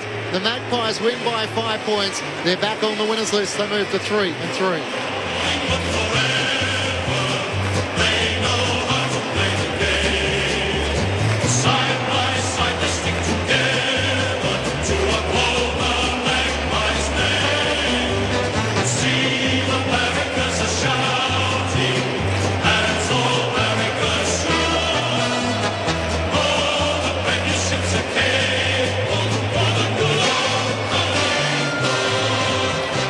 The youngest player on the ground, Taylor Byrne, and the chance to knot it all up after the siren. The siren went as he was walking in. He continued to come in on his line, and the natural left footer just pushed it to the left. He misses. Collingwood win, and the Magpies' dream is Carlton's recurring nightmare. Nick Daicos puts the hero suit on in the final quarter with the game on the line. 39 disposals. That final term he had 13 5-score involvements, kicked a goal, and Collingwood again coming from 18 down at three-quarter time. The Blues cough it up. Same old story for both teams. Collingwood finish over the top to win by 5 in a game which was decided with the very last kick. Luke Ball, Brett Delidio, your initial takes on all of that. Thursday night footy on ABC Sport ends with Collingwood winning Nick Daicos' 100th game by 5 points. Well, yeah, go on, Liz. Oh, mate, I can't polish it. It's just that game was. I mean, we got a great finish in the end, but my God, the first 3 quarters, pooh-wee, that stunk some of that stuff in there, didn't it? Like it was a tough watch at times. But tell you what impressed me was that last quarter of the Pies. They need to bottle that pressure. Their ability to hunt their opponent. Oscar Steen in the centre bounce, like he was incredible. What was his hit outs? 7 hit outs. I'd love to know how many of those were to advantage, but he laced out some of his mids quite a few times, which gave them the clearance dominance, 11-8 by in that last quarter. But ultimately kicking 7-1 to 3-2, that's where the game was at. But it was off the back of all their pressure. They just hunted them. 25 tackles in that quarter. Yeah. They were at them. Yeah, and that's how they have to play to be at their best, Collingwood. They do. To win games of footy this year against anyone, really, let alone better teams. So you're right, that needs to be there, and that's their trademark. And in the end, that gets them the win, coupled with a bit of brilliance, obviously, from their superstar, who had started well and then been reasonably well held through the middle part of the game, but just found a way to ignite his team in that last quarter. Then you're right, though, it was the young blokes who really jumped on board. Yep, I thought Steen's impact in the last quarter, kicked the goal, his centre bounce work was outstanding. It was interesting when he went out. Yep. Carlton got back on top. And it was Louis Young who actually got it back. And so credit to Carlton, they kept coming. Like, they didn't give up. They didn't put the white flag up like they potentially have done in the past when they've been headed in that last quarter and the Demons, the little man on the shoulder says, oh, here we go again. It's all too hard. I thought they kept coming, and in the end, they have an opportunity. They earn themselves an opportunity to at least square the ledger and earn some points. And, the young fellow, well, he'll be better for the experience. I thought, Cripps and Walsh were the two in that last quarter that really dug in and worked, and both had 10 possessions each and tried to will their team 3 kicks back into the contest. Out of 20 possessions, they had 3 kicks. Well, and that's the story with this Carlton team. Unfortunately, just their effort's good. Their disposal and their execution is the thing that's really leading them down at the moment. I mean, they should have been further ahead at times throughout the game. It was an incredible ending where it felt like we were headed for a Collingwood victory quite comfortably when they wiped off the 18-point deficit inside 5 minutes to start that final term. And they got out by 13 points on a couple of occasions. In the end, goals to Carroll at the finish got it back to a one-score game. And then essentially they had the opportunity, or a goal to Carroll at the end, got it back to a one-score game. And then the miss from Taylor Byrne after the full-time siren, the youngest man on the ground at 18, just pointed to the left. And as a result, the Magpies hold on to win by 5. The Peter Mac Cup, the longest-running charity partner in the game. We can kick it down to the presentation. Collingwood by 5. The Richard Pratt Medal is awarded to the player adjudged best on ground. And tonight, presenting that medal is Catherine and Tony Martina of Vizzy. Tonight, the Richard Pratt Medal goes to Nick Daicos of the Collingwood Football Club.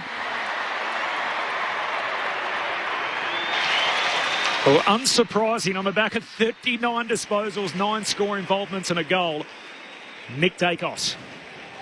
Firstly, special mention to Carlton. Unbelievable game tonight. We knew you guys were going to come for the fight, and what a game it was. What a privilege it is to play in this game for the Peter Mac Foundation. Such a great cause, and all the funds raised tonight go a long way. So well done to everyone in the crowd, and a special mention to the Pratt family for their ongoing support too. Thank you. Caps off the best 100-game set most of us have ever seen. And next we invite Jason Payne, CEO of the Peter MacCallum Cancer Centre, to present the Peter Mac Cup to the Collingwood Football Club.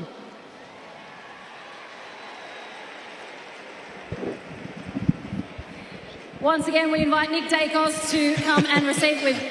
We're going to have Braden Maynard, who will also say a few words. So I think Nick did the coin toss at the start, but Braden Maynard technically the acting captain, so here he is. Yeah, first of all, thank you for the crowd that came out today.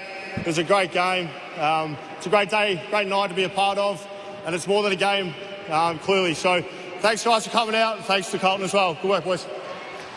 And that wraps that up. So Collingwood by 5 points after Taylor Byrne missed after the full-time siren. Incredible game in the end. 13-10-88 to Carlton, 12-11-83. It feels like, as you said, the first 3 quarters we lived through, it was low on skill execution, I think, for both teams. And then that last quarter, it was just how quick that lead evaporated. Same old problem for the Blues. We'll get to them, I'm sure. 4.5 minutes, really, that 18-point lead was gone.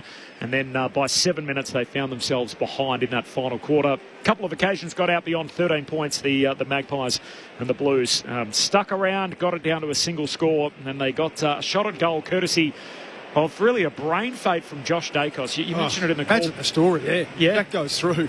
You mentioned it in the call. I mean, the free big older brother. Yeah, absolutely. He puts his shoulder right through the shoulder blade of Taylor Byrne. I don't know if he meant to do it, young Byrne, but he was retaliating. Byrne pushed him in the chest and turned around, and Josh just decked him. And it was absolutely a free kick. Good decision from the umpire. He did milk it a little, but...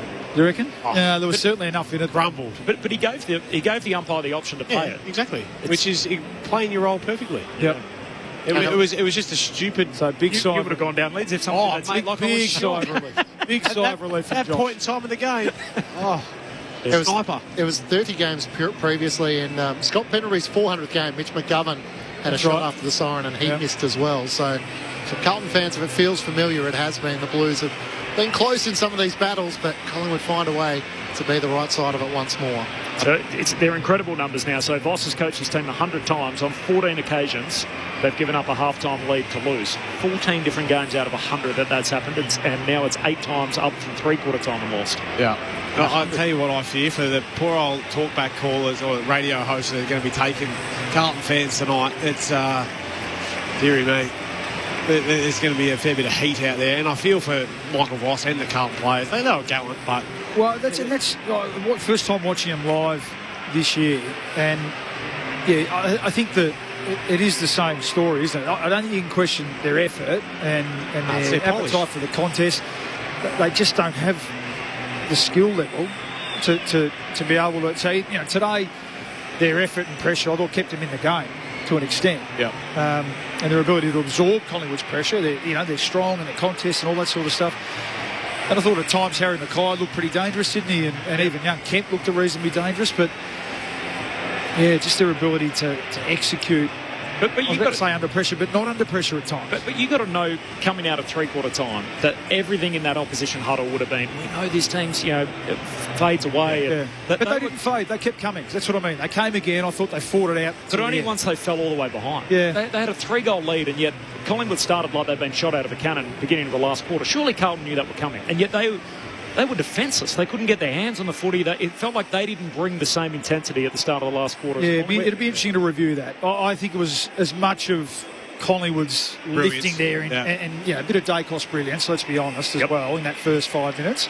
More so than, and I need to review it again, more so than Carlton panicking, freezing, making errors. Not sure. I think it was a combination of both. But even Ollie Hollands goes and stands in the, as you would say, lids in the shorts of Nick Daicos. But only once they'd already fallen behind. That amuses me, that decision. Like there was one goal that could have won that game for him heading into the last quarter, and he did. I thought through the middle of the game, though, Walsh, it was a decent battle, and at three-quarter time, Nick had started the game well, but through the second and third quarter, they had him reasonably under control. So I don't mind them backing their man in at the start of that quarter, but maybe they waited a bit too long to. But the reality is that the Hollands would have been powerless to stop some of the stuff that Nick was doing. How did he not get a contested mark for that one down here on 50? Nick Daicos. Yeah. I'd be following that up. A little review from Champion Data. He's had 39, Nick Daicos. So we talked about it leading in. It was the story of the night, the fact that as good 100 games, or at least the first 99 that we've ever seen in certainly the AFL era, or most of us have lived through. I know you can go back historically and talk about John Coleman or Peter Hudson or whoever it turns out to be, but in the AFL era, for most of us in the last 35, 40 years watching footy, it's as good a set that's been put together, and he caps it off with a match-winning performance tonight. 39 disposals, 9 score involvements, 1 goal, 1.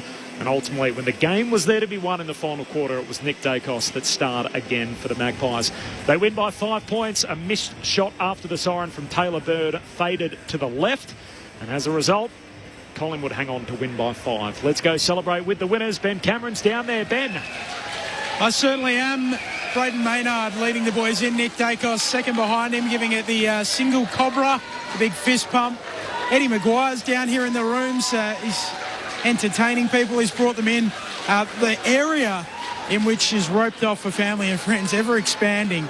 That is taking up about a good 3/4 of the change rooms these days. So that is a big area. Craig McRae, a happy man as he walks past with that Collingwood win. So they're about to huddle up and sing this song. It looks like Scotty Pendlebury's kids are in there ready to sing along. And Angry Anderson in the middle for his first Collingwood song. Here we go. Shh, shh, shh, shh, shh.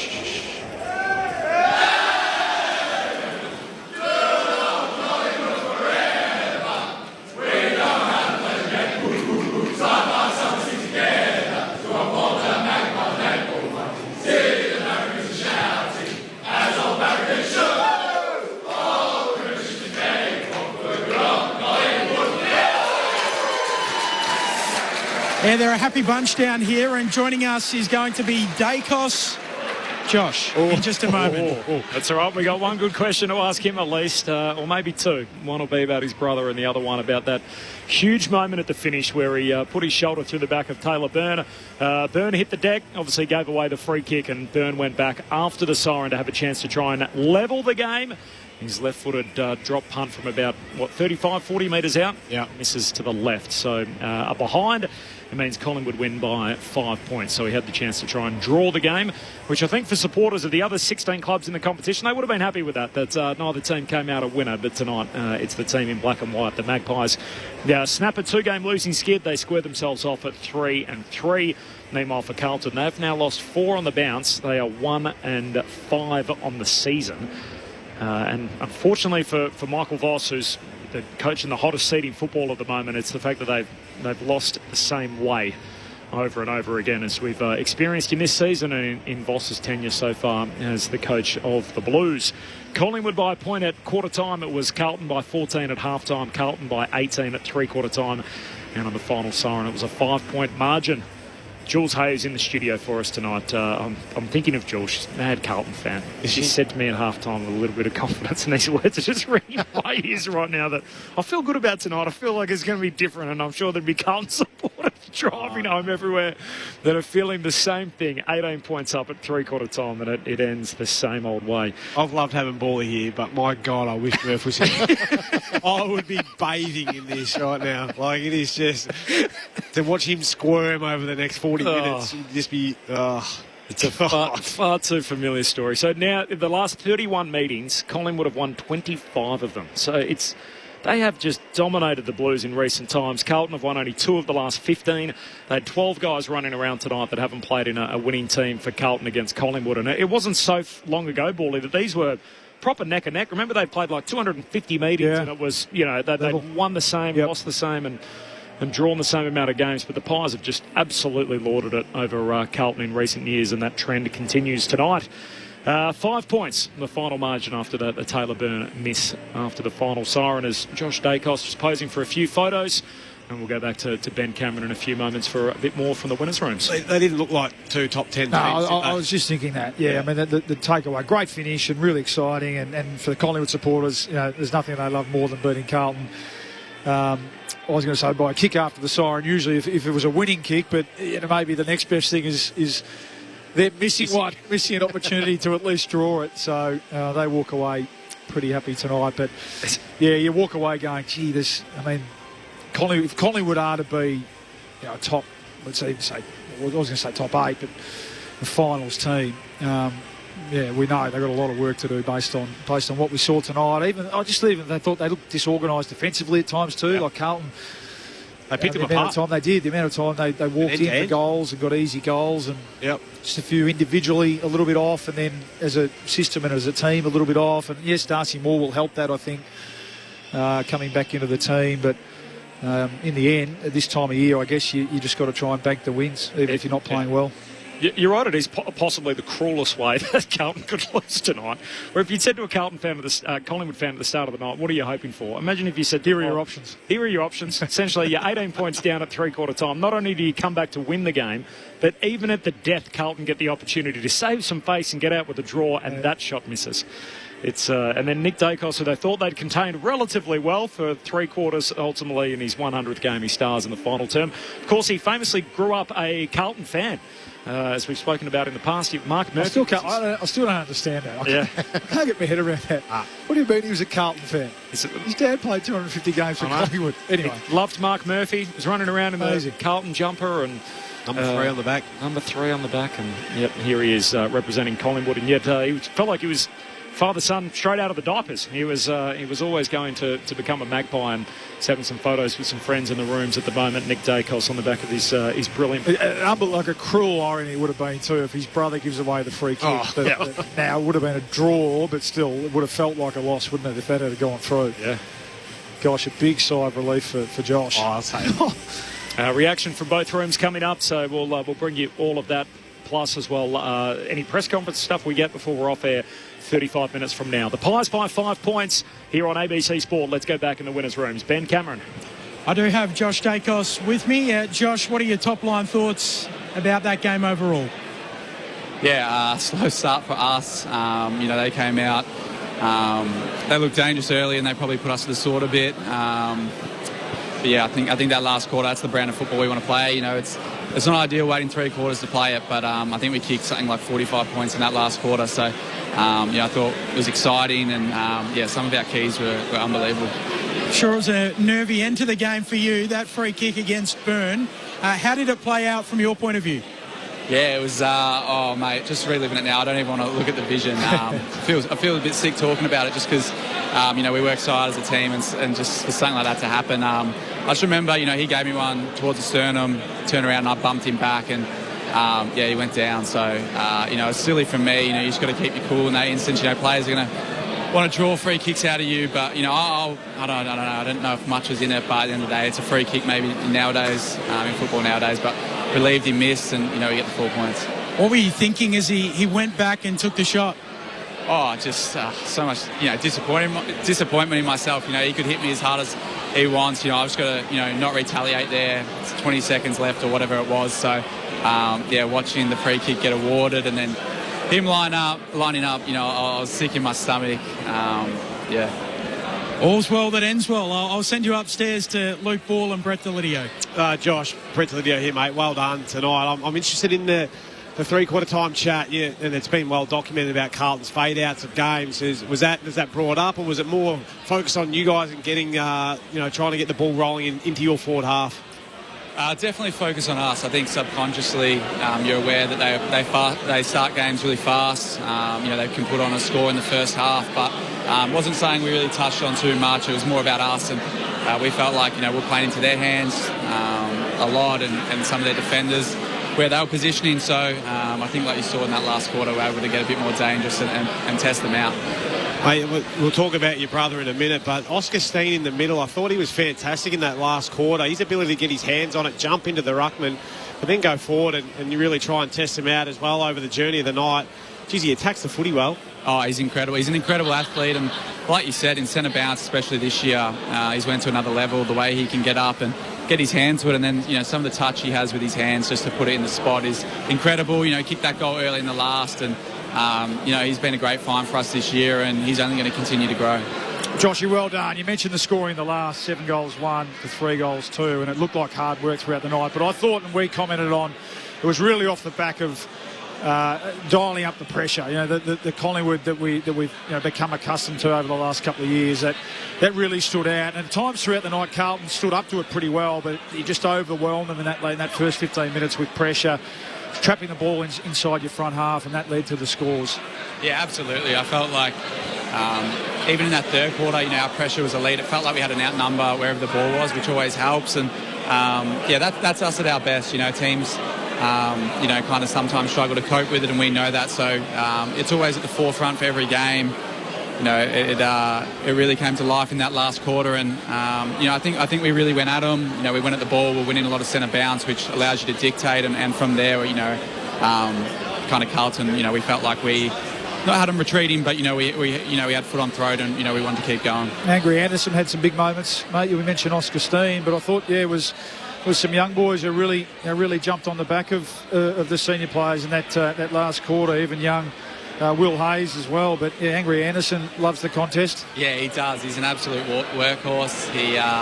He's another one that will continue to grow. You mentioned Will Hayes, Oscar Steen. It's exciting to see these boys, and it's a massive stage out there Thursday night footy against our rivals in Carlton, and I felt like they got us back into it. Hazy's composure up forward, Gussie around the ball. He's a beast, and they've got big body midfielders with Cripper and all that, so I thought he did an amazing job. Josh Daicos is with us inside the Collingwood rooms following their 5-point win. Josh, I'm sure you get sick of talking about Nick from time to time, but the highlights reel to celebrate his 100th. What was it like to have the week leading in and to see your brother and the way he performed tonight? No, I never get sick of talking about him. It's been nice this week to reflect upon his first 100. It's went really quick, and I can't believe he's already there. But, like you said, he's a bit of a human highlight reel. I just love the way he goes about it, and when times get tough, like out there tonight, he stood up for us. I thought some of his body work was elite. He looked unbelievable up forward, and I thought he really helped the forwards. So I love playing with him. It's something we never take for granted. I'm looking forward to the next 100. The 2-on-1 he won at half forward tonight seemed pretty pivotal. Do you think that'll get replayed throughout the week? It should. It was nice from him. He had a few one-on-ones that he loves, and I love. He's always watching footy. He's always learning from the past greats that have played, and I think that he showed that tonight with his forward craft. He was able to win some balls that he probably shouldn't have, and we score from them. I think we've spoken to you about it in the past, Josh, when we've had Mark Murphy in the box with us, about your brother's love of the Blues growing up and his love of Murph in particular. But just because it's his 100th game tonight, can we relive some of that? How on earth did Nick end up barracking for Carlton growing up in the Daicos household? Yeah, no, that story gets a good run. It was probably for a year there he was going for the Blues. they're tough times as a family. You never want your younger brother supporting Carlton. He'd be attending games, waving. He'd have a big Carlton flag and he'd be waving that at home as well. So, Dad had a good talk to him when we got him back. Yeah, that's fair enough too. Fair enough too. In the all's well that ends well, certainly from a Collingwood perspective. Appreciate your time as always, Josh. Right on the win tonight. We will see you next Saturday in a pretty reasonable game here at the MCG against another one of your rivals in Essendon. The biggest day, of course, on the home and away calendar on Anzac Day. Appreciate your time. Absolutely. Thanks, boys. Josh Daicos in the winners' rooms. The Magpies by 5 points. Just recapping, Taylor Byrne got a free kick after Josh Daicos just slipped a little shoulder into his back. Byrne went down, umpired ball, but he sold, gives a free kick to the fourth gamer. The 18-year-old Taylor Byrne went back, had his head shot after the siren, missed to the left. It would have tied the game. Instead, Collingwood win by 5 points. Before that, Nick Daicos played another memorable final quarter here to cap off what was a phenomenal 100-game set. He won't get a lot of sleep tonight, will he, young Taylor? Yeah, that'll play over and over and over again. He'll want next week to come around really, really quick. But I thought he had some good moments. Didn't have a heap of the ball, but he was a player who certainly won some big moments across the night and contributed to Carlton's performance. But he'll be replaying that one in his mind. There's only a few dozen players in the history of the game to get the opportunity to do that, to decide a game after the final siren. Is it a moment as a player, do you want it or do you not want it? What's going through your mind when some players tell you they want it? Everyone tells you they want it. Depends on how you're going a bit too, I reckon. Yeah. if you're having a good run of form and you're feeling okay about yourself, then I'll tell you who didn't want it tonight was Elijah Hollands. He hadn't seen the footy, so there was no way he was wanting to line up to try and knock that one through. So what did he end with, by the way? So he played over 72 minutes. He had one touch in the third. I've gone back and found. Might have been a kick off the ground. I reckon it was that one where he got tackled out on the forward pocket over there. He must have got a little handball there. They've given him one. But, that really surprised me watching the game. And even seeing it at half-time, he had 0. Because he was up and down the ground last week and gave him a fair bit of drive. But, anyway, we'll review that. How does that happen? Great question. For a guy, it's not like he's out of form. He's not like his young guys come into the team or whatever. He has played really good footy. I think he was in the coaches' votes last week. Really?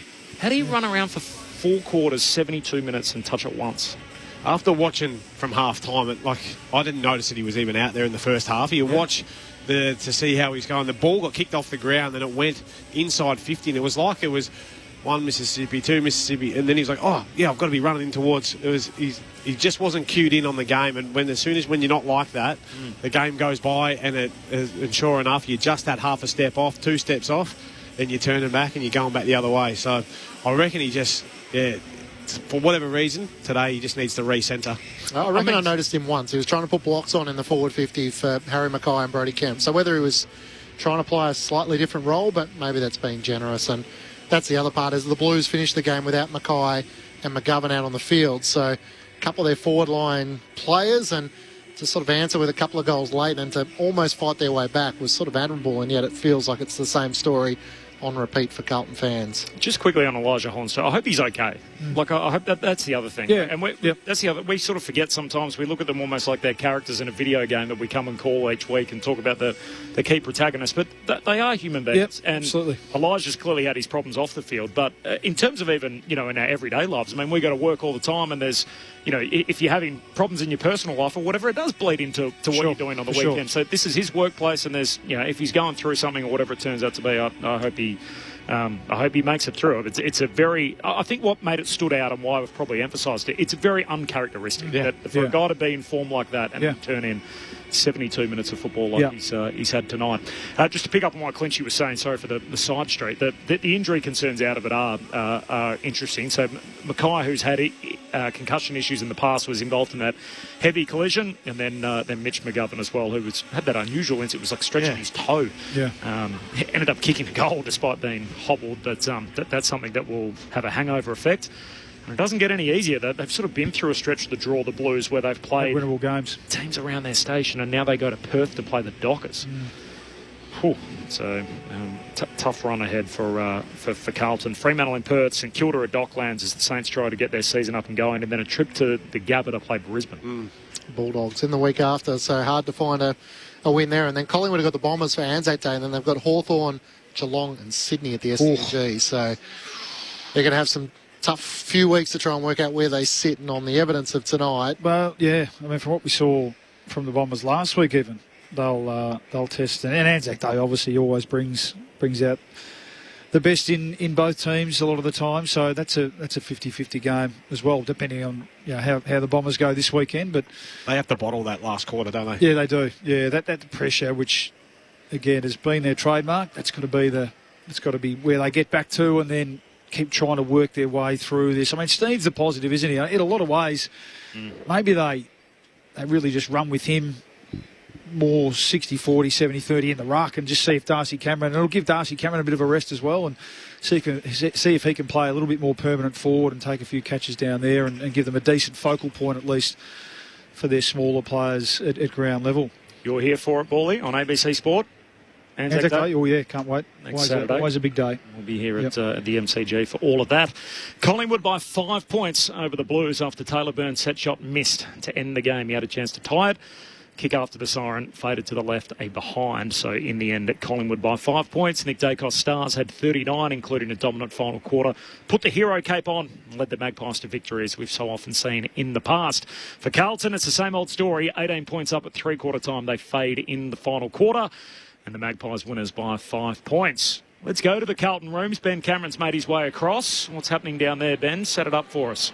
Yeah, the rooms are pretty glum, but they're not too bad down here. I did try to get a check on Harry Mackay, and we got no update from Carlton as yet, so we're still waiting to get an update on his condition.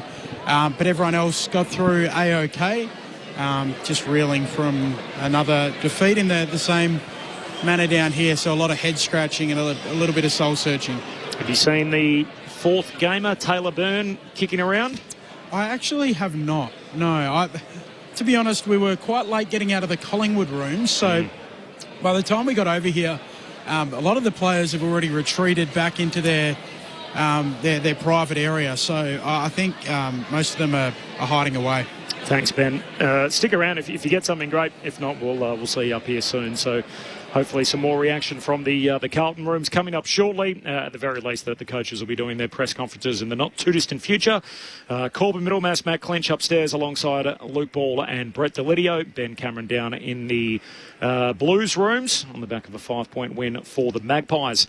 Don't forget, by the way, ABC AFL Daily, 5 conversations each week. Brett Delidio joins us every Thursday night / Friday morning. You can get it on your drive to work every Friday morning. The full preview of the weekend, a key question from each game, as well as we try and find our super dog, best underdog of the weekend. So Ben Cameron and myself, along with Brett Delidio, you'll be able to find that wherever you get your podcasts on ABC AFL Daily tomorrow. Off the SMS, here's a little sample of some of the stuff that we've got so far throughout the night.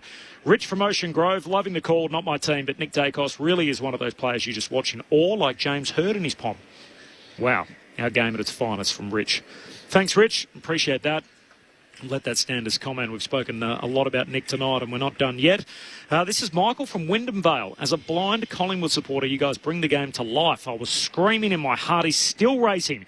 We got a big mixed bag from Collingwood tonight. The good, the bad, the very strange. But that at the start of the last quarter was scintillating, and the kids were fantastic. The defence looks a little bit ragged, so I hope we can work on that and the goal scoring, but I'll always take a win over Carlton. It's a pretty good summary. There's been plenty of them. That's how Michael's... that's what Michael says off the SMS from Wyndham Vale. I had anxiety for the Carlton fans. I was just like, oh God, I can sense what's going on here. Yeah. So, is there anything they can take? I mean, they kicked 2 of the last 3 goals. I thought they fought on. I thought, and they kept at it and 7 goals gave themselves an opportunity to. That's concerning though. But yeah, look, it is. When you've kept aside to 6 goals. 5 in 12 minutes. Yeah. I think you've got to go back through each of those 4. Like, that's centre bounce. You tell me what any player in the competition could have done against Nick Daicos. Sam Walsh couldn't have done any more. But there were moments. There were moments early in the third quarter. I think they kicked 1 goal through. They had a chance to No bury doubt. Collingwood. That's what I'd be looking at, 100%. And you can all those scars can go. If you're 9 goals up at three-quarter time, don't worry about it. Yep, we're just looking at the replay now. All these missed opportunities and shots at goal. I agree. And That's they good played. too. Like we think Collingwood have come off a little bit from what they were last year. They were a Final Four team. They led the eventual premiers at half-time in last year's prelim. And so when you get a team in and around your station and the coach is coaching for his job, like he's getting measured on wins and losses. The answers have been inconsistent, I think, from Carlton, and they've left it pretty vague as to what Voss needs to do to get another contract, because they've clearly traded out key pieces, so they've gone backwards as a list profile to be better in the future. But for Voss, he needs wins and losses right now. So if he doesn't need necessarily wins, but he just needs to show signs of development, the one thing we can't be seeing is the same problem repeat over and over and over again. And unfortunately for Carlton, this is a recurring nightmare. This is the same thing over and over again. Like, surely that's going to hurt him in the long run, you'd think, if the fact that they keep losing the same way. I've got an interesting question for you when they're talking about Carlton, where they're at, and young Cody Walker, who's about to go to their club next year, but he also had the opportunity to be a Richmond NGA player as well.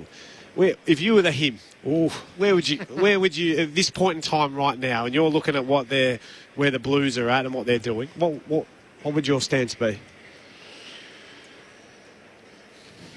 I mean, on paper, Richmond have stockpiled more high-end young talent, haven't they? But that's not a fait accompli that's going to. No. And you know, we've seen this year already. You know, it's early. It hasn't been. You'd say the growth's been stunted already this year. Haven't we? There's injuries and stuff that's all playing a part. But who are the best players for? I mean, Paddy Cripps is. So that's what I think. They just lied on watching them tonight. They're lied on for skill and talent. That's just the reality, isn't it? Like blokes who can run, blokes who can finish. Yeah, like it's just.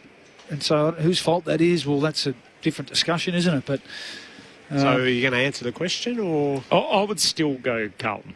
If you were Cody? I think if you were him, father, son, right. Get a chance to more go the there. Emotional side of it, but a pure footy side of it, though. But I think the list is probably more staggered, that you're going to need some older bodies or whatever. There's a chance Richmond in a couple of years, they turn around and they don't have any older bodies. Yeah. And then that really hurts your rebuild. But then they've got 75 games into all their kids. But this is the only issue, though. So they're 0-5 to start the season, and yet all their good kids haven't been playing.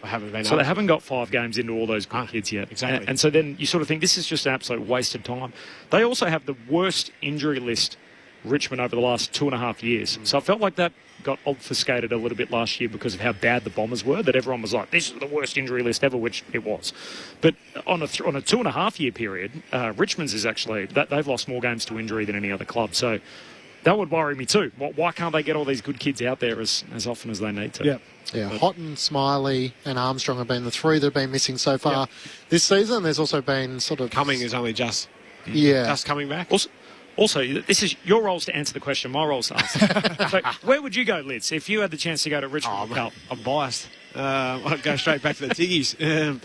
Look, no, it just poses an interesting question, because it's if you're projecting as to what you're thinking, you know, I mean, and I know this better than anyone, that you cannot load the dice in your favour. It all comes down to one, coaching, but luck, and playing well at the right time of the year, and injuries and all that sort of thing. So. But projection-wise, I would say that in 5 years, when Cody's still going to be playing, 10 years, I would be leaning towards Richmond. But there is a thing, isn't there, and you guys will be able to speak to it much better than me, that you want to play with other top guys from your draft class. Is that a weird thing? The guys that you played juniors with in and around your years, to sort of go, right, I can go there and I can play with half a dozen guys that I can't. Nice to have a cohort coming through. Yeah, absolutely. Yeah, definitely. So I think the others. I agree with you. I'm just looking at this. This is the squad that played tonight, and clearly Jagger Smith's the one that jumps out at you, isn't it? But he's the youngest. Yeah, that's from us. Who else? And Harry Dean, Taylor Byrne. Yeah, and Taylor Byrne, and who else is sort of under 21 that jumps off the page there? So they had the 4 guys who are 30 or above, but I mean the other question is nailing that top draft pick. So is he clearly going to be the number 1 draft pick, or sort of in the top 3? Because that's the other part. At the moment, I think he is, yeah. We're saying is that if you get the chance to nail 1, 2 or 3, there seems to be a bit of a gap between those that are sort of 10 or above. Yeah, but there's no guarantees either that he's going to be a damn good player. I've got absolutely no doubt, but there's no guarantees with the rest of the draft and the kids that Richmond have picked, or any club has picked. A lot has to go right for you. I mean, your top 10, usually you'd hope to get 200 games out of, but sometimes you don't. Yep. Yeah, it's not a... Look at Essendon over the last few years. They haven't got... you'd be surprised if they get 200 games out of those three boys they picked in a row a couple of years ago. Oh, yeah. Cox, Perkins and... Reid. So, yeah, there's no guarantees. But I'm just, from my point of view, that's where I'd probably lean. Pies by 5 points. Taylor Byrne missed a shot after the siren to tie the game. Went out to the left, and as a result, Collingwood hang on to win by 5 points. Brett Delidio, he should be a producer here as we look up on one of the screens, and basically he's talking about Cody Walker, about where he's going to go, and he could be a producer of content. It's potentially. Votes in the ABC Footballer of the Year coming up shortly. Nick Daicos stars in that final quarter with 39 disposals. He won the Pratt Medal as the best player on the field. The Peter McCallum Cup goes the way of the Magpies again. They've now won 25 of the last 31 of these games, so they've had it over Carlton for a long period of time. It's now... 13 of the last 15 have gone the way of the Magpies. Just the rest of the weekend as we work our way through a couple of the key talking points out of the day. So the team news from the double header on the Friday night. So Dangerfield, Blitzarves and Martin, the three that come in for the Cats. Myers is out injured, Close is out rested, and as Brett Delidio shrewdly pointed out, Jack Henry didn't come back in, so out-managed and doesn't return the next week, which means Jake Collar-Jasny will play his 200th game alongside Mark Blitzarves playing his 300th. Meanwhile, for the Dogs, English is a no, but yes is for Richards, Norton and Liberatore. So Friday night footy down the highway in Geelong. We always love late nights down in Geelong on a Friday night and a Thursday night. It's jump on down the highway, drive back over the West Gate at book a motel room, midnight. Huh? So I can't wait to be down there. New tunnel? They take the new tunnel? It's an earlier start, by the way, so that is in our favour. So it's 7:20 as opposed to 7:50. Okay. So don't mind that for Friday night footy a little bit earlier. What do you reckon tomorrow? Cats, Dogs? I think the Cats. Cats are safer. Cats at home. And sort of going under the radar a bit, the Cats, aren't they? A few injury concerns at the Dogs. I think the Dogs. I mean, they're defending the ground a hell of a lot better, and their midfield's still elite. But I'm concerned about no English and young rucks. Come back to that. We've got the ability here at the ground to take this press conference live. Here's Michael Voss we had speaking. Moments in the start of the third quarter. Came out really strong. Probably didn't take all our moments. They have the moment in the same period of time, start of the fourth, and they finish their place. So I don't want to make the game any more complicated than that. Sometimes it can be as simple as that, and you can have a lot of good process and good method, but ultimately it comes down to small periods of the game and can come down to small moments, and they took theirs and we didn't take ours. How do you console Taylor Byrne after what he's been through in the last 5 minutes there? Well, it's understanding that it's not all on the young man's shoulders. We had a conversation there. It's like he's probably rehearsed that in the backyard 2,000 times. Been in the MCG, playing against Collingwood, game on the line, siren's gone. But what was important was that, our team supported him through that. And, he didn't quite obviously get the job done, but the boys rallied. So you win together, you lose together. And, in that particular moment, it was good to see the players get around him as strong as they did. But he was a pretty upset young man. But he needs to know he doesn't need to own all that. And I'm sure that he'll take his next one. Were you too safe at the start of the last quarter? It seemed like once the lead was lost, the guys played with a bit more freedom. No, I would disagree with that. They were winning centre square bounce and punching into inside 50, and we were just under a heap of pressure. And probably missed some easy targets and didn't necessarily absorb it as well as we did. And, obviously Nick Daicos got going for about 7 minutes there. He was near on unstoppable, so we had a plan at the start of the fourth to try and quell him, but even with that in mind, he still rose above, which good players do. So as the quarter went, we were able to sort of at least temper that a bit. We corrected, absorbed, and we come back at him. So that's progress, but it doesn't win you the game. So, but from the start of the fourth and then to finish the game that we did, it was nice to see the reply. What was the feeling like at the three-quarter time huddle, knowing you'd been in that position a few times already this season? No, we're ready to step into it. Really positive, great energy. we were always going to try and take a step forward on it. But obviously they had you got an opposition to play against, and they had something to say about it. They got some really good jumps at centre square bounce. That obviously gave them first use. Had us under an enormous amount of pressure at ground level. And I would have thought most of the night we defended our half really well. I mean, if you're sort of looking at the entries, they've had 58 entries to 44. I mean, they had dominance in their inside 50s, but our defenders did a far better job of being able to defend the defensive 50. And they were struggling to score, but they had that, obviously that, whatever it was, 7-8 minutes patch. Was it even that long? I'm not sure. But where they were able to get the scores on the board and get their noses in front. Well, in that last quarter, Mike, they tended to go a lot deeper into their forward line to give themselves that opportunity to score. And earlier in the game, as you just alluded to, there were a lot more shallow entries, and that enabled you to transition the ball from defence, which impacted, and you were able to score from your back half. Yeah, we did, and that's we talk about advancements in the game, and it's probably another time to talk about that. But we worked extremely hard on getting that part right, because that's been missing in our game, and certainly the transition nature of the game was a lot better place for us in this game. But you don't want to be building out of your back half for long periods of time. So there's still a bit of a supply that we've obviously clearly work on, and you can focus on your back half, or you can make your front half just that little bit better. So that's just a question we need to answer over the coming weeks. Was there a little bit of panic that set in at times during that last quarter? Do you think that maybe just that little bit of lack of composure at times with a few of those rush kicks down the line, and that brought on the heat, so that enabled the Magpies to be able to transition? I don't think we did that enough, to be honest. I think sometimes we sort of tried to flip it around and we kept it in the area rather than taking ground and taking metres and when we're shoulders out. But we worked our way through it. But we don't have the 4 points. I'm pleased there was a reply. So we've had other quarters where that game's gone and we haven't had a chance to get ourselves back into it. We put a full stop on it. We corrected it, but we didn't have it long enough to be able to get our noses back in front. Was Elijah okay? Yeah, he's pretty shattered with his game, to be honest with you. So I spoke to him after the game, and he was really disappointed with how he started the game. Really upset. Sort of feels like he's let me down. So I had a good chat with him. So he was pretty emotional after the game. Didn't play a great game, and he struggled to get his way into it. And feels obviously clearly really disappointed with his performance, and obviously with the importance of the night. He sort of feels like he's let people down. But we've just got to keep supporting people through those situations.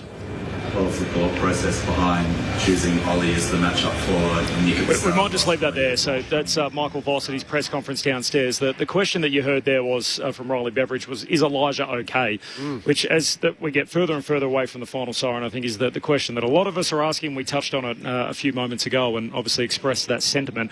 There's vision coming out of Elijah Hollands off the ball, and you mentioned this during the night, Bally, as well, that you were keeping an eye on him at different stages, just how odd it was, his stat line, that he'd been out there for 72 minutes, and essentially I think retrospectively they've given him one stat which wasn't picked up at the time, but his stat line read zeros for large periods. But there's vision of him sort of running off the ball, some very unusual patterns where he's got both his hands up, he's quite demonstrative, he looks quite erratic.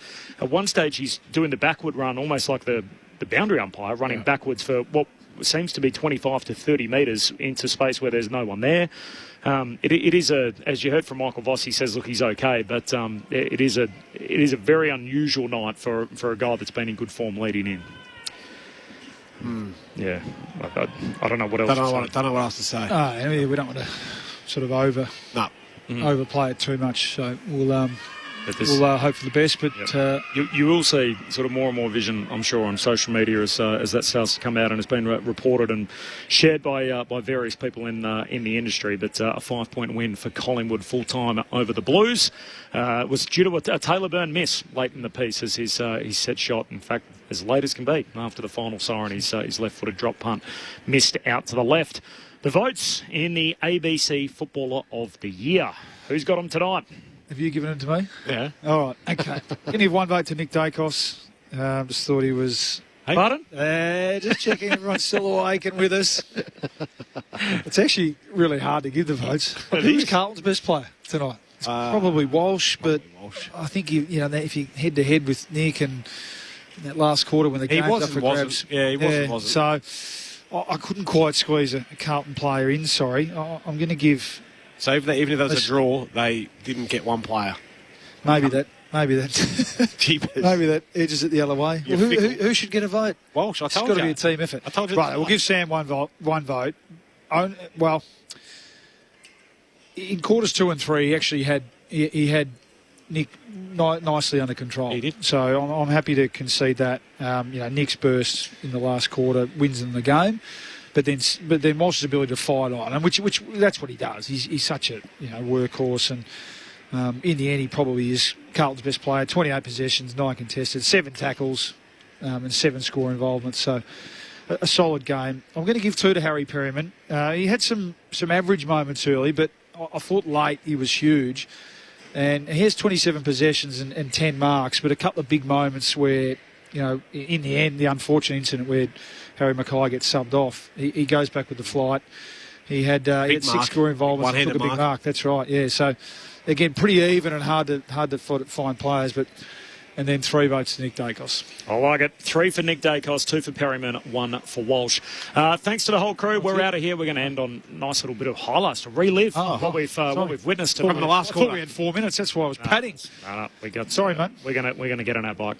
Thanks to Jules Hay back in the studio. Thanks to Stuart Birchmore for his work. Thanks to Pecky and to Marnie as well for all their work on socials tonight. Check it out at ABC Sport, Twitter, Facebook, Instagram, and all the rest of it. Thanks to Ben Cameron for his work downstairs. Thanks to you, Lids. Thank you, Corbin. Thanks to you, Bawley. Thank you, Clinchy. All the best with the VFL. It's Colby. ABC TV from 12 noon, of course, on Saturday. And don't forget ABC AFL Daily tomorrow for your full preview of the weekend. The Pies by 5. Out further wide to Carroll. Got to him on the hop. Ripped into the ground and a heavy tackle by Howe. It's a dangerous tackle, said the umpire. What's the 50 for? Someone gave a bit of feedback, I reckon. He's been asked to be a little more constructive with his feedback as Carroll locks it in and pumps it up into the 3rd tier. It's all Carlton. They've kicked the last 5 in the game. Hand pass away to Evans. Evans hooks it to full forward. The covered marks. Plays on. Pumps it up into the top deck. Carlton with a bit more breathing room. Nick Daicos sockers it forward. Schultz hands it to Chris.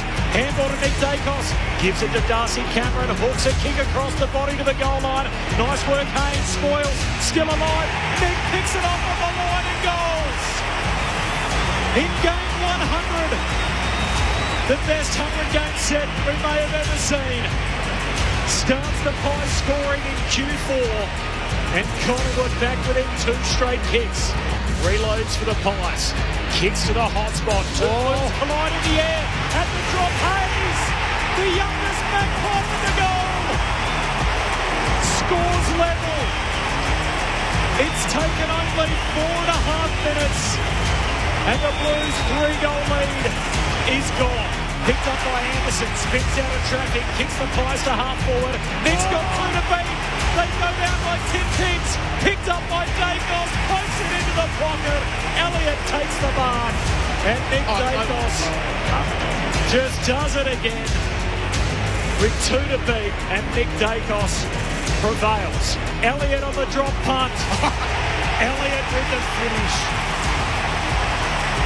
The touch from Midas. And then the finish from Elliott. And the Magpies pull away by 13. In his 4th game of AFL footy, he has the chance to draw scores level. On a 45-degree angle, 35 metres off the goal. Free kick's definitely there. Silly. Ridiculous. Josh Daicos. In his brother Nick's 100th game for Collingwood. It's a player in his 4th game who's going to shoot after the siren. Every kid's dream. Taylor Byrne comes in. He misses. It looks good off the boot. His teammates catch the console in. Right over the top of the left goalpost. And Collingwood hang on to win by 5 points. The Magpies, the most extraordinary finish. And for Carlton, it's desperate disappointment. The Magpies back on the winners list after the last kick after the siren. Drifts left. The Pies by 5 points.